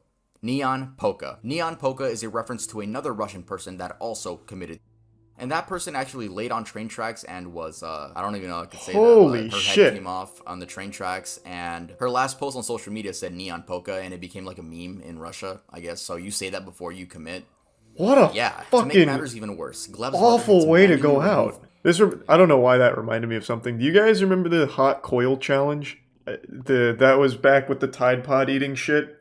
There was a dude who threw his arm onto like a hot coil on his stove for the hot coil challenge. Anyone know what ever happened to that guy? And then he just like burnt the shit out of his arm, like probably a permanent branding. And then he was about to do it again before his friends stopped him. It never caught on or anything. But I was just wondering, does anyone have a follow-up to that?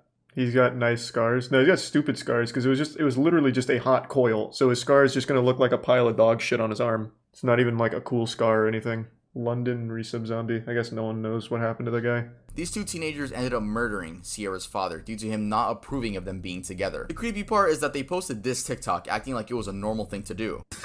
I don't know what to say. Welcome back to our YouTube channel. After murdering day 3 after murdering somebody. Whoa! Whoa! What a way to start a vlog! The Hey, father had been hey, stabbed to whoa. death and his body was set Jesus. on fire. His body was found in his own garage. The teens have been Vandara, charged with murder, resub Casca. but haven't entered a plea. If convicted, Guerrero could face the death penalty. Because she is a minor, Sierra faces life in prison. Oh, that's good at least. CP/. I can't imagine there's too much more that he hasn't covered because he's doing really broad topics instead of like specific instances, or at least in this that he did. So yeah, we can finish it. Joining me today is the amazing True Danny Crime oh, Cam. I thought You it was guys gonna may be have Danny seen her DeVito. TikToks on your For You page. Plaque, that's so amazing. When we started this series, I was at 85,000. Now we're nearing 200,000. Isn't he close to like subscribers. So thank you guys 500K so now? much for sticking Oh, around. he's over. with me, and God be sure to damn, he's grab a popping drink, off. Grab a snack. Let's get started with the video. Jesus. I feel like he was at Jonathan G. 500K like Now, a day Jonathan ago, G or whenever we watched the is first part. Jonathan G. You guys most likely have heard of this, but let's keep talking about it. Jonathan G was a TikTok account that appeared No, I in have no idea who 2020, this but is. the original account has since been banned. To understand exactly who and what Jonathan G is, Looks first familiar, though. we have to go back to 2016 and inform ourselves about the Blue Whale Challenge. It is believed that Rina Palenkova was the first victim of this horrible game. We spoke briefly about her in part 2. This I happened again in doubt 2019 with the infamous Momo picture, which I can't show or else this video would get demonetized. Where was the first sighting? Apparently, the first sighting of any of these accounts was on TikTok, going under the username @Jonathan. I remember the Momo thing. Eventually, if you're wondering how these anonymous people were able to convince these young teens into doing these They- horrible I actions, don't think they it's because did. they would threaten to dox, which means find your address, kill your entire family, and do other disgusting things. All the other versions of it have resulted in a lot of kids committing. Well, read this one about I the- don't think so. If I remember correctly, I haven't done research on this, but I do remember that Momo thing. I don't remember Goofy, whatever that is. I remember that guy's face, but I don't remember that being anything like further than that. But the whole Momo thing was all just a complete hoax. It was all completely fake. No one actually like hurt themselves or anything like that. I don't even know what I type in to find it. Momo related deaths, maybe? Yeah, the Momo challenge hoax. I don't think there was an actual case of somebody, you know, killing themselves from it. Who Momo is? I don't know why you asked that so awfully, but it's this thing. It's a picture from some old horror skit or something. This thing. Yeah, I'm pretty sure no one ever actually hurt themselves. It was just people making it up, and then places like Mirror ran with it. So like, here's Mirror's headline. Momo challenge victims revealed, kids as young as 12 killed by twisted craze. But I don't think any of it was ever actually real. I'd have to look more into it, but yeah, I do remember it all being outed as like, all those stories that were reported weren't actually true. And that- Okay, people keep saying blue whale. I don't even know what that is. That is foreign to me. I know blue waffle, I've never heard of blue whale before, so I don't even know what to look up here. Blue whale death? Well, I just got videos of blue whales dying, okay, so probably not. What do I look up? Blue whale challenge? The piece, so there was initially an article that came out linking multiple children's suicides to the blue whale challenge, and then it is critiqued by saying the piece was later criticized for attempting to make a casual link where none existed. None of the suicides were found to be a direct result of the group activities. Claims of suicides connected to the game have been reported worldwide, but none have been confirmed. That's what he's talking about. Well, I know, I'm just saying, like, I've never heard of the blue whale one, but none of this was ever, like, actually confirmed, ever. John told Mashable this in an email referring to his business. Quote, "These pieces are not decoration. They are teaching tools and serve a very important purpose." This is a very hypocritical statement considering John has dressed up these human remains and let his cats play with them like toys. Oh. I was gonna say, like, that's a pretty reasonable response. How to tell? We drove to buy a real human skeleton. The thing about the question of where do I get them from? I bet the people would be happy to see their bones being so enjoyed. It doesn't matter to like 99% of you. I first want to point out that John is not an osteologist, which is a trained professional who critically analyzes and evaluates how does he get the remains bones? to determine. John buys his remains from old medical collections or bone traffickers, then sells them back to the public under the guise of making the study of bones and human anatomy accessible. Anyone could buy these human remains and do whatever they want with them. You could close out this YouTube video right now and go buy some human bones. That is it. Give me just 1 second. Is that true? I had no idea. I know you can buy, like, for, like, I remember in college some classes had human bones to teach. I didn't realize that was just something I could get on Amazon. Let me see. Bone trafficking? Looted skulls and human remains are being sold in the black market. And do I get to know whose bones they were? Like, do I get, like, a picture of what they looked like before death? And it's like, hey, it's belonged to fucking Paul Cheeseburger. These are his bones. They're like an NFT. I mean, unironically, you get more value out of human bones than an NFT. Yeah, this guy seems like a real maniac. At one point, John listed for sale the skull of a Sami person. The description of the skull also included a slur in reference to the group. Quote, Black, indigenous, and other ethnic bodies are not props for art. They are not objects to be pillaged and dissected by anyone. They are not exhibitions. So is that what John was doing? Was he personally going and people exhuming these graves? And we shouldn't be okay with the private or trade he just of had these his mom and bones, dad's credit which card people and have bought no bones. ethical right to procure in an industry built on racism and violence. The killer that TikTok users found and caught. So on February 23rd of this year, Daisy De La O was fatally stabbed outside of her family's California home by her ex-boyfriend, 25-year-old Victor Sosa. Tier 1 Victor was a suspect Asian immediately after guy. her death, but he had already fled the country. They posted videos and images of Daisy, shared her story, as well as images of Victor calling for people to share and find him.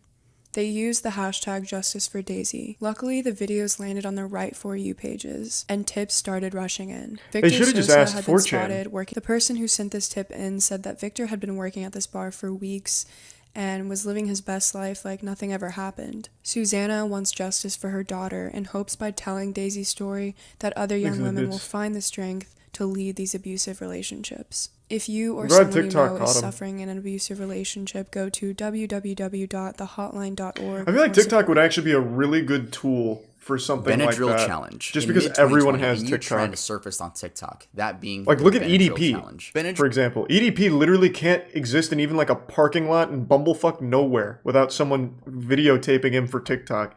That man can't go anywhere. So actually, maybe using TikTok as a resource for catching people would be pretty effective just because there is so many people on TikTok. The TikTok challenge that dares people to Prime strangle Ryan. themselves and escape. This challenge has been referred to as the Blackout, Yeah, the challenge, Blackout the Challenge. game of choking, and just did this speed one. dreaming. Even though this is public information, because this Speed child is so dreaming? young, I found out there was some type of video on TikTok letting kids know how to strangle yourself. But he's 7 years old, so how is he going to get out of it? A spokesperson from TikTok has since said that the challenge has been banned from the platform. Junior's family encouraged parents to block various social media sites and educate themselves about what could be lurking behind their kid's screen. The effect of I mean, as a TikTok's parent, you have to Blackout know Challenge TikTok's not reached gonna be far great for beyond 'em. the United States. In Shit's January trash. of this year, and this really begs the question, what dangerous TikTok challenge is going to trend next? And is TikTok even going to stop it in time, or is it No. going to take the lives of more kids? Yes. Zombie Woman is You want to know not how you solve Marilyn it? Unironically, YouTube had the solution. You have YouTube Kids, where you literally can't have anything but shit for kids. Then you have normal YouTube. And then they fucked it by just still allowing kids on normal YouTube anyway. So that's how you solve it. You have TikTok for kids, and you have a TikTok that kids cannot access. And the two never collide. That's how you also get rid of all your child predators. Easy. But then again, it's hard to well, you wouldn't know people's ages on TikTok for kids, I guess. I don't know how you'd enforce it. Right? We're prototyping right now in the lab. I'm still coming up with the solutions. Require an ID to sign up? Yeah, but kids don't have an ID. What are they gonna give me? Their fucking Roblox username? Yeah, it'd be tough. How would you enforce it? A biometric scan? I don't know what the fuck you'd do. Social Security? That'd be good, because that solves two problems. Not many people want to give up their Social Security number, so then TikTok dies, and that's a net positive overall, too. So yeah, I mean, I guess you could do SSN. In part 1, we spoke about a woman in Seattle, Washington who was clearly in distress. Many of you were telling me in the comments that the woman in the video is a woman by the name of Marilyn Stanley. At first, I thought so too, but after more research, these two cases are actually completely separate. These are not the same people. The story goes that this woman was in an abusive relationship with her then boyfriend, named Zachary. Throughout the relationship, he would beat her, and she didn't leave because he threatened to kill her if she tried. Eventually, she was over at his house, and out of nowhere, he punched her repeatedly in the face. He dragged her to his bedroom and continued beating her. Then his pit bull came and bit half of Marilyn's ear off. She blacked out and woke up to Zachary smirking, and he said, "Look at you. You're bald. Now nobody's gonna want you. Go look at yourself in the mirror." She described, and Zachary, he ended up blaming the scalping on his dog, but detectives were able to find out that the knife he used had scalp on it. This idiot ended up getting 20 years in prison, which, bro, honestly, I think we can all agree he deserves a lot more. And sadly, Marilyn has to wear wigs now since she cannot grow hair at the top of her head anymore. God damn. TikTok helped identify an Appalachian Trail killer. Because that video looked like it was like makeup or something. I thought it was like from like a horror set. Flowers Don't Growl. Holy shit. Camping. The man must have been scared by the police lights because he just eventually wandered off and faded into the darkness. An officer accompanied them back to their campsite so they could gather their belongings and get the heck out of there. And Taylor learned not only the identity of the man, but the fact that he had killed someone just 2 weeks after they'd crossed paths. Ronald made it to Southwest Virginia. This is where Ronald ran into the man that attempted to murder Taylor and Chris, who was later identified as James L. Jordan. A Canadian woman nearby was also stabbed and managed to survive by playing dead. She then ran back to meet the other hikers and made a 6-mile trek to safety with them. In April of 2021, James Jordan was found not guilty by reason of insanity. Devious lick trend. The devious... What? I actually just read something the other day that when you plead insanity, it's actually worse for you. I was reading that, like, if you plead insane, it is significantly worse. Then you're just confined to a mental institution for like your entire life with no chance of parole or anything or some shit like that. Yeah, so he's not free. He's still in federal custody. That's what I just wanted to see. Though there is that, we even went over this on stream a while back. Do you guys remember, I think it was in Canada, there was that guy on a bus who out of nowhere grabbed a knife and stabbed a passenger. I think he ripped his head off, like cut his head off, and ate his eyeballs while everyone else on the bus watched. Because they got off the bus, he just out of nowhere started stabbing some random passenger. They all got off the bus, and he just sat there in the bus and ate the dude's eyeball. That guy only spent, I think it was 5 years in jail, and then was let go. He's completely free, he changed his name, and now he works a normal job. He's just back in general pop. No, it wasn't drugs, it wasn't anything like that. He pleaded insanity, and I guess after 5 years they said he was good. No, that's real. What the fuck was his name? We're kind of going back in time because we already did this, but let me look it up again. Vince Lee. Oh, the man formerly known as Vince Lee. Vince Lee was found not criminally responsible in the killing of Tim McLean. Bro, I don't know who he hired in court. He must have got Saul fucking Goodman. He was found not criminally responsible for the beheading and consumption of Tim McLean. So he was discharged in 2017 and changed his name, and he's back to business as usual. Fucking wild. He spent 7 years, though. It was 7 years, not 5. God damn. Wasn't drugs. Apparently, they said that he had untreated schizophrenia. That's what his legal defense said.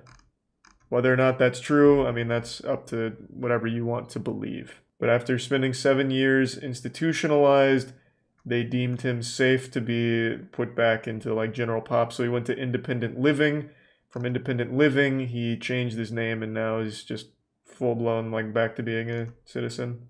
Though even the people that discharged him have said, I'm concerned about a relapse. So, the man ate someone. Yeah. Not only did he eat someone, he ate like the worst part of someone. He ate a fucking eyeball. You know, like, push comes to shove, you and me, we're trapped on like a mountaintop, we're running out of food. The first thing I'm eating from you is not going to be your eyeball. I'd start with something that looks a little familiar, like maybe like your leg or something, like nibble on your calf.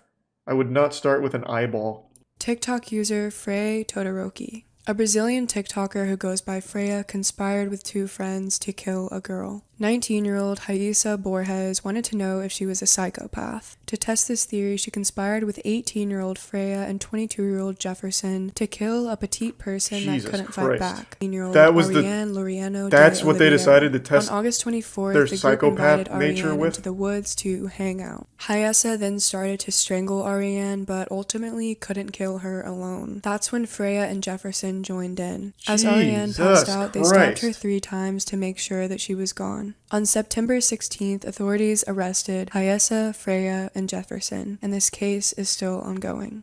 Hopefully it ends with if you guys life enjoyed in prison. The video, make sure to leave a like, and if you're not subscribed, If you want to know if you're a please, may I ask psychopath, for just your do what normal subscription people do. if you See enjoyed if you the like video. Overwatch. Also, that was good though. Those were good icebergs. I had heard of a decent bit of them, but not a ton. Especially not that last one. I feel like that one would have been bigger news. Maybe it was and I missed it, because apparently I missed quite a few big ones. You all know how much I love to get wacky, but unfortunately today I learned what happens when wacky gets you. I recently made a video talking about the YouTuber Gilva, who recently received 3,500 copyright blocks on his content, setting a new, unbeatable world record that I imagine even made God afraid of his own creation for a brief moment. And I thought this was a pretty open and shut case of Nintendo enforcing their copyright, as they've done millions of times in the past. However, this shit has had more twists and turns than Game of Thrones, and hopefully, unlike Game of Thrones, this will have a good ending. Yesterday, a lot of very strong evidence came to light to indicate that Nintendo may not have been the ones behind all of these copyright blocks. And this rabbit hole goes deep. Apparently, there may be someone or some entity posing as Nintendo and just taking down content on YouTube, stretching all the way back to 2019. So, I mean, it could be fucking corporate espionage, could be Atlanteans, it could be fucking DB Cooper behind the whole operation, we don't know. So I wanted to go over all the evidence here, since I'm often considered one of the finest minds in justice. I'm like the real world L from Death Note. You might remember, but I was actually the ace detective that cracked the Jack the Ripper case. I finally solved that mystery on stream not too long ago. I'll go ahead and spoil that anime for you. Jack the Ripper was undoubtedly Charles Lechmere. I was the one that put all the puzzle pieces together and connected all the dots. So yeah, and I decided I'd lend my expertise here to this case since I recently made a video about it. Before getting into it all, I'd like to mention that Gilva took down their channel today. They mentioned that Friday, today, was going to be doomsday for the channel, and they weren't lying. That wasn't clickbait. They were not posting cringe, they posted the fat fucking truth. They took down the channel today in response to all the copyright claims they've been dealing with, and didn't think it was worth keeping the channel up. So if this theory does turn out to be true, it makes the situation even more upsetting, because if Nintendo really didn't copyright claim him, then basically what happened is Gilva got pranked epic style from a guy pretending to be Nintendo and then deleted their channel for it. Hopefully they can get the channel back if this can be proven, but regardless, let's go through the evidence now. So this is where it all started. This is where my third eye began to open to the possibility that Nintendo was actually innocent in this case.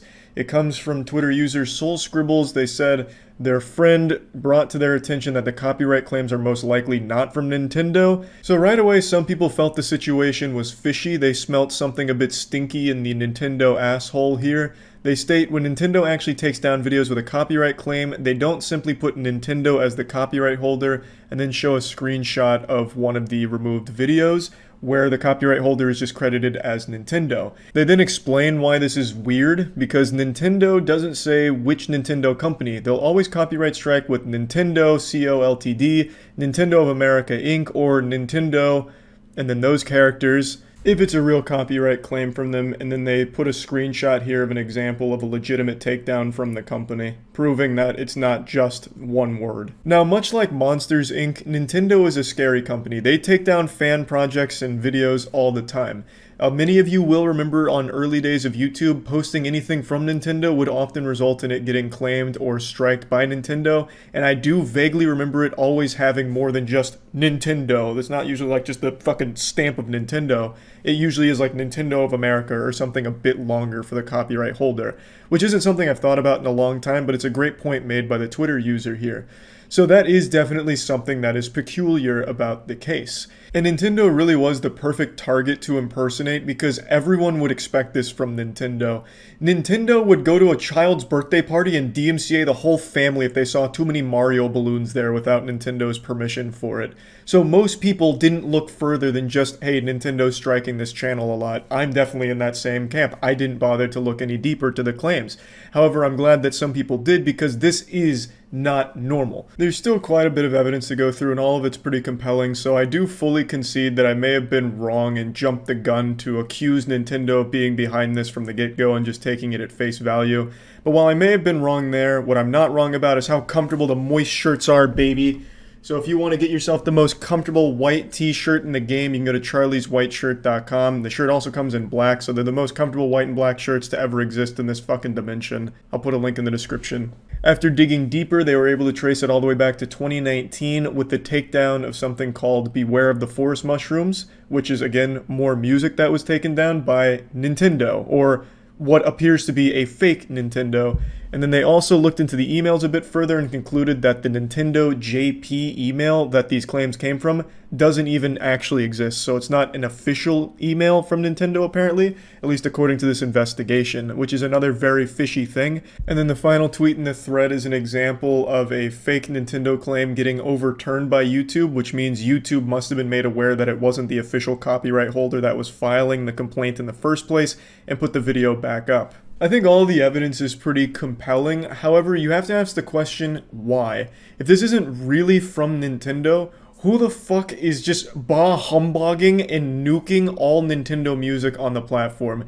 It'd have to be someone either with a grudge against Nintendo fans, or like the Grinch, who instead of stealing Christmas is stealing all of Nintendo music. So they spent the last 3 years just downloading every Nintendo song from YouTube in order for their own personal collection, which they refused to share or something, and then took down all the other uploads. I have no fucking clue. If it's really not Nintendo, I don't see the incentive to take everything down because they can't make money off it. Usually if there's like a copyright troll that's trying to abuse the system, they do a claim where they don't block the video, they just make the video's money. They claim the AdSense from the video. That's not what they're doing here. They are blocking it, so it's just straight up removed.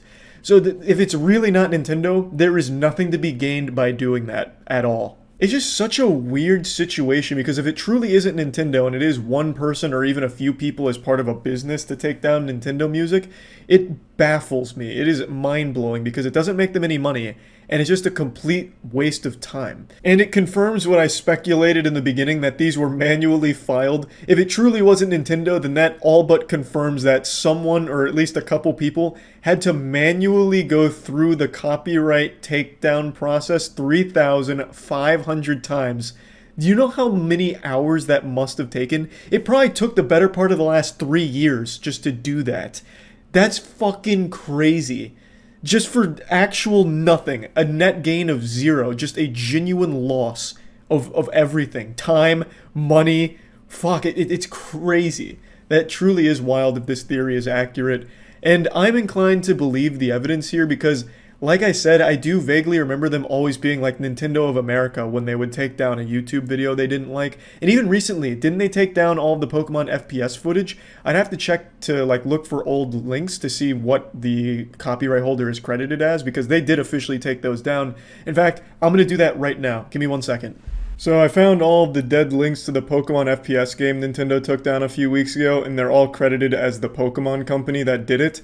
Whereas in Gilva Sunner's case, when some of his Pokemon music was taken down, it was still credited to Nintendo, so there's clearly a discrepancy here. Unfortunately, since Gilvasunner did take down their channel, I can't actually find any of the old links to his Pokemon music to confirm that it was credited to Nintendo, but from what I understand, everything was credited to just blank Nintendo, nothing else, just like straight up Nintendo and not the Pokemon company here, which is how they always take down Pokemon related content. So I definitely do subscribe to the belief that this wasn't the real Nintendo that did this, which makes the situation even sadder for Gilvasunner and really all fans of Nintendo music, that someone would bother going through this much effort just to take it down for literally no gain whatsoever. No financial gain, nothing. Just truly a waste of everyone's time, and in Gilvasunner's case, his hard work. So yeah, just wanted to give an update to this situation since it's super upsetting and super silly, really, overall, that this even happened. So yeah, that's about it. So yeah.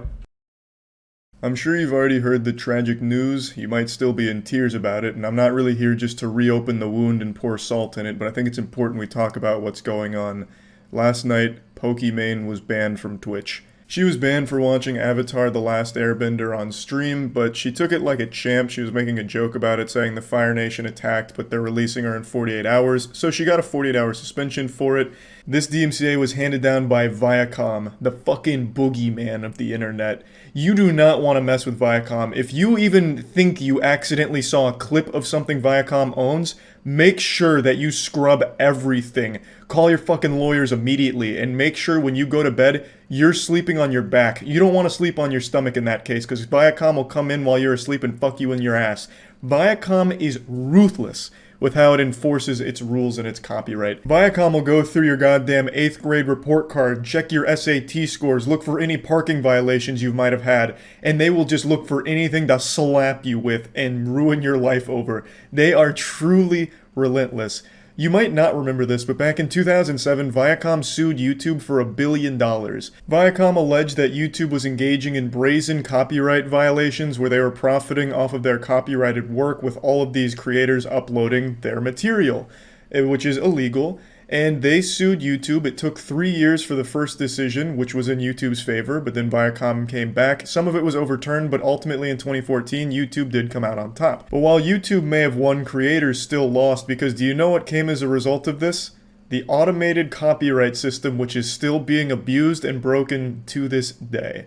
This situation's super similar to what's happening on Twitch right now, with creators brazenly engaging in copyright violations where they're knowingly broadcasting copyrighted work in their entirety, and they know full well and openly admit that it is a DMCA problem and they just want to see how far they can push it. And when people bring up that this could have a bigger impact on the site than just their personal streams, they usually are just met with the streamer saying they don't really care. They'll just take the DMCA ban for 2 days and then be back like it's no big deal, which is a pretty selfish and silly take, because there is clearly a history they can look at to see how it negatively impacted the entire platform. I'll get into that a bit deeper in a moment, but just off the top of my head, if I had to quickly spitball a potential apocalypse, like an upcoming doomsday, if this problem continues, I feel like Twitch might just revert to how it was back in like 2015, where they outright frown upon reaction content on their platform, where they don't really allow YouTube videos to be played and watched on Twitch.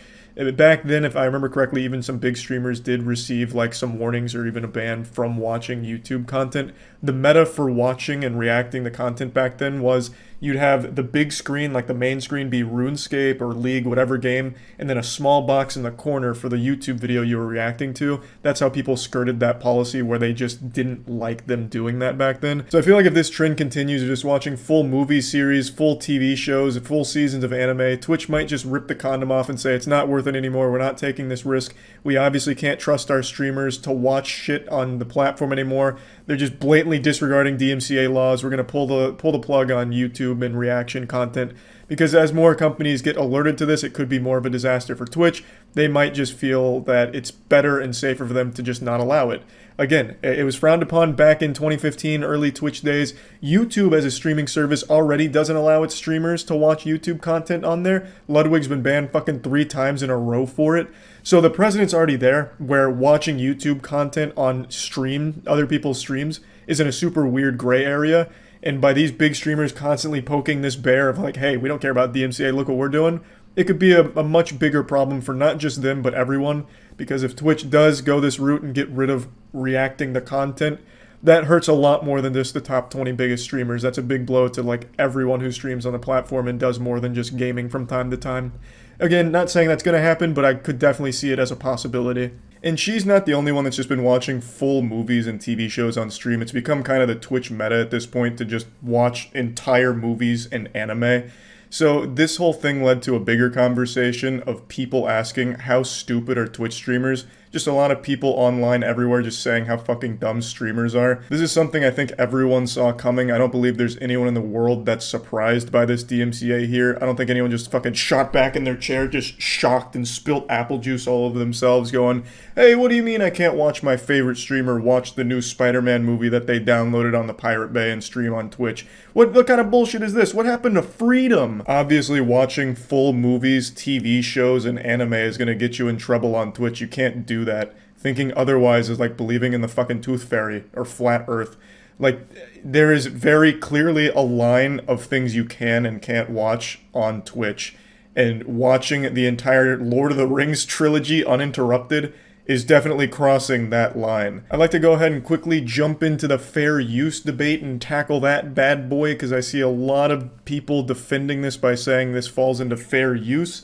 Fair use is a law that's fucking lost all meaning to people on the internet. It has been bastardized beyond recognition. Fair use means less than the word literally now.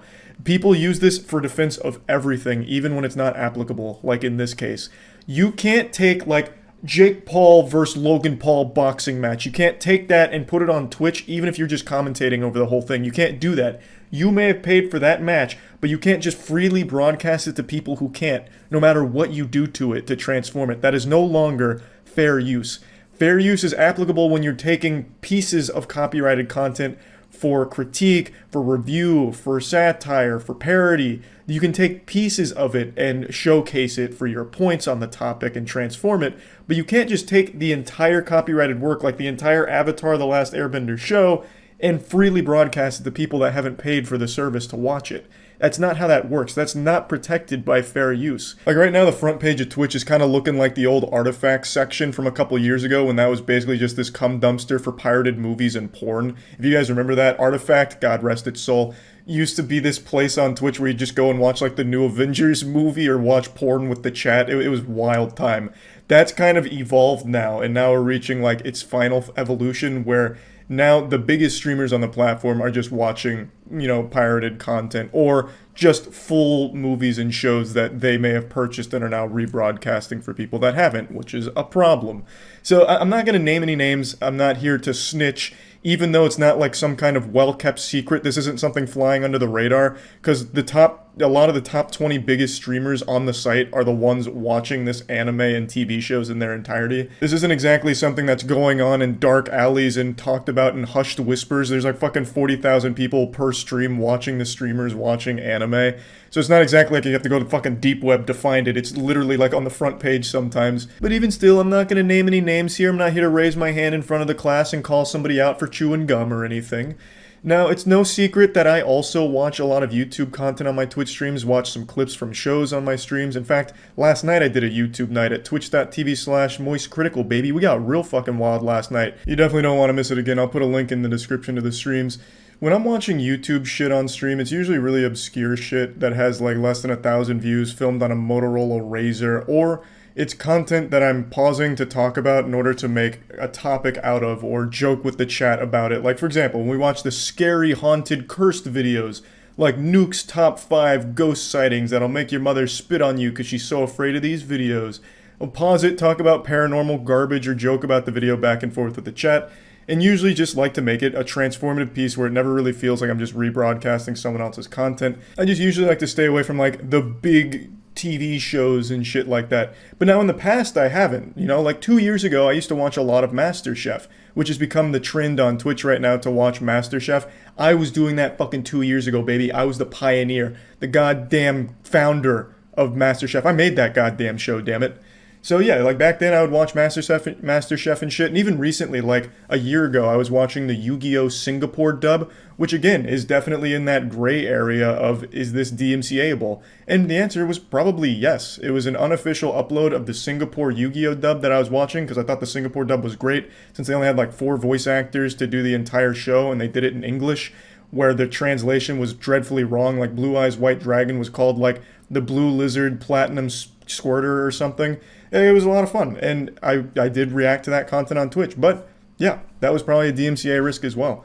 So I've steered clear of that for the last year or so because I want to make more of a conscious effort to not skirt this gray area that would lead to maybe a potentially bad situation for the whole platform. But with this trend right now, the new Twitch meta to be just broadcasting copyrighted material, there's a big problem that can arise from this, and I'd like to get into it now. So, like with the YouTube versus Viacom case, that very well could happen on Twitch with what's going on right now. And who knows if it will or not. Maybe it really will just be people getting DMCA'd for 2 days here and there if they continue to do it, and that's where it ends. They wash their hands of it and it never goes further.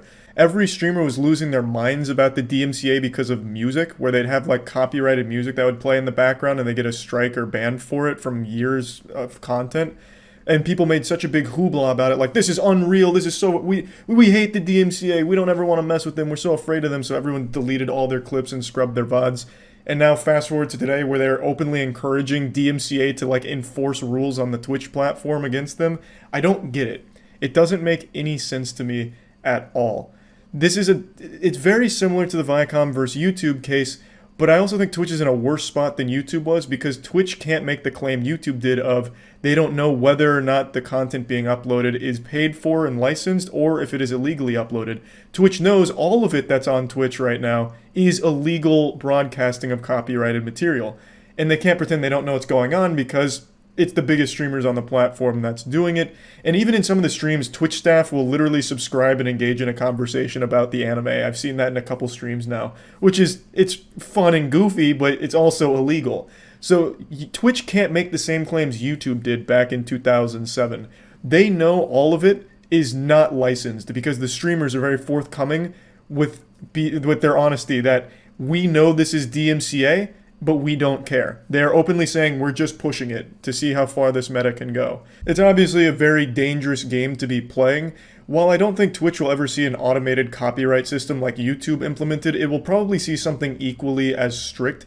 If I had to guess, if this does continue, I would imagine Twitch at some point will just outright ban the watching and reacting of other people's content on their platform.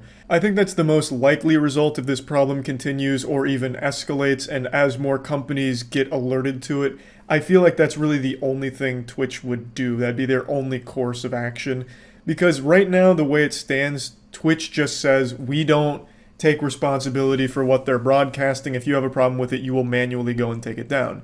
And that's worked so far, but that's because most streamers have understood not to just play movies and TV shows. Up until like 2 weeks ago, that's just been the understanding streamers have had with Twitch. Like, hey, we know that you're giving us a lot of leeway with what we're allowed to watch on Twitch, so we'll return the favor by being smart about what we're actually watching on stream.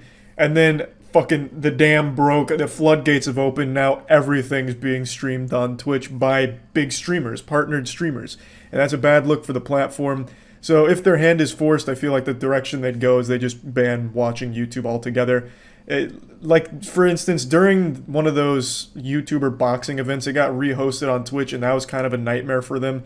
But they managed to get themselves out of that one, again, by saying, like, hey, we can't control everything here. And back then, the channels that were rehosting that material, which was illegal, those were small channels that were literally throwaway bot accounts, not your big partnered streamers. Now, if your big partnered streamers are doing this, now it's a lot more serious that Twitch has to be like, hey, we're going to probably need to do something or else we might face bigger consequences.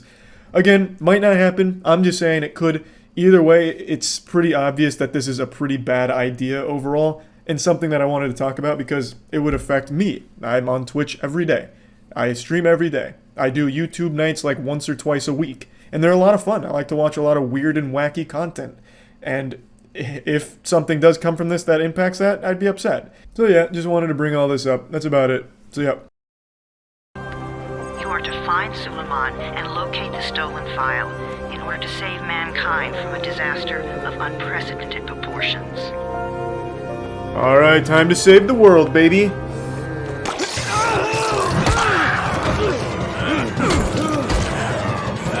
Man, none of this is familiar to me at all. Jesus Christ. No! No! damn it! He just saved my life, too. Why even bother saving me if you don't know me very well? I fucking parachuted in here and immediately got my ass beat. What makes you think that I could be of any use to you?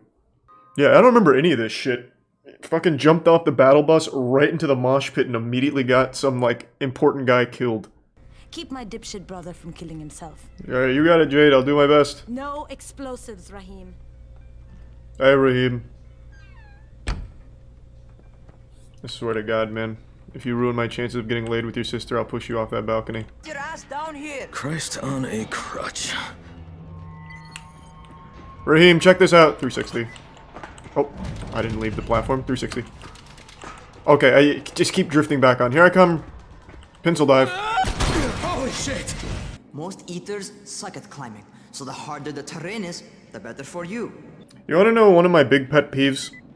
In zombie movies and games where they think it's cute to just rename zombies to something like silly, like walkers or eaters. It's like Australian slang where everything's made by like a child, like Brekkie and Mackie for McDonald's. Like, we all know it's zombies, just fucking call them zombies. It doesn't break immersion. Excuse me, boys. Can the zombies do parkour? Let's see. Look how dumb you guys look down there. Wow, this guy's really coming for it. Oh my god, wait, this guy's nuts. Holy shit! He's gonna hit like a mean backflip into a gainer. They're stacking on top of each other! Here I come. Whee! Outplayed. Another one, huh? Let me know when you've had enough. Another one, huh?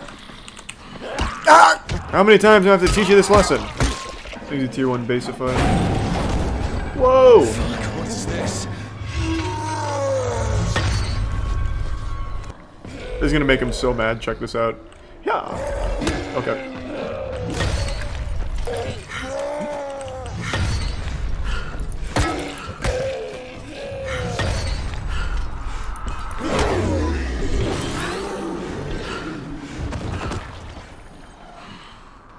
Nice. Surprise! She feels so stupid. You gotta stay alert. Even the zombies have something to fear at night. Ghazi lives under the overpass. And don't mention his mother's death. He won't understand. What? I didn't even know about that. Why would I have mentioned that? I'm meeting this guy for the first time. Would I just go up to him and be like, hey, your mom's dead, what's up with that? Jesus. I understand the world's gone to shit, but we still understand basic social skills, I would think. How is that so... That wasn't even a long fall. God damn it. When do I learn like a safety roll or something? Okay, I need to stop wasting that. Whoa! What is happening? What is happening? Is he immortal? God damn. Damn it. No!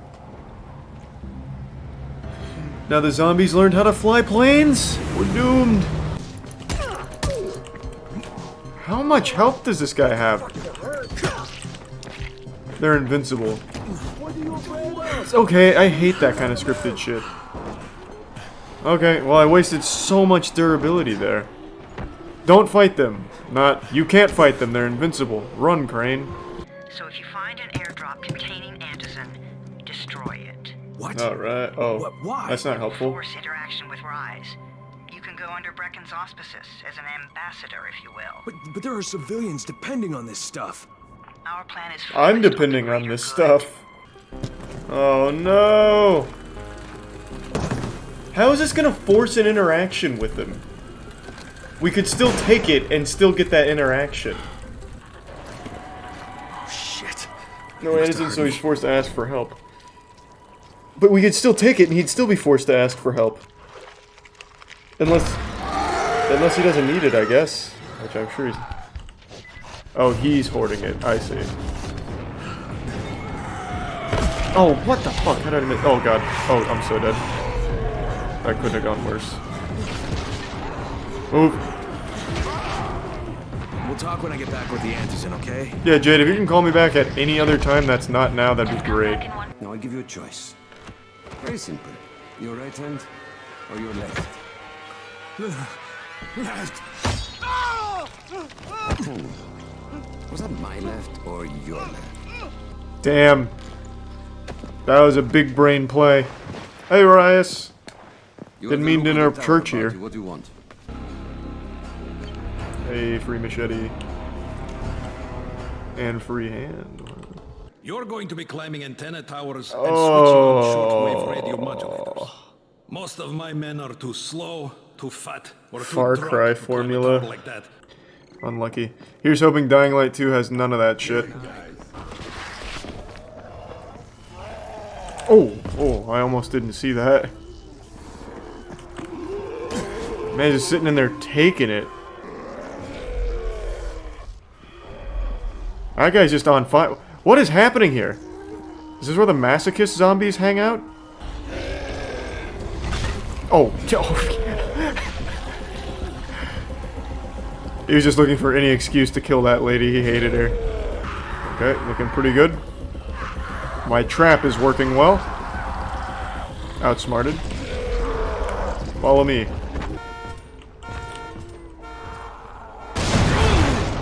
What even blew it up? Oh my god, I'm taking so much damage from these explosions.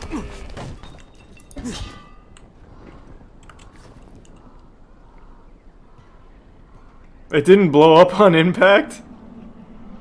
The zombies down there are like, oh my god. Good heavens, where did this come from? Oh, it's back. What kind of sorcery is this? Unlimited propane tanks. Yep. One guy was very upset about that. I'm tired of the stork dropping propane tanks in my field. Oh, it didn't come back. It's kind of far, actually. What the fuck was that? What? Okay. I guess someone hit me with a spitball. Wow, what a big brain play. Idiot. Hit her too. Man, this guy's like my best sidekick. She can't catch a break. Nice. This guy is great. Oh god, I didn't realize this was lockpicking. Fuck! Jump on the car! Why couldn't I jump on the car? Babar is not in great shape. But I think we'll make it. Jesus Christ, slow down, Babar. Okay, he's way too... Alright. He's really gung-ho here. Oh, wow, he's already halfway across the map. Jesus, Babar. I'm cured. Let's go. Oh, nice. That was easy. And now we have to run all the way back. Wonderful, Babar. I'm very happy about this. I will attack him mentally. Whoa, what the fuck? Babar's a goddamn wizard. Oh, Jesus. Do it again, Babar, please. Oh, good God. He's fine. Keep up the good work, Babar. Yeah, Babar is off the leash. Oh, God. Alright. Okay, well, let's go. Take me... Jesus. This man, he means business. Hey! You have saved countless lives. No doubt. I got a good blueprint out of this. The Exorcist. It seems like it's actually useful.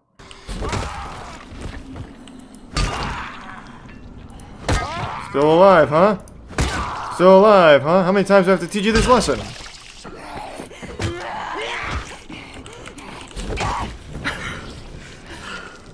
Alright. Got her. This guy doesn't even want any trouble. I almost feel bad if I kill him. No! What the fuck is that?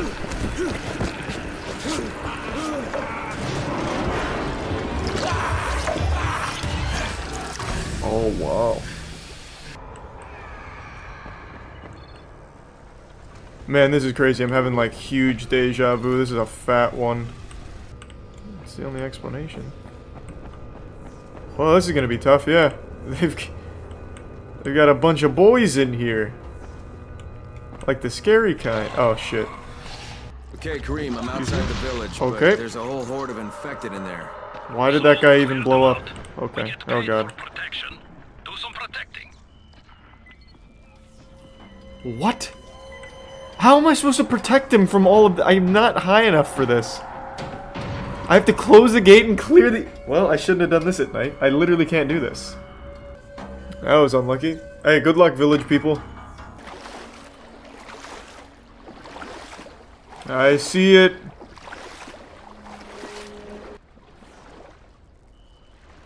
Holy shit, how long do I hold it for? 3 minutes. Okay. Well, that's alright. Almost there. Oh.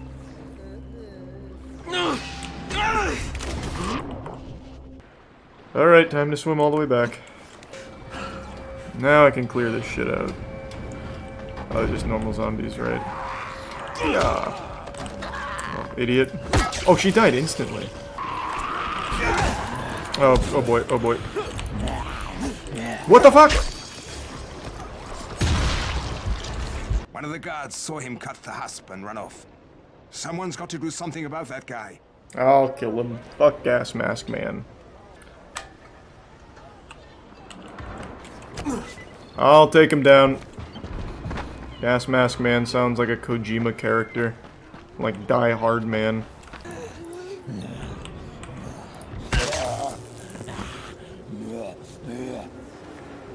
Man, this guy just doesn't even really want any trouble, to be honest. Too bad. Sorry, kid. How do I do a power swing?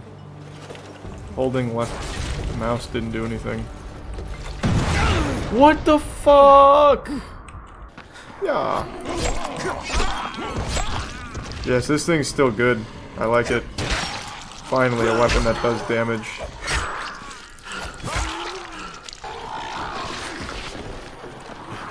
What a move! Oh my god, I was so close to. Halfway back, I guess. That was clean. A lot of goodies. Holy shit! Oh Jesus! What the fuck? Not yet. What Wait the a sec. fuck? Slices bullets. Yeah, that'd be pretty nuts. That'd be cool. How do I even get up there to kill him? Oh, I have to go from above. Okay, this is gonna be tough. Okay. That's clearly not it. What the fuck kind of humanitarian outfit are you guys? And for that matter, if this project file can save the world, why keep it a fucking secret? We're not paying you to be insubordinate, Crane. Whoa. Get this done. I bet you wish you didn't burn all that Fuck you, antizin asshole. now. Still fucking incredibly stupid. It didn't even make sense story-wise. He could have just hidden it. Alright. Can I jump off? Oh, yes I can. Oh, close call. You see that, Raheem? Holy shit. Excuse me. Okay, alright. I just got really beat the fuck up. I thought I would plow through all of them. Very good, very good. Raheem's voice is shit. It's one character and he's a very minor one. I think all the main characters have been fine. Subbed anime fans when they hear English. To be fair, Japanese is just such a cool language. I don't think I can kill these guys. Oh my god, they're gonna beat my ass. You can kill him, you can kill that guy, just leave me alone. Leave me alone. There we go. How is he still alive?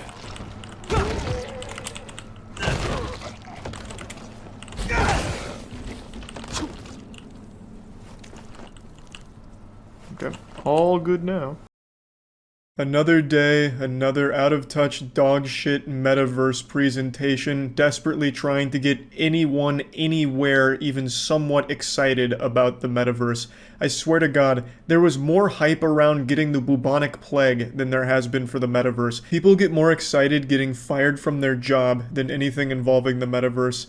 I bet couples would prefer that their significant other cheat on them rather than join the MetaVerse. Everything around the MetaVerse has just been a catastrophic failure at every turn. It's like a star going supernova, but instead of a star, it's a septic tank. And instead of an explosion, it's everyone laughing it out of existence. It is such a joke of a concept at this point. Every single thing the MetaVerse tries to show or do is immediately mocked because it is so unbelievably out of touch. Today, they did a last-ditch effort to try and appeal to athletes, so now they have Coach Nat entering the MetaVerse in order to try and get basketball players excited about MetaVerse possibilities, and it's fucking abominable. This might be their worst one yet. I would rather watch my car get stolen in front of me than watch more of these MetaVerse presentations. It is baffling. Let me go ahead and show it to you. Coach Nat, rather than communicate by Zoom, to come down on the stage and demonstrate to everyone what you're able to do at these clinics. Hello, and thank you, Adam. Yeah, that is Shaquille O'Neal's voice, and I love Shaquille O'Neal. He's like the Keanu Reeves of sports. He's just so fucking likable. How can you not be a fan of the Diesel? Shaq could beat the shit out of me, spit on me, and leave me stranded for dead in the desert, and I'd still ask for an autograph afterwards and say nice things about him. He's definitely the best part of this awful event here, but you can tell he's phoned it in. It's just a paycheck for him. Now, all of the astute observers out there will have noticed that in the Zoom call, there was a lot of big names. Probably the biggest amongst them was Obama. I don't know why Obama was there. Maybe he was like the chief engineer behind the Coach Nat programming. I couldn't really tell you. I don't know why, but what a power move. Maybe they're crediting Coach Nat for Obama becoming president. Like, without Coach Nat, Obama would have never been elected to office, which would be a crazy selling point, but my god, that would be pretty fucking hype. But I don't know exactly what the Zoom call was about. Maybe they were all brainstorming like, how can I get better at basketball at 80 years old? You know, what does it take? Oh, Coach Nat, the local geriatrics athlete instructor. Alright, let's see Coach Nat app. And then they bring him out on stage. I can't find the whole clip. Not that I've looked that hard because I just really like this part. But either way, I like to just imagine Coach Nat is credited for everyone in that Zoom call's success, no matter what it is. Holy cow. I mean, we'd heard a lot about him during the pandemic, but I'd never stood next to him. My role is to help coach, train, develop the next generation of NBA talent. I know all the best moves and am untethered by one single dimension. I can even make a free throw. I don't know what it is about the MetaVerse where they have to choose the absolute laziest character design of all time, but they just have Coach Nat looking like a zombie, like a reanimated corpse of a basketball player at some point. And it's the same thing from like their Super Bowl commercial where they didn't even bother putting legs on any of the avatars. Second Life does a better job than MetaVerse. Fucking VR chat does a better job than the MetaVerse. It is baffling how unbelievably lazy and out of touch the MetaVerse is. I don't know too much about the modern NBA, I haven't kept up in quite a few years, so I don't know exactly who's introducing Coach Nat, but he looks like Jeff Bezos on a keto diet, and somehow more robotic. He's like a failed android. I wouldn't be surprised if the presenter is actually part of the MetaVerse as well, just some kind of failed cyborg experiment that they've manifested through a 3D printer to go on stage and unenthusiastically introduce this MetaVerse coach. It's just so weird. It's like there's no human beings that actually work for these companies, and they just don't bother trying to hide it, just totally shameless. This dude has about as much emotion as a mannequin. He delivers the world's most unenthusiastic holy cow. He said it with about as much enthusiasm as me putting away clean dishes from the dishwasher. It's just, why even have this guy presenting your product? It's gonna like kill any potential hype it might have accidentally garnered. Because you have this guy who just doesn't seem like he gives a fuck about it at all. And you have Shaq clearly reading off the script, and this guy doing his best to memorize his lines like a child in middle school for a presentation. It just doesn't work at all. Like, how the fuck can this be your best foot forward for the MetaVerse? Before you leave, anything else you can do that you want to show the audience? I can even be the real Superman.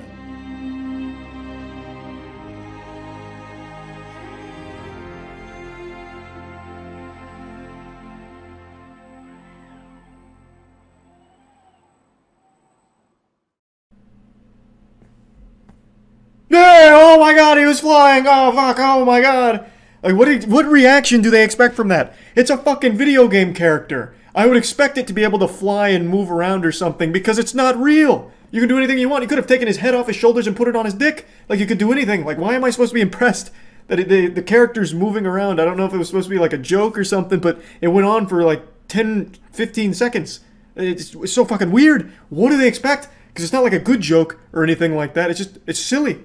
It makes no sense at all. It's a fucking video game character. The whole idea of Coach Nat doesn't make sense to me either from a conceptual standpoint. It's supposed to be like a virtual coach through the metaverse to make you a better basketball player. If you are relying on a goddamn app to make you good at basketball, you've already failed. You're not going to make it as an NBA player or even a moderately decent high school basketball player. To be good at the game, the sport, it is a physical activity. You need a real coach to be correcting you real time as you're actually playing the sport. I don't think there's a reality where you can log into the MetaVerse NBA Jam with Coach Nat and expect whatever you're doing there in the video game to translate into the real world. I don't see how that would happen. Unless it's like some kind of shit where Coach Nat also gives you some fucking microchip in your skull that is like the ball from Space Jam after he sapped all the talent from NBA players and given it to you for, $15 a month or whatever he costs. I just don't see the future of the NBA being in Coach Nat's hands. I don't think the best players are going to be suckling from the infinite wisdom of Coach Nat's bosom. It just doesn't seem plausible to me. I was really good at Guitar Hero, but I fucking sucked at the real guitar. Like, there is just a difference between being good in a video game and being good in the actual physical world in the same, sport. I just don't see how that's going to change. Even if Coach Nat's giving, genuinely decent advice, like keeping your elbow closer to you when you're shooting is good advice. But you can already find that advice for free on YouTube from just watching, general basketball tip videos as opposed to paying for the Coach Nat tutoring in the VR metaverse. And again, if you're going to pay for coaching one-on-one, why not just get a real world human being to teach you? Because then you can be in person and they can correct your form in real time. So you don't develop bad habits and they can actually give you the advice and show you how it's implemented as opposed to just being in this VR game. You can be ranked 1 in the MetaVerse basketball program, but actually suck stinky shit in the real world at basketball. Because I don't think VR gaming ability is going to work on the court, right? I just don't see it happening. So yeah, this is just another fat L for the metaverse here. I don't know why they can't get anything right about it. It is shocking. Every new presentation, every new ad is somehow worse than all the previous ones. It just keeps getting worse for it. I don't know how they keep doing it. But yep, just wanted to share this new one. That's about it. See ya. For some reason, people don't usually believe me when I tell them that I was one of the most highly recruited high school basketball athletes in the state back in my prime. I was a damn near NBA caliber player. I had one of the most deadly three-point shots in the business. I was just a demon from the three. They called me 2 girls, 1 cup, because I would just shit on them and make them eat it.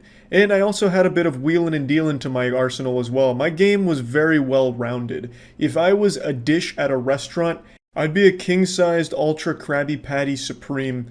It was just so beautiful, and I'm getting a little too lost in the sauce right now. The point is, I've always been a decorated basketball veteran, and that talent has never left my body. And I thought the best way of showcasing my basketball ability was with my family, because as Dominic Toretto says, nothing is more important than family. Family, family, family. So I gathered my closest family, the 4 Charlie clones, the 4 other Charleses, and we played a game of Moist, which is a lot like Horse, but significantly wetter. Oh, no.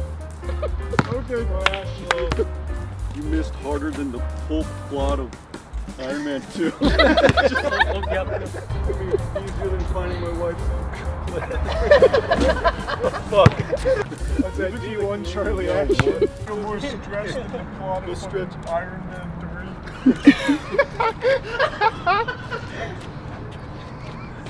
I'm so out of touch I just say random things that make no sense. I didn't even see Avengers Endgame, but that's the only thing I can say. So when you're trying to catch that basketball was like them trying to stop the moon in Moonfall. I just couldn't do it. Alright, Charlie, you want to start? Yeah, let's Pick play a game of spot. Moist. Alright, game of Moist. Oh, no. Okay. Yeah. Sorry, Charlie. Charlie, Good okay. hustle. Good hustle out there, man. Good hustle, man. Yeah. You missed harder than the whole plot of Iron Man 2. Yep, that was good.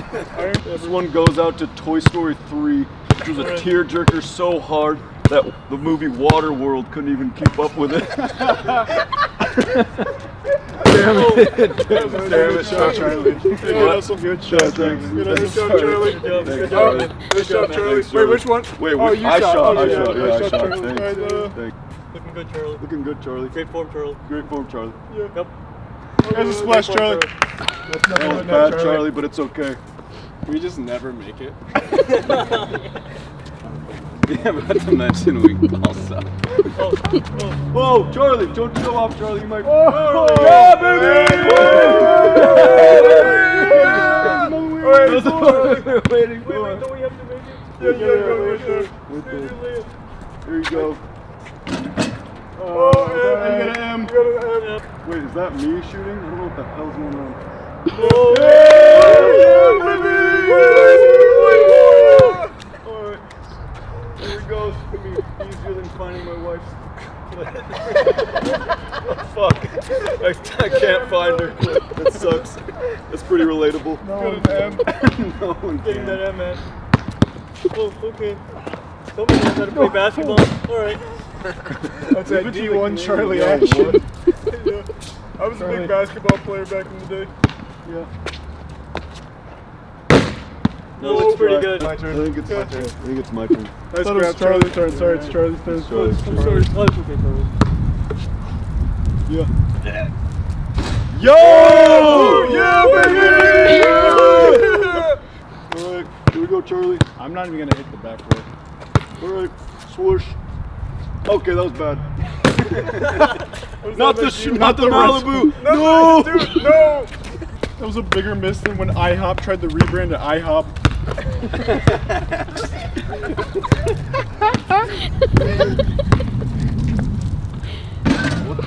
What the hell was that, Charlie?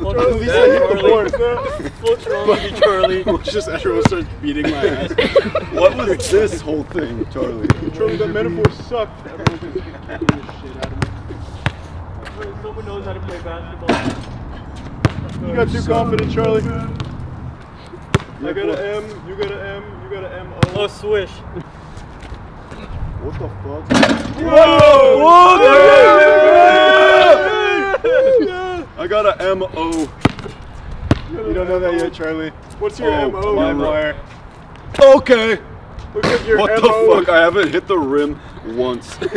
What up, Moy? I got How's more. it going, Moy? I'm feeling pretty good about Charlie's technique here. What the fuck? What is that? No! It's a no, baby. It's a no, baby. That's a no. What Great the hustle. Great hustle, Charlie. I'm M. Why don't we just join the NBA as the Penguins? Win.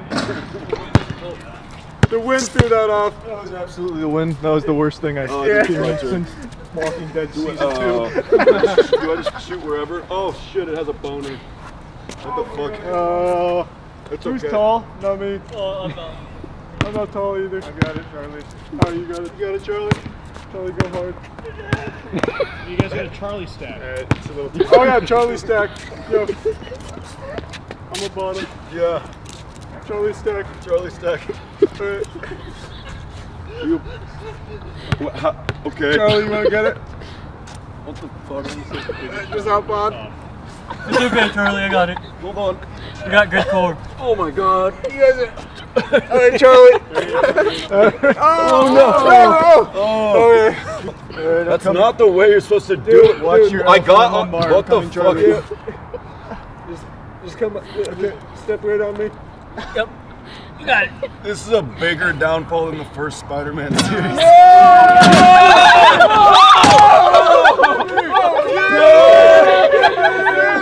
What the fuck? We'll never miss now, Charlie. Alright, let's put it back up, guys. We almost died. It was epic. There we go. Charlie, I think all of us won. Yeah, I think we all won. That was a good game of voice. Good game. Go Penguins!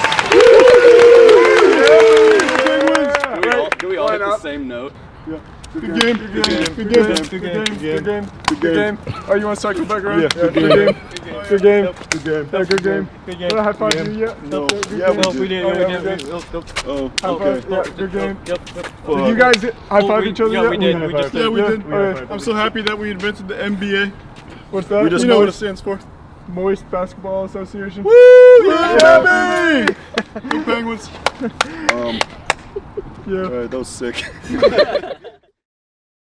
I know it's often hard to feel special or unique in this world full of so many people, but what if I told you that you, yeah, you asshole, are actually part of history right now? You are a small footnote in what I believe to be an unbeatable world record that was just set that will stand the test of time forever. And 50 years from now, you'll be able to look back on this and tell your grandkids exactly where you were on this day. Now, I know I've made this bold claim before, back when I proudly proclaimed that I had an unbeatable world record in Mr. Krabs' overdoses on ketamine and dies speedrunning, and I may have been wrong there, but history never repeats itself. This time I'm not wrong. A YouTuber named Gilva has been crowned champion of YouTube copyright takedown requests. Nintendo used him like a fleshlight. He set the undisputed record of most videos taken down in a single week, blowing the asshole off of the previous world record. Gilva over the last week had 3,500 of his videos taken down by Nintendo. Our good friends at Nintendo. I swear to God, my jaw always hits the floor anytime I see them use the internet in any capacity. It blows me away that they even know what it is at this point with how awful Nintendo Online is. There's no doubt they're still using dial-up, and what makes this even more impressive to me is how confident I am in saying that this was not an automated process. Normally you'd see this and be like, oh, Nintendo just used a bot and took down all of this copyrighted material. But I just don't believe that's the case with Nintendo. They're probably afraid of bots. They probably think they're gonna get their shit hacked, like the bot's gonna tap into their digital alarm clock, gain sentience, and steal their souls or something. So I truly believe they just had some unpaid interns manually go through 3,500 of Gilva videos and go through the tedious, laborious process of filing the copyright takedowns manually on each of them. And 3,500 takedowns is absolutely absurd. That is such a fucking crazy amount. If you ate a single M&M for each takedown here, you'd be diabetic by the end of it. It's fucking wild. Now, what was Gilva content that elicited such a response from Nintendo? Gilva is a channel that re-uploaded Nintendo music because Nintendo themselves doesn't officially publish it anywhere that I can find. It's not on Spotify, and they don't release it digitally anywhere, at least not from what I've been able to find or what I've been able to pick up from the community. So they have YouTubers that do it for them, but not official YouTubers, just fans of Nintendo properties will take and upload video game soundtrack from Nintendo properties and post it on YouTube so that way people can listen to it and enjoy it without having to fire up the Nintendo Switch, plug their headphones into it, and walk around with a Switch in their pocket just to listen to their favorite Smash Bros. Song. Which is obviously impractical, and that's still not even a real solution because the Switch will turn itself off after a certain amount of time, so you'd have to just keep playing the game to keep hearing the music. So the only way that Nintendo fans can enjoy the soundtracks is from channels like Gilva. And so Nintendo is just too fucking lazy and out of touch to do it for themselves, so fans took the responsibility and uploaded it so that way people could enjoy it. And the music slaps. Nintendo music has always slapped. But Nintendo's finally starting to strike back, and they targeted Gilva first. I don't know if he was necessarily the biggest channel for it, but they came at him with the condom off. They stretched his ass out. There was no mercy here at WrestleMania. Nintendo went wild. So the thing is, Nintendo is completely within their right to do this. This is their property. They can defend it however they like, and they always do. You see them millions of times taking down fan projects. That's no surprise that they've done this. But it's really super scummy to think about it when there's no alternative, right? Like, if Nintendo had an official release for their soundtracks, or their soundtracks were on Spotify and other places, then yeah, obviously taking down channels like this makes sense, because why not just go to the official source? Why bother with the re-uploads from someone else that's not affiliated with it? But Nintendo took this shit down, and there is no alternative, so it's just buried now. Now you have to, let's say you're at a party and you're like, hey guys, let's listen to the Luigi's Mansion soundtrack. You know, you can't just be like, pass me the aux cord. It's going to be like, all right, pass me the GameCube so I can set it up and fire up Luigi's Mansion and listen to the soundtrack. Because that's the only way you can do it. There's no other like official way of listening to Nintendo property music other than the YouTubers who are re-uploading it, which is illegal, of course. Nintendo can take it down, but I don't see why they do when they don't upload the official soundtrack themselves. Like, if they were going to start uploading the music themselves, then sure, take that shit down. And I'm sure even the channels will be like, hey, that's fine because we can't even monetize it anyway. It's not like it affects them that much. So it is pretty shitty if you ask me. Of course, it is fully within their right to do so, but they don't have an official way of listening to this music. Nintendo refuses to release it, and they've never fucking bothered. So why even target the people that are just uploading it as fans? They're not making money off it. They're not stealing customers from Nintendo. These fucking fossils that run Nintendo always surprise me with just how silly their decisions are. They are truly against fun. And they're just so behind the times, it's laughable. Again, look no further than Nintendo Online. I will always take every opportunity imaginable to warn people about Nintendo Online. I'm like one of those doomsday people that stand on the side of the road like, the end is coming, buy my eucalyptus oil or whatever. You know, it is really that bad. I will always take every chance I can to drop my pants and plant a little stinker sprinkler right on the Nintendo Online service and talk about how shitty it is. You are paying for the worst online service in the business. It is a joke. And Nintendo charging for it is nothing shy of Nintendo spitting in your face. It is downright unusable on certain games. It's so fucking garbage. And Nintendo doesn't care. They don't improve it. They don't bother. It's pathetic. You're better off trying to like fucking Wi-Fi battle with your friends while you're both stealing internet from a local McDonald's that happens to be dilapidated while during a thunderstorm. Like, that's the kind of service you get when using Nintendo Online. It is trash. And they don't do anything about it, and they still charge you money for it. Instead, they focus their attention elsewhere, like striking down YouTube channels that are just re-uploading their most popular songs that they themselves refuse to publish anywhere. Nintendo could easily sell these soundtracks and make a killing off it, but they don't. And I think it's the fear of what if the music gets stolen or some shit. I really can't wrap my head around why they choose not to. But I wanted to talk about this because 3,500 videos being taken down is massive. And the channel still has about 6,400 videos still up. So that number, they could still get pumped up a little bit. Nintendo may only just be beginning. Like, maybe the interns needed to take a break, or maybe they had to, you know, go to the hospital after work exhaustion, and they're just gonna have to get another wave in for more takedowns. We could see that number really fucking blow up soon. Like, it's 3,500 now, but it still has the potential to almost get to that 10K mark. So we'll have to wait and see, but it's something I wanted to talk about. It's not surprising to see. Nintendo has always been ruthless with the way it handles its copyright enforcement. They are more fucking vicious than Viacom. And they're so out of touch that sometimes they forget that time zones exist. I remember when Hyrule Warriors Age of Calamity came out, the game released a little early in places like Australia because they were a little ahead, so they had the game a bit early. So people started streaming Age of Calamity, and Nintendo struck them down and had their channels banned because they didn't understand how time zones worked. So, you know, if you're going to do anything Nintendo related, like post videos about it or content around Nintendo, just be careful. So yeah, I obviously feel really bad for Gilva Sunner here, who put so many years of work into this. I believe it was 11 years worth of re-uploading soundtrack from their favorite titles completely for free, making $0 off it, spending a ton of time on this channel, only for Nintendo to come in here and take it all down without even offering an alternative. So now that music is just gone for people to enjoy. They can't do it now. So Gilva Sunner announced that he would be closing the channel in the next few days, which is extremely sad. There is still 6,400 videos on it, so I wish he wouldn't close the channel. I'd really like to see, at least maybe if they decide to overturn their decision, maybe they, you know, have a change of heart. You know, the power of friendship finally wins like it does in all of Nintendo's games. Maybe they're like, hey, maybe we're the bad guy. We'll put it back up, at least until we announce our official soundtrack source. You know, I really just don't like when, you know, someone like Gilva Sunner decides it's not worth keeping it up, because I always think it is.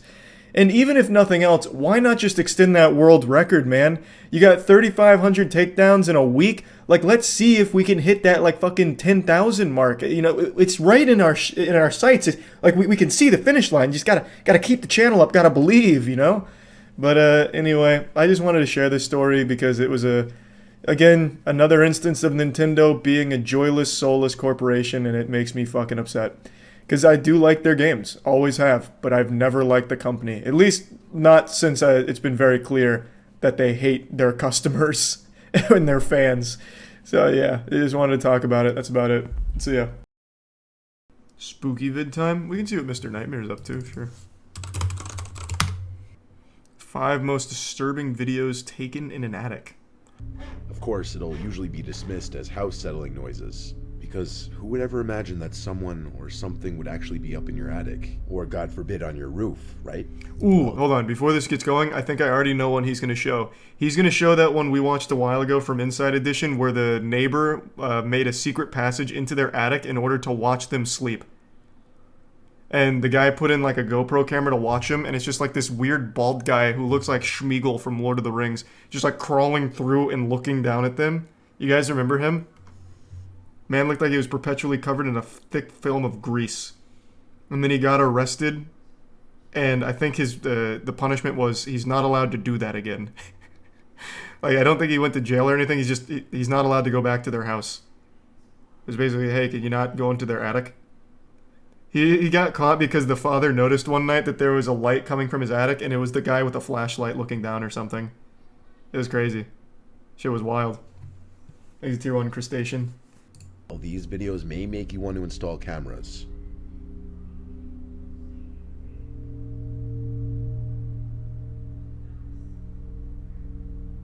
Jerome and Ashley this is the one. Immediately into it. With their 10-month-old yes. baby, were living comfortably. This is the one I was talking about. Above their heads in their own home. The row house next door that was being renovated was owned by 73-year-old Robert Havrilla, who's described there as he literally looks like a guy that would be crawling in attics. Like, this is the attic boogeyman. It's like he was born in there and never left. So he keeps trying to find his way back. Yeah, fuck yeah. Immediately into this one. Very reclusive and known to keep to himself. Jerome was in bed one night when he heard noises above him in the attic. The kinds of noises that weren't just house noises. Yep, he knew somebody was up there. Then he noticed a light shining through a pipe, as if it were searching for a place to look through. So Jerome installed a surveillance camera in his attic, and a day later, caught on tape was many people's worst nightmare. His neighbor Robert in his attic, carrying a power drill, looking into the bedroom. His neighbor had made a removable wall to gain access to their attic. It wasn't just the attic, though. Jerome also found perfectly round holes in the common wall between the two row houses. The shapes indicate that Robert the neighbor was drilling holes through the wall. Cops were called, and Robert was charged with stalking and trespassing, which he pled not guilty to. Robert's attorney made a statement that his client had no bad intentions. He claims he was in the attic for maintenance reasons connected to his renovations, not to peep on anyone or do anything malicious.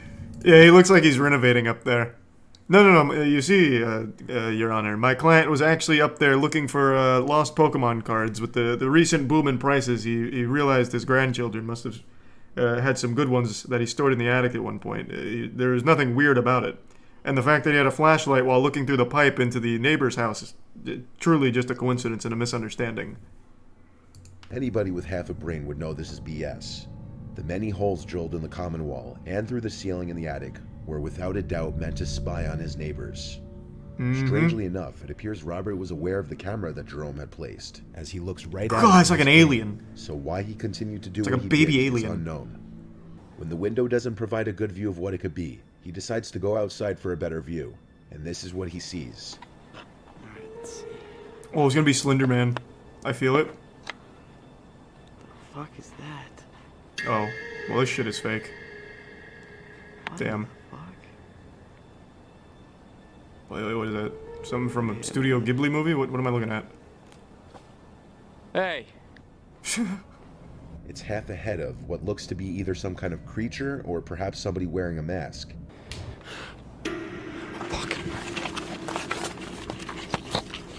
Oh my god! It's La Llorona! No other information is known of this video. Was it some kind of creature? Some people in the comments were saying it could be an owl. Others think it was a person in a mask with malintent, Man, what the fuck? possibly trying to break into the house. Man, what the fuck? An owl? Bro, what kind of... What? It's just a staged YouTube video. I don't think any fucking owl looks like that. And his dad sounded concerned and told him to go upstairs and check on the hot water heater, which is actually in their attic, a very uncommon place to find a water heater. Steven's dad was worried that something was wrong with the water heater and that the sounds he was hearing were coming from it. So Steven obliged and proceeded to go up into the attic, but not without recording. Well, that's another fake one. Mr. Nightmare's always done, like, real shit from everything we've seen. And the first video here was real, but the last couple here have been fake. Or at least this one seems like it's about to be fake. Steven checked the water heater and saw that it was completely fine. He then appeared to be leaving the attic, and that's when he heard a sound that caught his attention.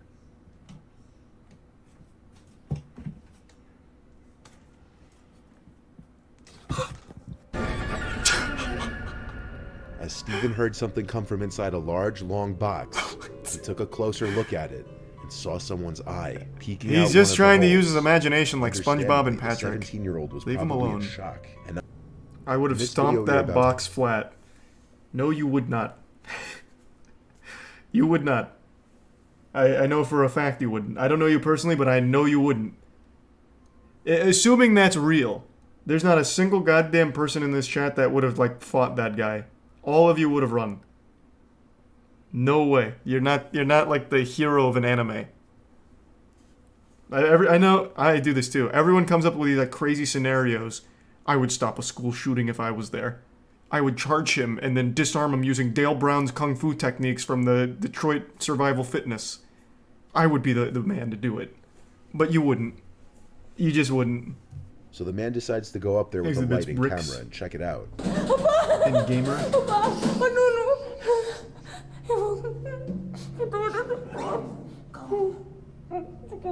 That Ray William Johnson?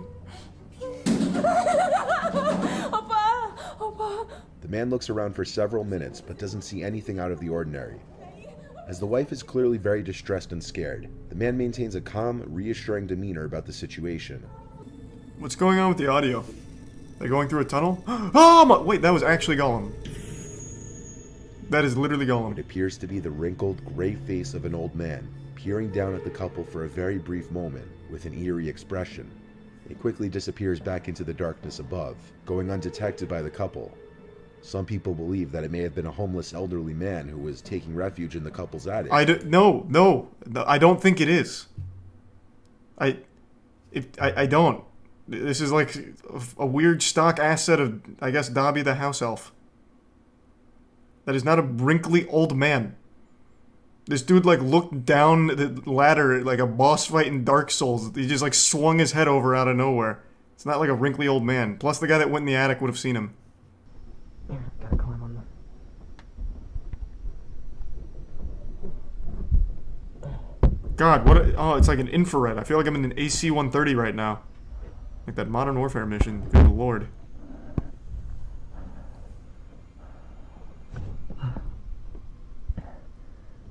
These are the shingles. Hey, thanks for the 5 gift subs, gamer. Appreciate it, man. Resub Gorski. Wait a minute, that's the same goddamn guy that was in the other attic. What kind of cryptid is this? The attic bald man? Oh my god.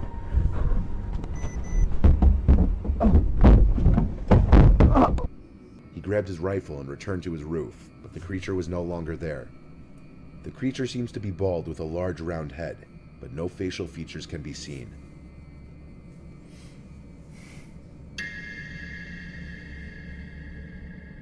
Damn. Well, one of those videos was real. The other 4 were also real. Goddamn, there's an epidemic right now of rakes living on people's roofs, I guess. Fuck, we're gonna have to do something about that. Cryptocurrency and scams, the most iconic duo. They go together like peanut butter and jelly. Today, a once massive streamer was exposed for stealing $500,000, roughly, from his fans. This is the story of Ice Poseidon and CX Coin. I'm sure you've heard of Ice Poseidon at some point. He used to be the most influential streamer on Twitch, but over the years he's faded into obscurity like a fart in the wind, just fleeting but stinking the entire time. Ice Poseidon's a name you still can't even really mention on Twitch. It's like Voldemort, because he got banned on there quite a while ago, and then when he made the switch to YouTube, he never quite recovered.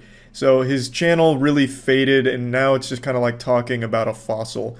But last year, he made kind of a resurgence. He announced a cryptocurrency called CX Coin.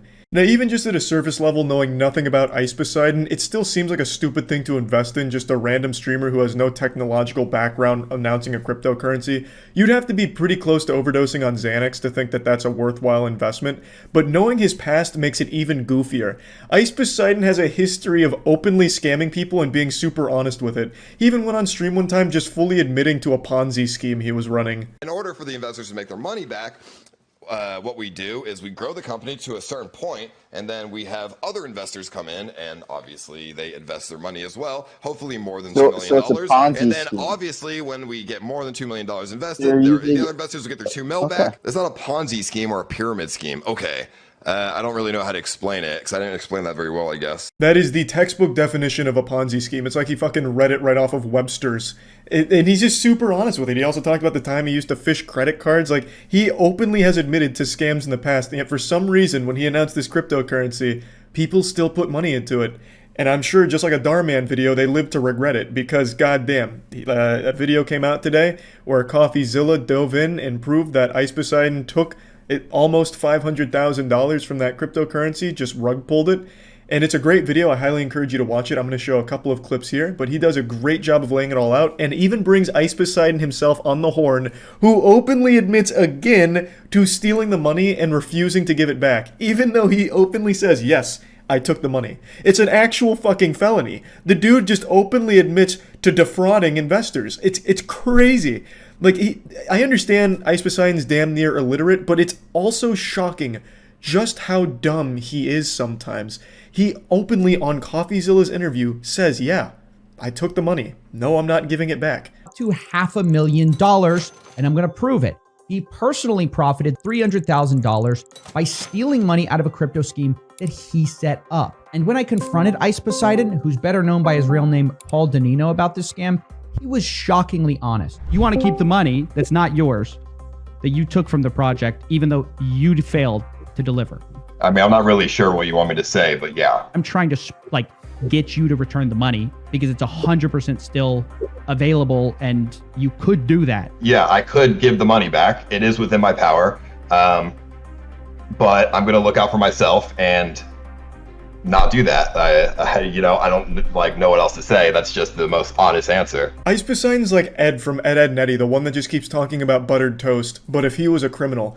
He's honestly, I swear to God, like that stupid cartoon character that you'd think could never really exist in the real world, but somehow he does. But not only that, I truly believe Ice Poseidon thinks he's done nothing wrong. In the CoffeeZilla interview, there's a point where CoffeeZilla mentions that the people he took this money from are people that are less well off than he is.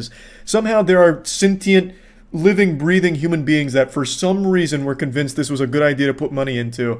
I just don't get it. For some reason, anytime cryptocurrency is mentioned, people just turn their brain off, hop on MetaMask, and dump their entire fucking life savings into poop-ass dog pussy coin and think that they're going to make $1 billion off of it. Like, I don't get it, but it keeps happening.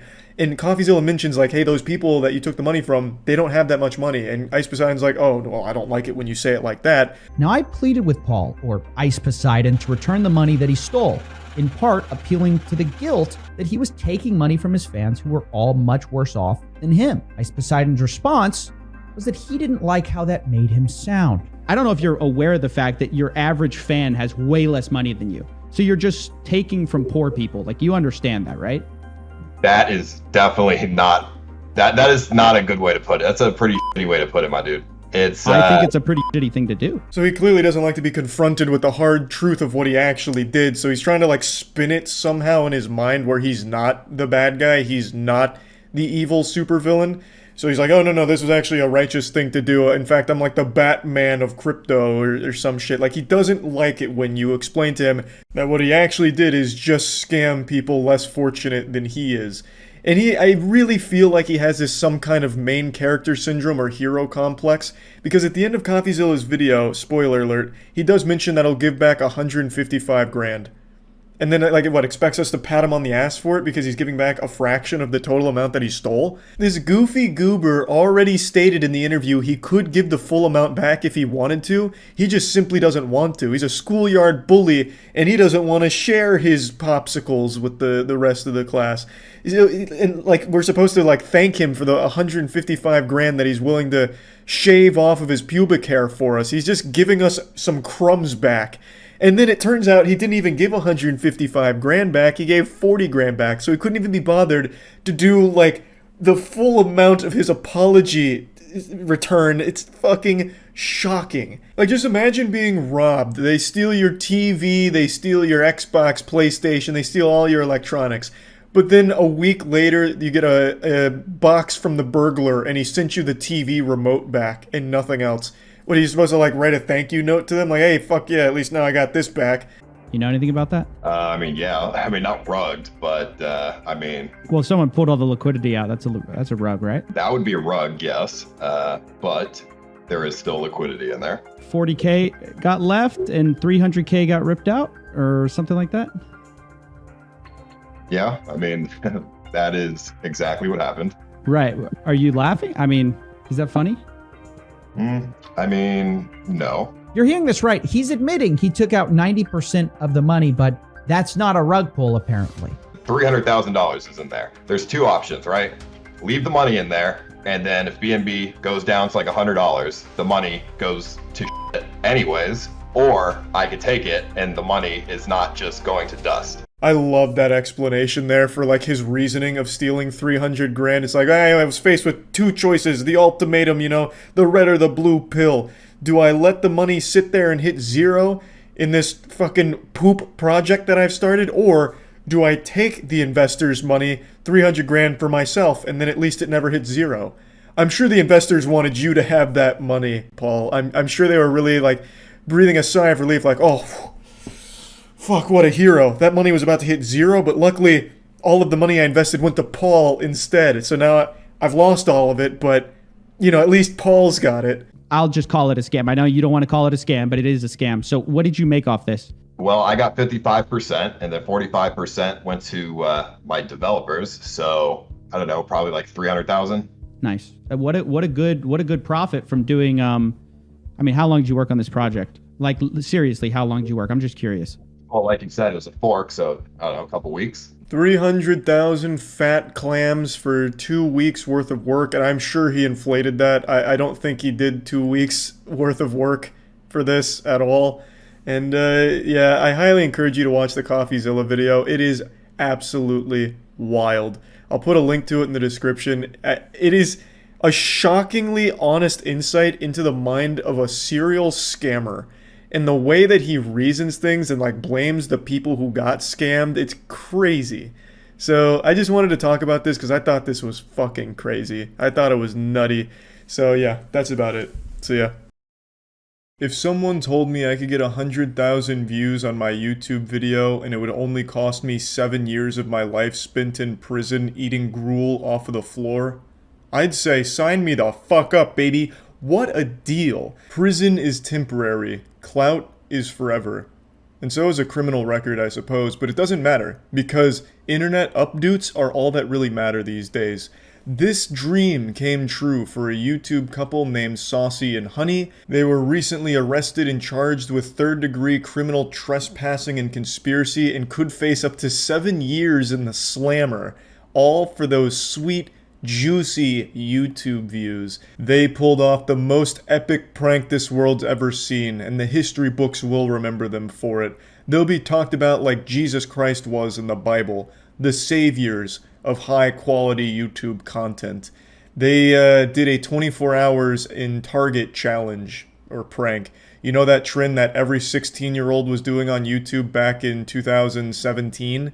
Yeah, they did that like 4 days ago. I don't know why they chose this prank. It died like 5 years ago. They're very tardy to the party, but they seem to desperately try and suckle any amount of dust they can out of the dry titties of this garbage-ass trend from a time long since forgotten. And they're paying the price for it. They got fucked in the ass. But you can't help but feel bad for them because they clearly have a disease. It's called terminal clout hunger.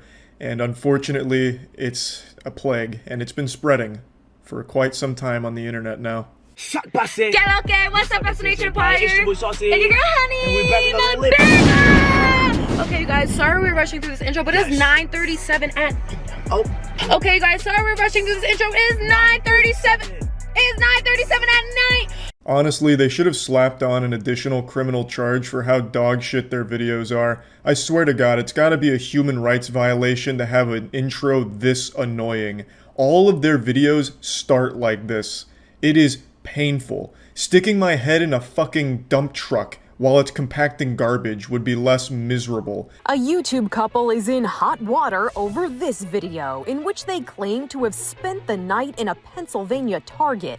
You guys, do not attempt what we attempt at home. We are entertainers. Listen here, goofballs, don't try what we're about to do at home, you dumb assholes. We're professional entertainers willing to risk life and limb for your entertainment. Immediately gets arrested, faces 7 years in jail for this shit.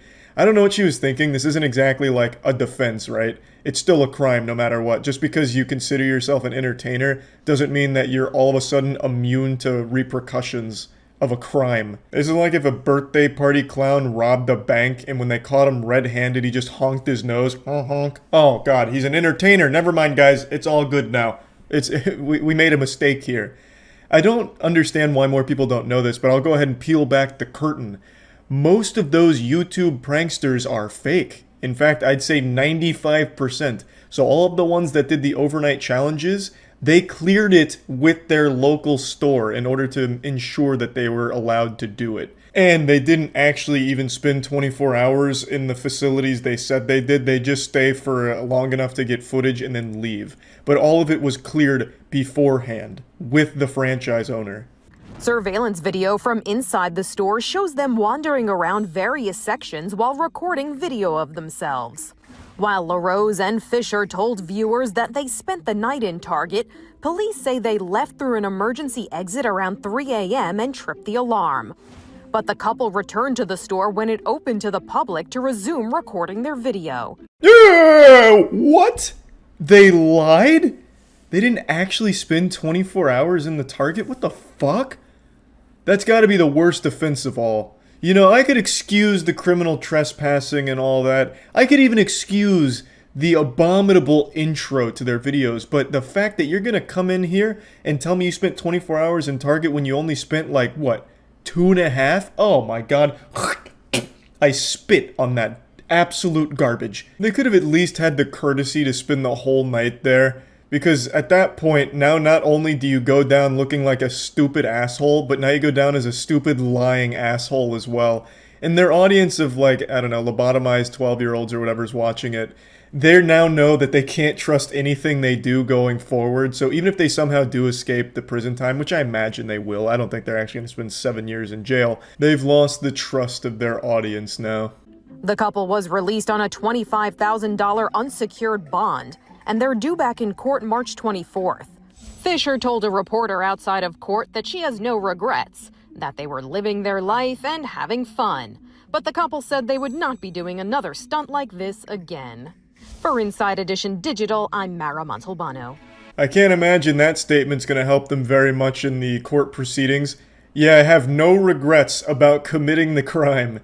Surely that won't come back to haunt them. But yeah, anyway, just thought the story was kind of wild and another prime example of the attention-seeking disease a lot of people are afflicted with. That's about it. So yeah. The title's not clickbait. EDP445, the world's biggest cupcake enthusiast, is back. I'm sure you don't need a lore update on who this is. I think his story's more well-known than the Bible at this point, but I'll just give you a brief Cliff Notes version anyway. Eat Dat Pussy 445 was a massive YouTuber and last year was outed as a predator and was caught red-handed on his way to meet with a child, or what he thought was a child. And just like the Hamburglar, he got busted and was confronted full-blown Chris Hansen style. And when they brought this to him, like, why are you going to meet this child, huh? You know, they knew he was going to meet this child for relations because they had already set it up, just like in To Catch a Predator. And his defense was, no, I wasn't going to do anything sexual with the kid. I was just here for a cupcake. and then he extended his hand for a fist bump, which was declined. So he's sitting there all fucking sad with his fist out like he just threw down in rock, paper, scissors. And ever since then, he got banned off pretty much every platform on the internet. He literally got Thanos snapped off of the cyberspace, and his name lives in infamy, being synonymous with Predator. However, EDP did not go quietly into the night. He's like the boogeyman who just keeps trying to find his way back online to reclaim what he once had, before he started sending shit pictures to children, literal pictures of his poop in a toilet to a kid, and then trying to have sexual relations with them. He's trying to once again get back to that glory. Now, in the last update, we had an incredible YouTuber named SunnyV2 bring us all of the updated New Testament of the EDP Bible, telling us where he's at and what he's doing and how things have been going wrong for him. And to quickly summarize on the last episode of Dragon Ball Z, EDP has tried to hold down another job as like a Lyft driver or Uber Eats, but people found him and recognized him, started clowning on him, and eventually his past made it to the higher-ups at the Lyft and Uber Eats and was fired for it. He's also been extremely irresponsible with his money, so he's been living out of a suitcase at various motels, and people have still found him there and have gotten him kicked out of those motels. I don't know how the fuck they keep finding him. They're like the NSA, and they're tracking EDP at all times. It's like that NORAD Santa tracker, but they're tracking EDP. Who's more closely related to Krampus, because Krampus would steal kids. Kind of like EDP was trying to do with cupcakes and then having relations with kids. The point is, somehow people keep finding him every time he's going somewhere in the real world or doing something else. And throughout this entire year, he's been going to every platform on the internet trying to reignite an online career. So he's gone to super obscure sites that have live streaming or like video sharing capabilities. Dude would enter Club Penguin as a content creator if it had like live sharing of videos features. He is using everything in acts of desperation to have an online presence again, because that's what he was used to. That's where he made all of his money. Before then, he was like a security guard, but now it doesn't seem like he can hold down a job because of everything that came to light about him. It wasn't just this one instance where he was directly busted for being a predator. He had at least somewhat of a history of this kind of behavior in other circumstances with underage people. So it was a long time coming, and now as a result, he's having a very hard time in the real world and obviously can't really make it back online. However, over the last couple weeks, he has been able to stay unbanned on Instagram. He's had an account for quite some time now that hasn't been banned, whereas all his other ones did. And he started a video sharing live streaming career on something called Bigo, which I don't know anything about. I've never heard of it before, but like I said, this man will literally use anything that has video sharing live streaming capabilities. I wouldn't be surprised if he gets banned on Bigo, he just goes to like the Xbox 360 arcade to play Uno and use like the Xbox Connect webcam to just do live streaming to people playing Uno around on his table. It's fucking baffling. But he hasn't been banned on there, and he's been doing live streams and trying to make money that way. But the live streams are basically him just getting dunked on by the people that still follow him. He's like that clown at the carnival where you pay money to throw a ball to dunk him in some water. So that's where he's like making his living, I think. OMG, EDP, I'm such a big fan of you. Like, I'm being so serious. Thank you. How's life been? Like, why did you come to Big O? You said what? Why did you come to Big O? What the fuck is Big O? This app. Oh, you mean Bigo? Oh. Yeah. I know what the fuck you're talking about. Yeah. Like, you can find some bad bitches on here too, bro. You can find some bad bitches. Listen, man. I'm cool on that bullshit. So you don't want bitches, but you want kids? Block him. He's gone. Get him out. You fat nasty big ass bitch. Just don't make nasty ass fuck up. Bitch, you peanut head ass bitch.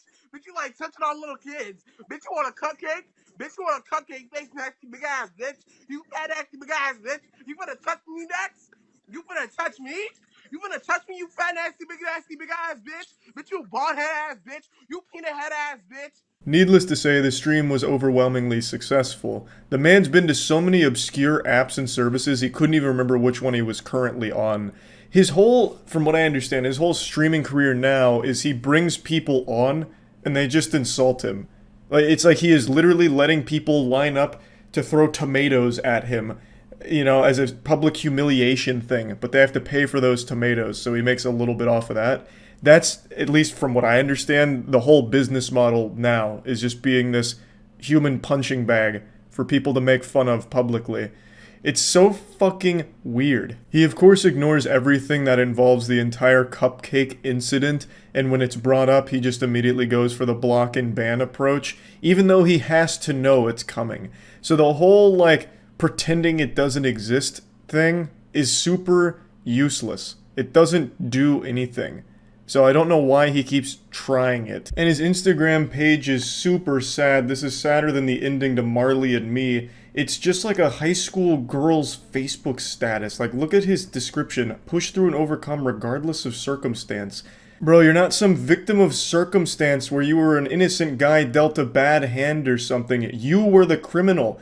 You went out of your way to flirt and have sexual conversations, attempt to have sexual relations with people you believed to be children. You sent poopy pictures to a girl you thought was like 13. An actual photograph of your fucking turd in a toilet. You said you ate like a greasy pizza and took a fat shit and then proved it by sending this kid a picture of the poop. Like, imagine doing that and then still writing a Facebook status like, if you can't handle me at my worst, you don't deserve me at my best. It's so unbelievably goofy. And then his actual profile pic here, you know, the Iron Man filter or whatever this is like some kind of, you know, Tony Stark identifying cupcakes, location, targeted. Like, I don't understand at all what the whole vibe of this Instagram page is. It's just random memes, a couple of rants about football, and then he'll say or post some shit like this where he says he doesn't have enough money to afford anything besides hamburger meat, but that's fine, which is just an outright lie because the majority of the pictures on this Instagram page are pictures of him eating food or food that he is eating. And then in his Bigo live streams, he is always snacking on something. It's so fucking weird. His story is like in Harry Potter, when Voldemort tried to kill Harry, but the Avada Kedavra spell that he cast when Harry was a baby backfired and blasted him instead, reducing him to this weird amorphous blob that attaches itself to the back of some dude's head in the Sorcerer's Stone, and desperately trying to get his full body back. That's EDP. He's this hemorrhoid that keeps attaching itself to the most obscure video sharing services imaginable, desperately trying to return to full form. It makes no fucking sense why he doesn't just move on from the internet. It's clearly not going to work. Like, I've said this before, but the best thing for EDP and for children is if EDP just voluntarily goes to jail at this point. You know, like, at least then people wouldn't be tracking him down anymore out in the wild like it's a fucking Pokemon hunt. He'd be able to get meals because apparently he's been struggling with finding food, which I still think is an outright lie since every instance of EDP being spotted has him with food, like snacking on livestream or his Instagram showcasing a bunch of food that I imagine he's eating. But who knows, maybe I'm wrong and that's just like emergency food that he had stored in an underground bunker that he's tapping into and it's running out of supply. But again, I really think, unironically, the best thing EDP can do for himself and for the safety of cupcakes and kids everywhere is just to go to jail himself. Spend some years in there, he'd probably lose weight by the end of it, grow out a beard, people wouldn't recognize you, then you could find another job somewhere and just stay there and not go back to the internet. He was on YouTube for the better part of like 10 years or something, so he was obviously very used to it and accustomed to it. And when it was gone, he hasn't known what to do since. The whole fucking situation is so entirely goofy, and I just wanted to give yet another update to it because it is constantly evolving somehow. It's fucking baffling, but yeah, anyway, that's about it. See ya. Who the fuck is Lil Xan? SunnyV2 makes these really great videos on a bunch of different topics that I always find interesting. Lil Xan was a rapper, I guess. I don't know if he does it anymore, but Lil Xan's biggest claim to fame was he was a guy who almost died from overdosing on Flaming Hot Cheetos. I remember he got sent to the emergency room because of eating too many Flaming Hot Cheetos, and that changed the way I approach snacks forever. So we have quite a few here that I've stockpiled because I think all of these are pretty interesting. I don't know Jayus, though, but I was talking to Sunny like a month or so ago, and he has been blowing up. and this JS one went wild. So I'm assuming JS must be a pretty big creator that did some fucked up shit. So I figured this would be fun to learn about, a little internet drama. Despite having incredibly uncontroversial content. If you're at a house party and you got a drink in your hand, don't hold it up here by your chest. Try to hold it more down towards your hip. This will make you seem more open and confident, and people will be more willing to come up and talk to you. Not true. You could just be a giant fucking loser and you could put that beer bottle up your butthole. It's not gonna help. So bad advice. Stop giving people false hope. You might just suck. And you have to accept that. You're gonna throw a fit because I didn't make you my priority? After a petition to ban OnlyJS from TikTok garnered over 400,000 signatures, it'd be safe to say that she's a contender for the platform's most hated creator. Did the petition work? Petitions have always, like, historically been incredibly effective. She's gone up 4,200,000, or nope, exactly 4 million followers. Bro, these petitions are so effective. Not bad. Did you know that your birth month actually has a huge effect on who you are as a person and the things that could possibly happen to you? Yo, did you know that your birth month actually has a huge effect on you and the things that can happen to you in your life? People born in March are way more likely to have asthma, and I can actually speak to this one because my little sister, the only one born in March, has asthma. What the fuck are you talking about? What? Is that real? Like, these are things she actually believes in? Or is this like some kind of TikTok meme I don't understand? Who the fuck actually believes that? Why do people just, like, want to disregard basic reasoning? Jesus Christ. Astrology's one thing, like, it's harmless. Like, you can believe in astrology. It doesn't really matter or whatever. Like, zodiacs dictate who you fall in love with, or whatever, your lottery numbers. It doesn't matter. It's harmless. But do people parade it around as, like, actual real things? Like, your birth month changes you? Or has an effect on your life? There's no way people actually, like, believe in that shit. Jonathan responded by stating that he'd simply found the information on Google, and as a result, OnlyJS was berated and mocked by her audience, with them stating that she was in the wrong. I have a hard time dealing with the negativity. I still don't know what to do. I don't think I've done anything wrong. Maybe you do, but honestly, I don't see it. What are they talking about? It's not even, like, real anything. It's fucking nonsense. What is... You got this information from a Google source. Oh my god. Holy shit, yeah, it's like a full-blown Reddit post. Nice. Man, TikTok is just like its own little ecosystem of degeneracy. With this in mind, it's barely surprising to find out that approximately 6 months later, an old message would be dug up in which OnlyJS had said the N-word, taking center stage as her brand new colossal-sized controversy. I love you no matter your sex. What the fuck was that? What is... Oh, yuck. Uh-oh. Ooh. The abortion didn't work. Oh boy, she's really going full-blown Xbox Live here. Even dropping the racism. Oh my, this is outrageous. On TikTok? Oh, come on now. This was a heated gamer message. Shit got crazy. She went fucking insano style.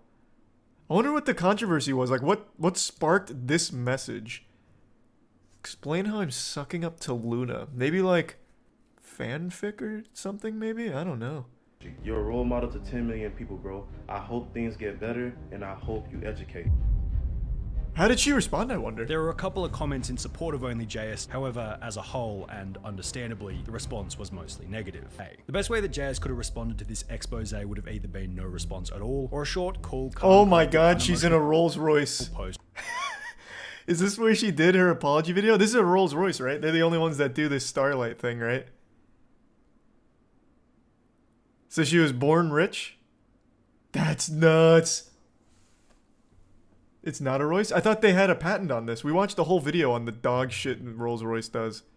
I thought they had the literal patent on being able to do this in the interior of a car. I don't think it's a filter. What the fuck? Now I sound like an idiot. It's not a filter. It's a custom Mercedes. It's a custom Mercedes top. Oh. Okay, I see. Alright, maybe I'm misremembering the video, but I remember Rolls-Royce made a huge deal about their ability to put stars in the roof of the interior and them being the only ones allowed to do it. They had if I remember correctly, they have a full-time star guy His whole job is putting stars that light up in the roof of Rolls Royces. I'm pretty sure they must have some kind of patent or like a stranglehold on the technology. They have one designated Grandmaster Star Lord for their vehicles. Which would have actually You're been right, but she respectable did as this it's 100 times DIY. harder than simply get. And there is no excuse, and there are no justifications for what I said, and you guys deserve better. And when I first saw the screenshots, I didn't even think that they were real, because I forgot how hateful and how angry of a person I used to be. All that suspense just for it to be trash. The worst insult you could tell somebody was liking black people. Wow. With the scandal being shared across every Wait, platform imaginable. was that only in her Jess would also apology lose video? all the- Alright, let me just look at the apology video. Hold on, let's get caught up to speed here. Alright, I don't like...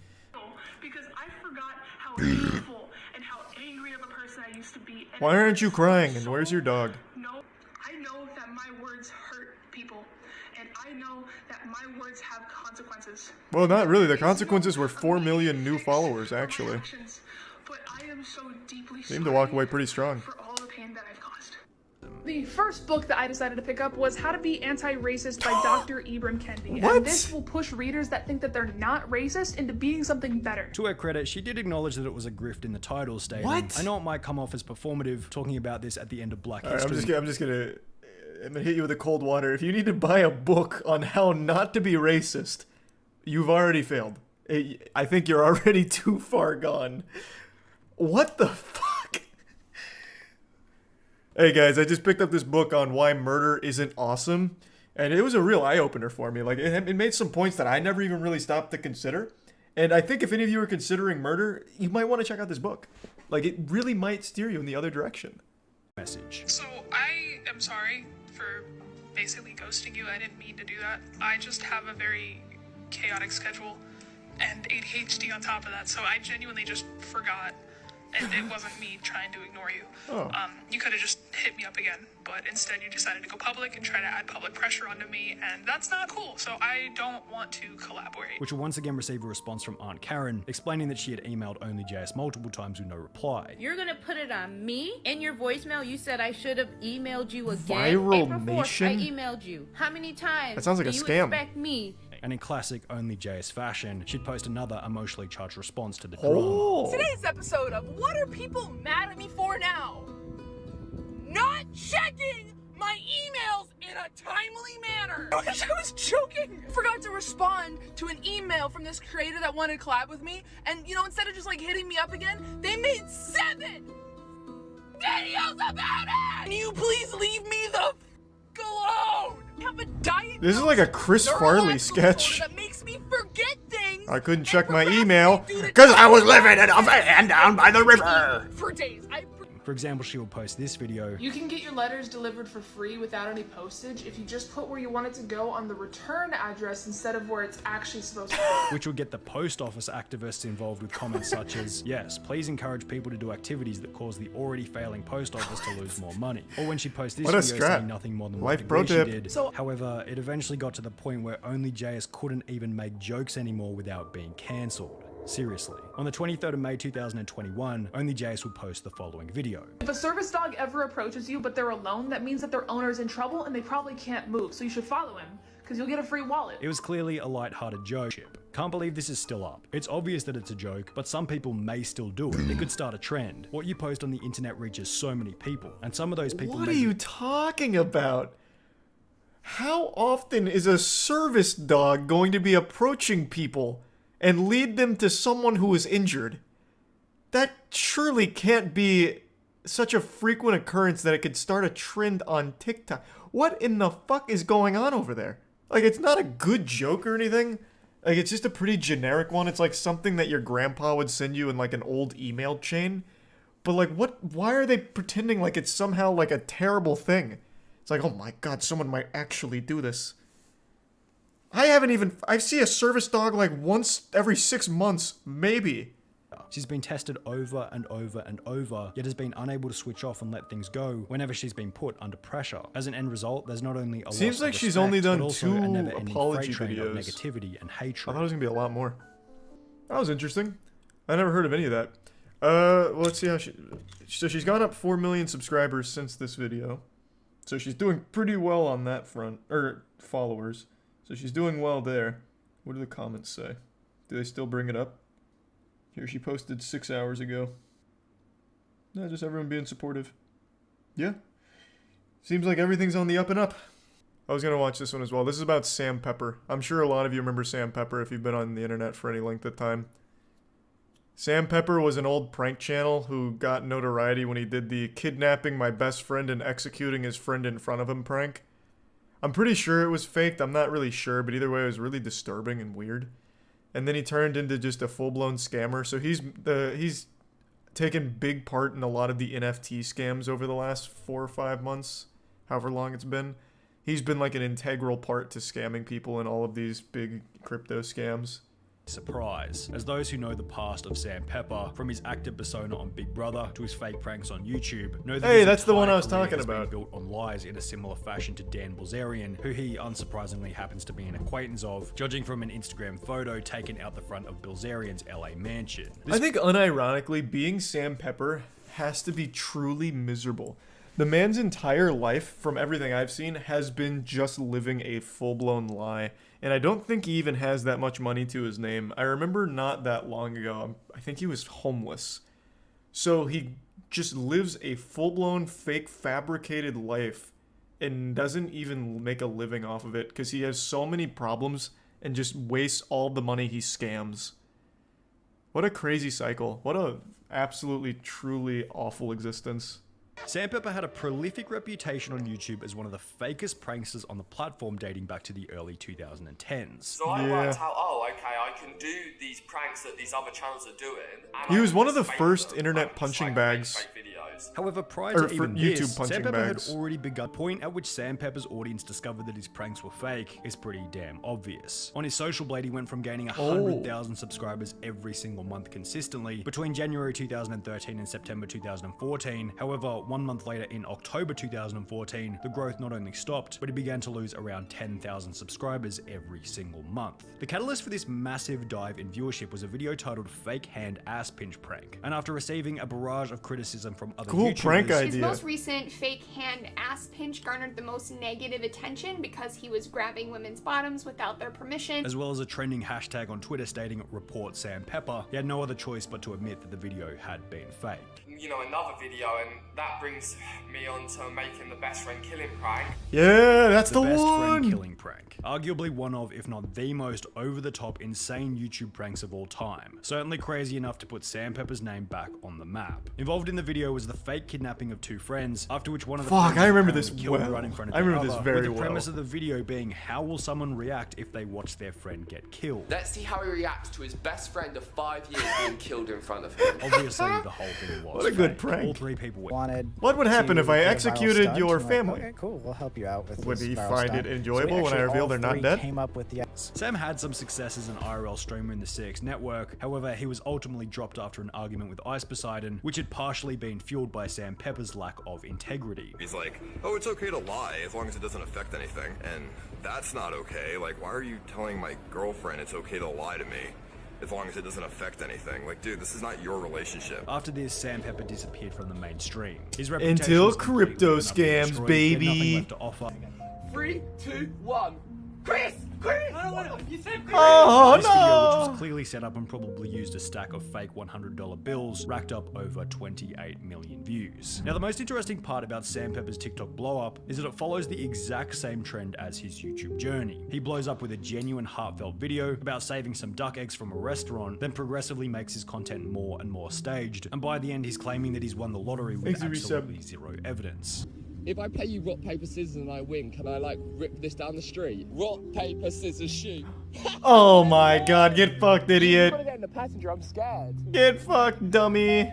Instagram and an old forum post titled as follows. That's just Scam TikTok? Pepper Yeah, living a man. life of luxury after TikTok scamming is his just- followers for millions, then fleeing That's the a US. wild He's claiming to wasteland. have won the lottery while Although, in order to be buying an $8.9 million island in Thailand, you're probably going to need around 50 to 100 million in order for it to be a comfortable purchase. And while Sandpepper has had a fairly successful social media career, I doubt he has access to that kind of money. I Obviously, can the assure easiest you way to he put all of doesn't. This to rest would be for Sandpepper He's to a simply serial provide some scammer kind of evidence who for is either winning the also lottery or the historically purchase of the awful island. with money. However, with a track record like Sam's filled with No fake chance. video after fake video, it seems pretty obvious that like the rest of his entire career, this is nothing more than yet another So is this what he hoax. does now, like full time?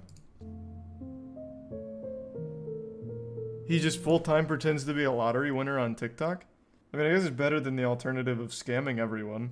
Now he's just lying again. What an interesting loser. Yeah, that man's like an OG punching bag for the internet. Hey, thanks for the 10 gift subs, Cobalt. Appreciate it, man.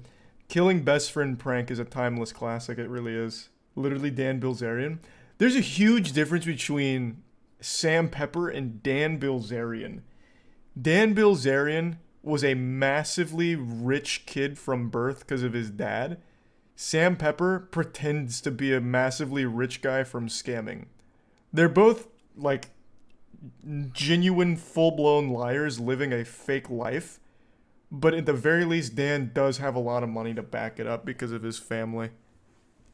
Sam has nothing besides lying on TikTok and scamming 16-year-olds on Twitter out of crypto. Yeah, this will be the last one we watch here, and then we'll switch to something else. Sunny V2 just makes actual bangers, man. I love the way he puts out these things on topics I would have never even thought about. Like, Sam Pepper's someone I think about once in a while and remember just, like, how pathetic they are. But, you know, Lil Xan is a name I haven't thought of in so long. It was just So three what and a half happened? years prior that on the very same podcast, Lil Xan was sitting back and bragging about owning 3 different Los Angeles apartments. I have the same one 10 floors up now. Really? Yep. What? Don't you have another one down the street Yep. too? And another one on the same floor. Why do you have 3 apartments? One for my parents, one for Aw. me and Eli, my hacker, and then one for the hose. The hose?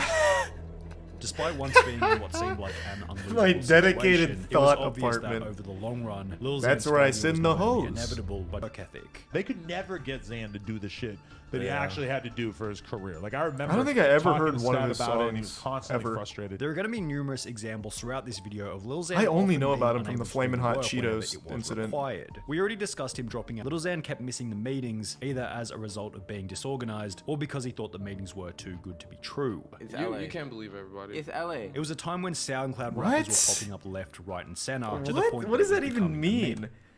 This meeting's probably not real, so I'm just not gonna even think about it. I'm just gonna go eat more Flamin' Hot Cheetos till I fucking die. What a just say that you're too fucking dumb to go. Like, no one's gonna look at Lil Xan and listen to him for more than a sentence and be like, yep, that guy is an intellectual. Like, just own it. Like, you're fucking stupid. Like, you are visibly stupid. Every word you say is like a caveman trying to speak while having peanut butter in his mouth. Like, just say, like, yeah, I'm kind of fucking dumb, so I kept missing the meetings. There'd be a lot more respect to be had there. Like, I remember when Lil Xan's album came out, right?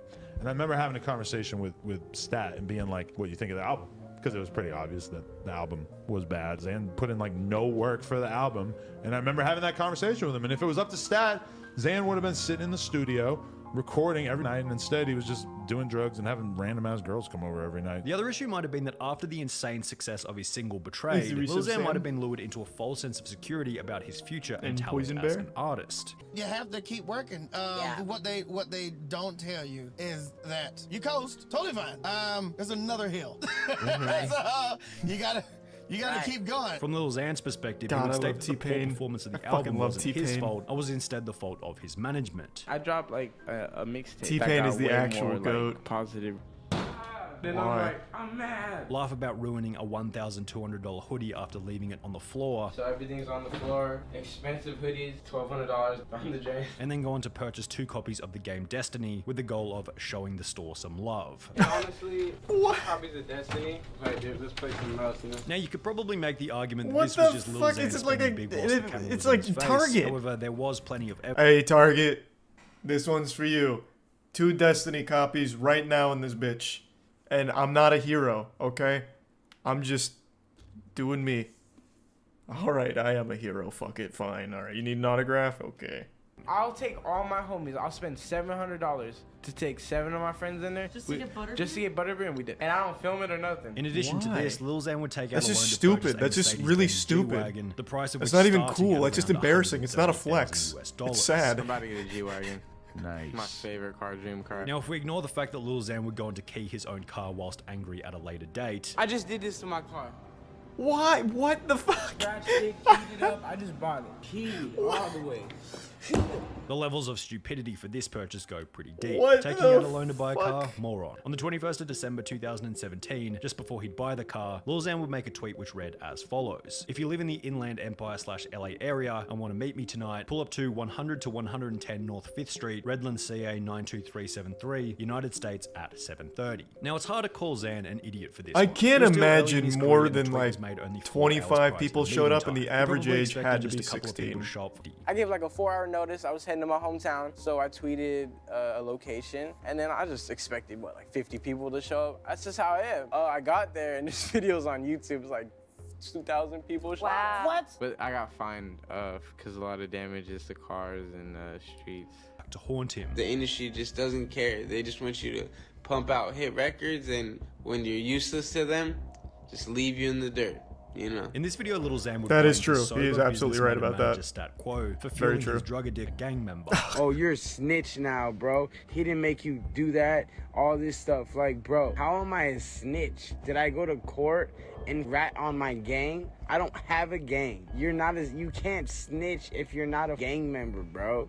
Miss me with that. I'm trying to help other artists in particularly my similar situation. In the Instagram live stream, What? Lil Xan would Help also him with reveal what? that his manager, I paid literally, it's all my money in the car, and he won't give it to me. without $30,000 to take full ownership of his G-Wagon, a declining follow count across each of his social media 37 platforms, Nerdsworthy and no new and music in Panda. over 7 months, it seems like this could possibly be the end for Lil Xan's career. Nah, he's about to make a big comeback. I feel it. Man, I didn't know. Why didn't he talk about the Flamin' Hot Cheeto moment? I don't even know Lil Xan from his music. Back in, it must have been like 2019. Maybe it was 2018. There was a big story that broke about Lil Xan of how he went to the hospital in the actual ER because he ate too many Flamin' Hot Cheetos and it made his tummy hurt. That's the only reason I know him. He's pumping a crypto scam on his Insta story right now. That is the most like 2021, 2022 shit ever. Everything's going wrong. Hey, you guys see these NFTs? Like, what's up?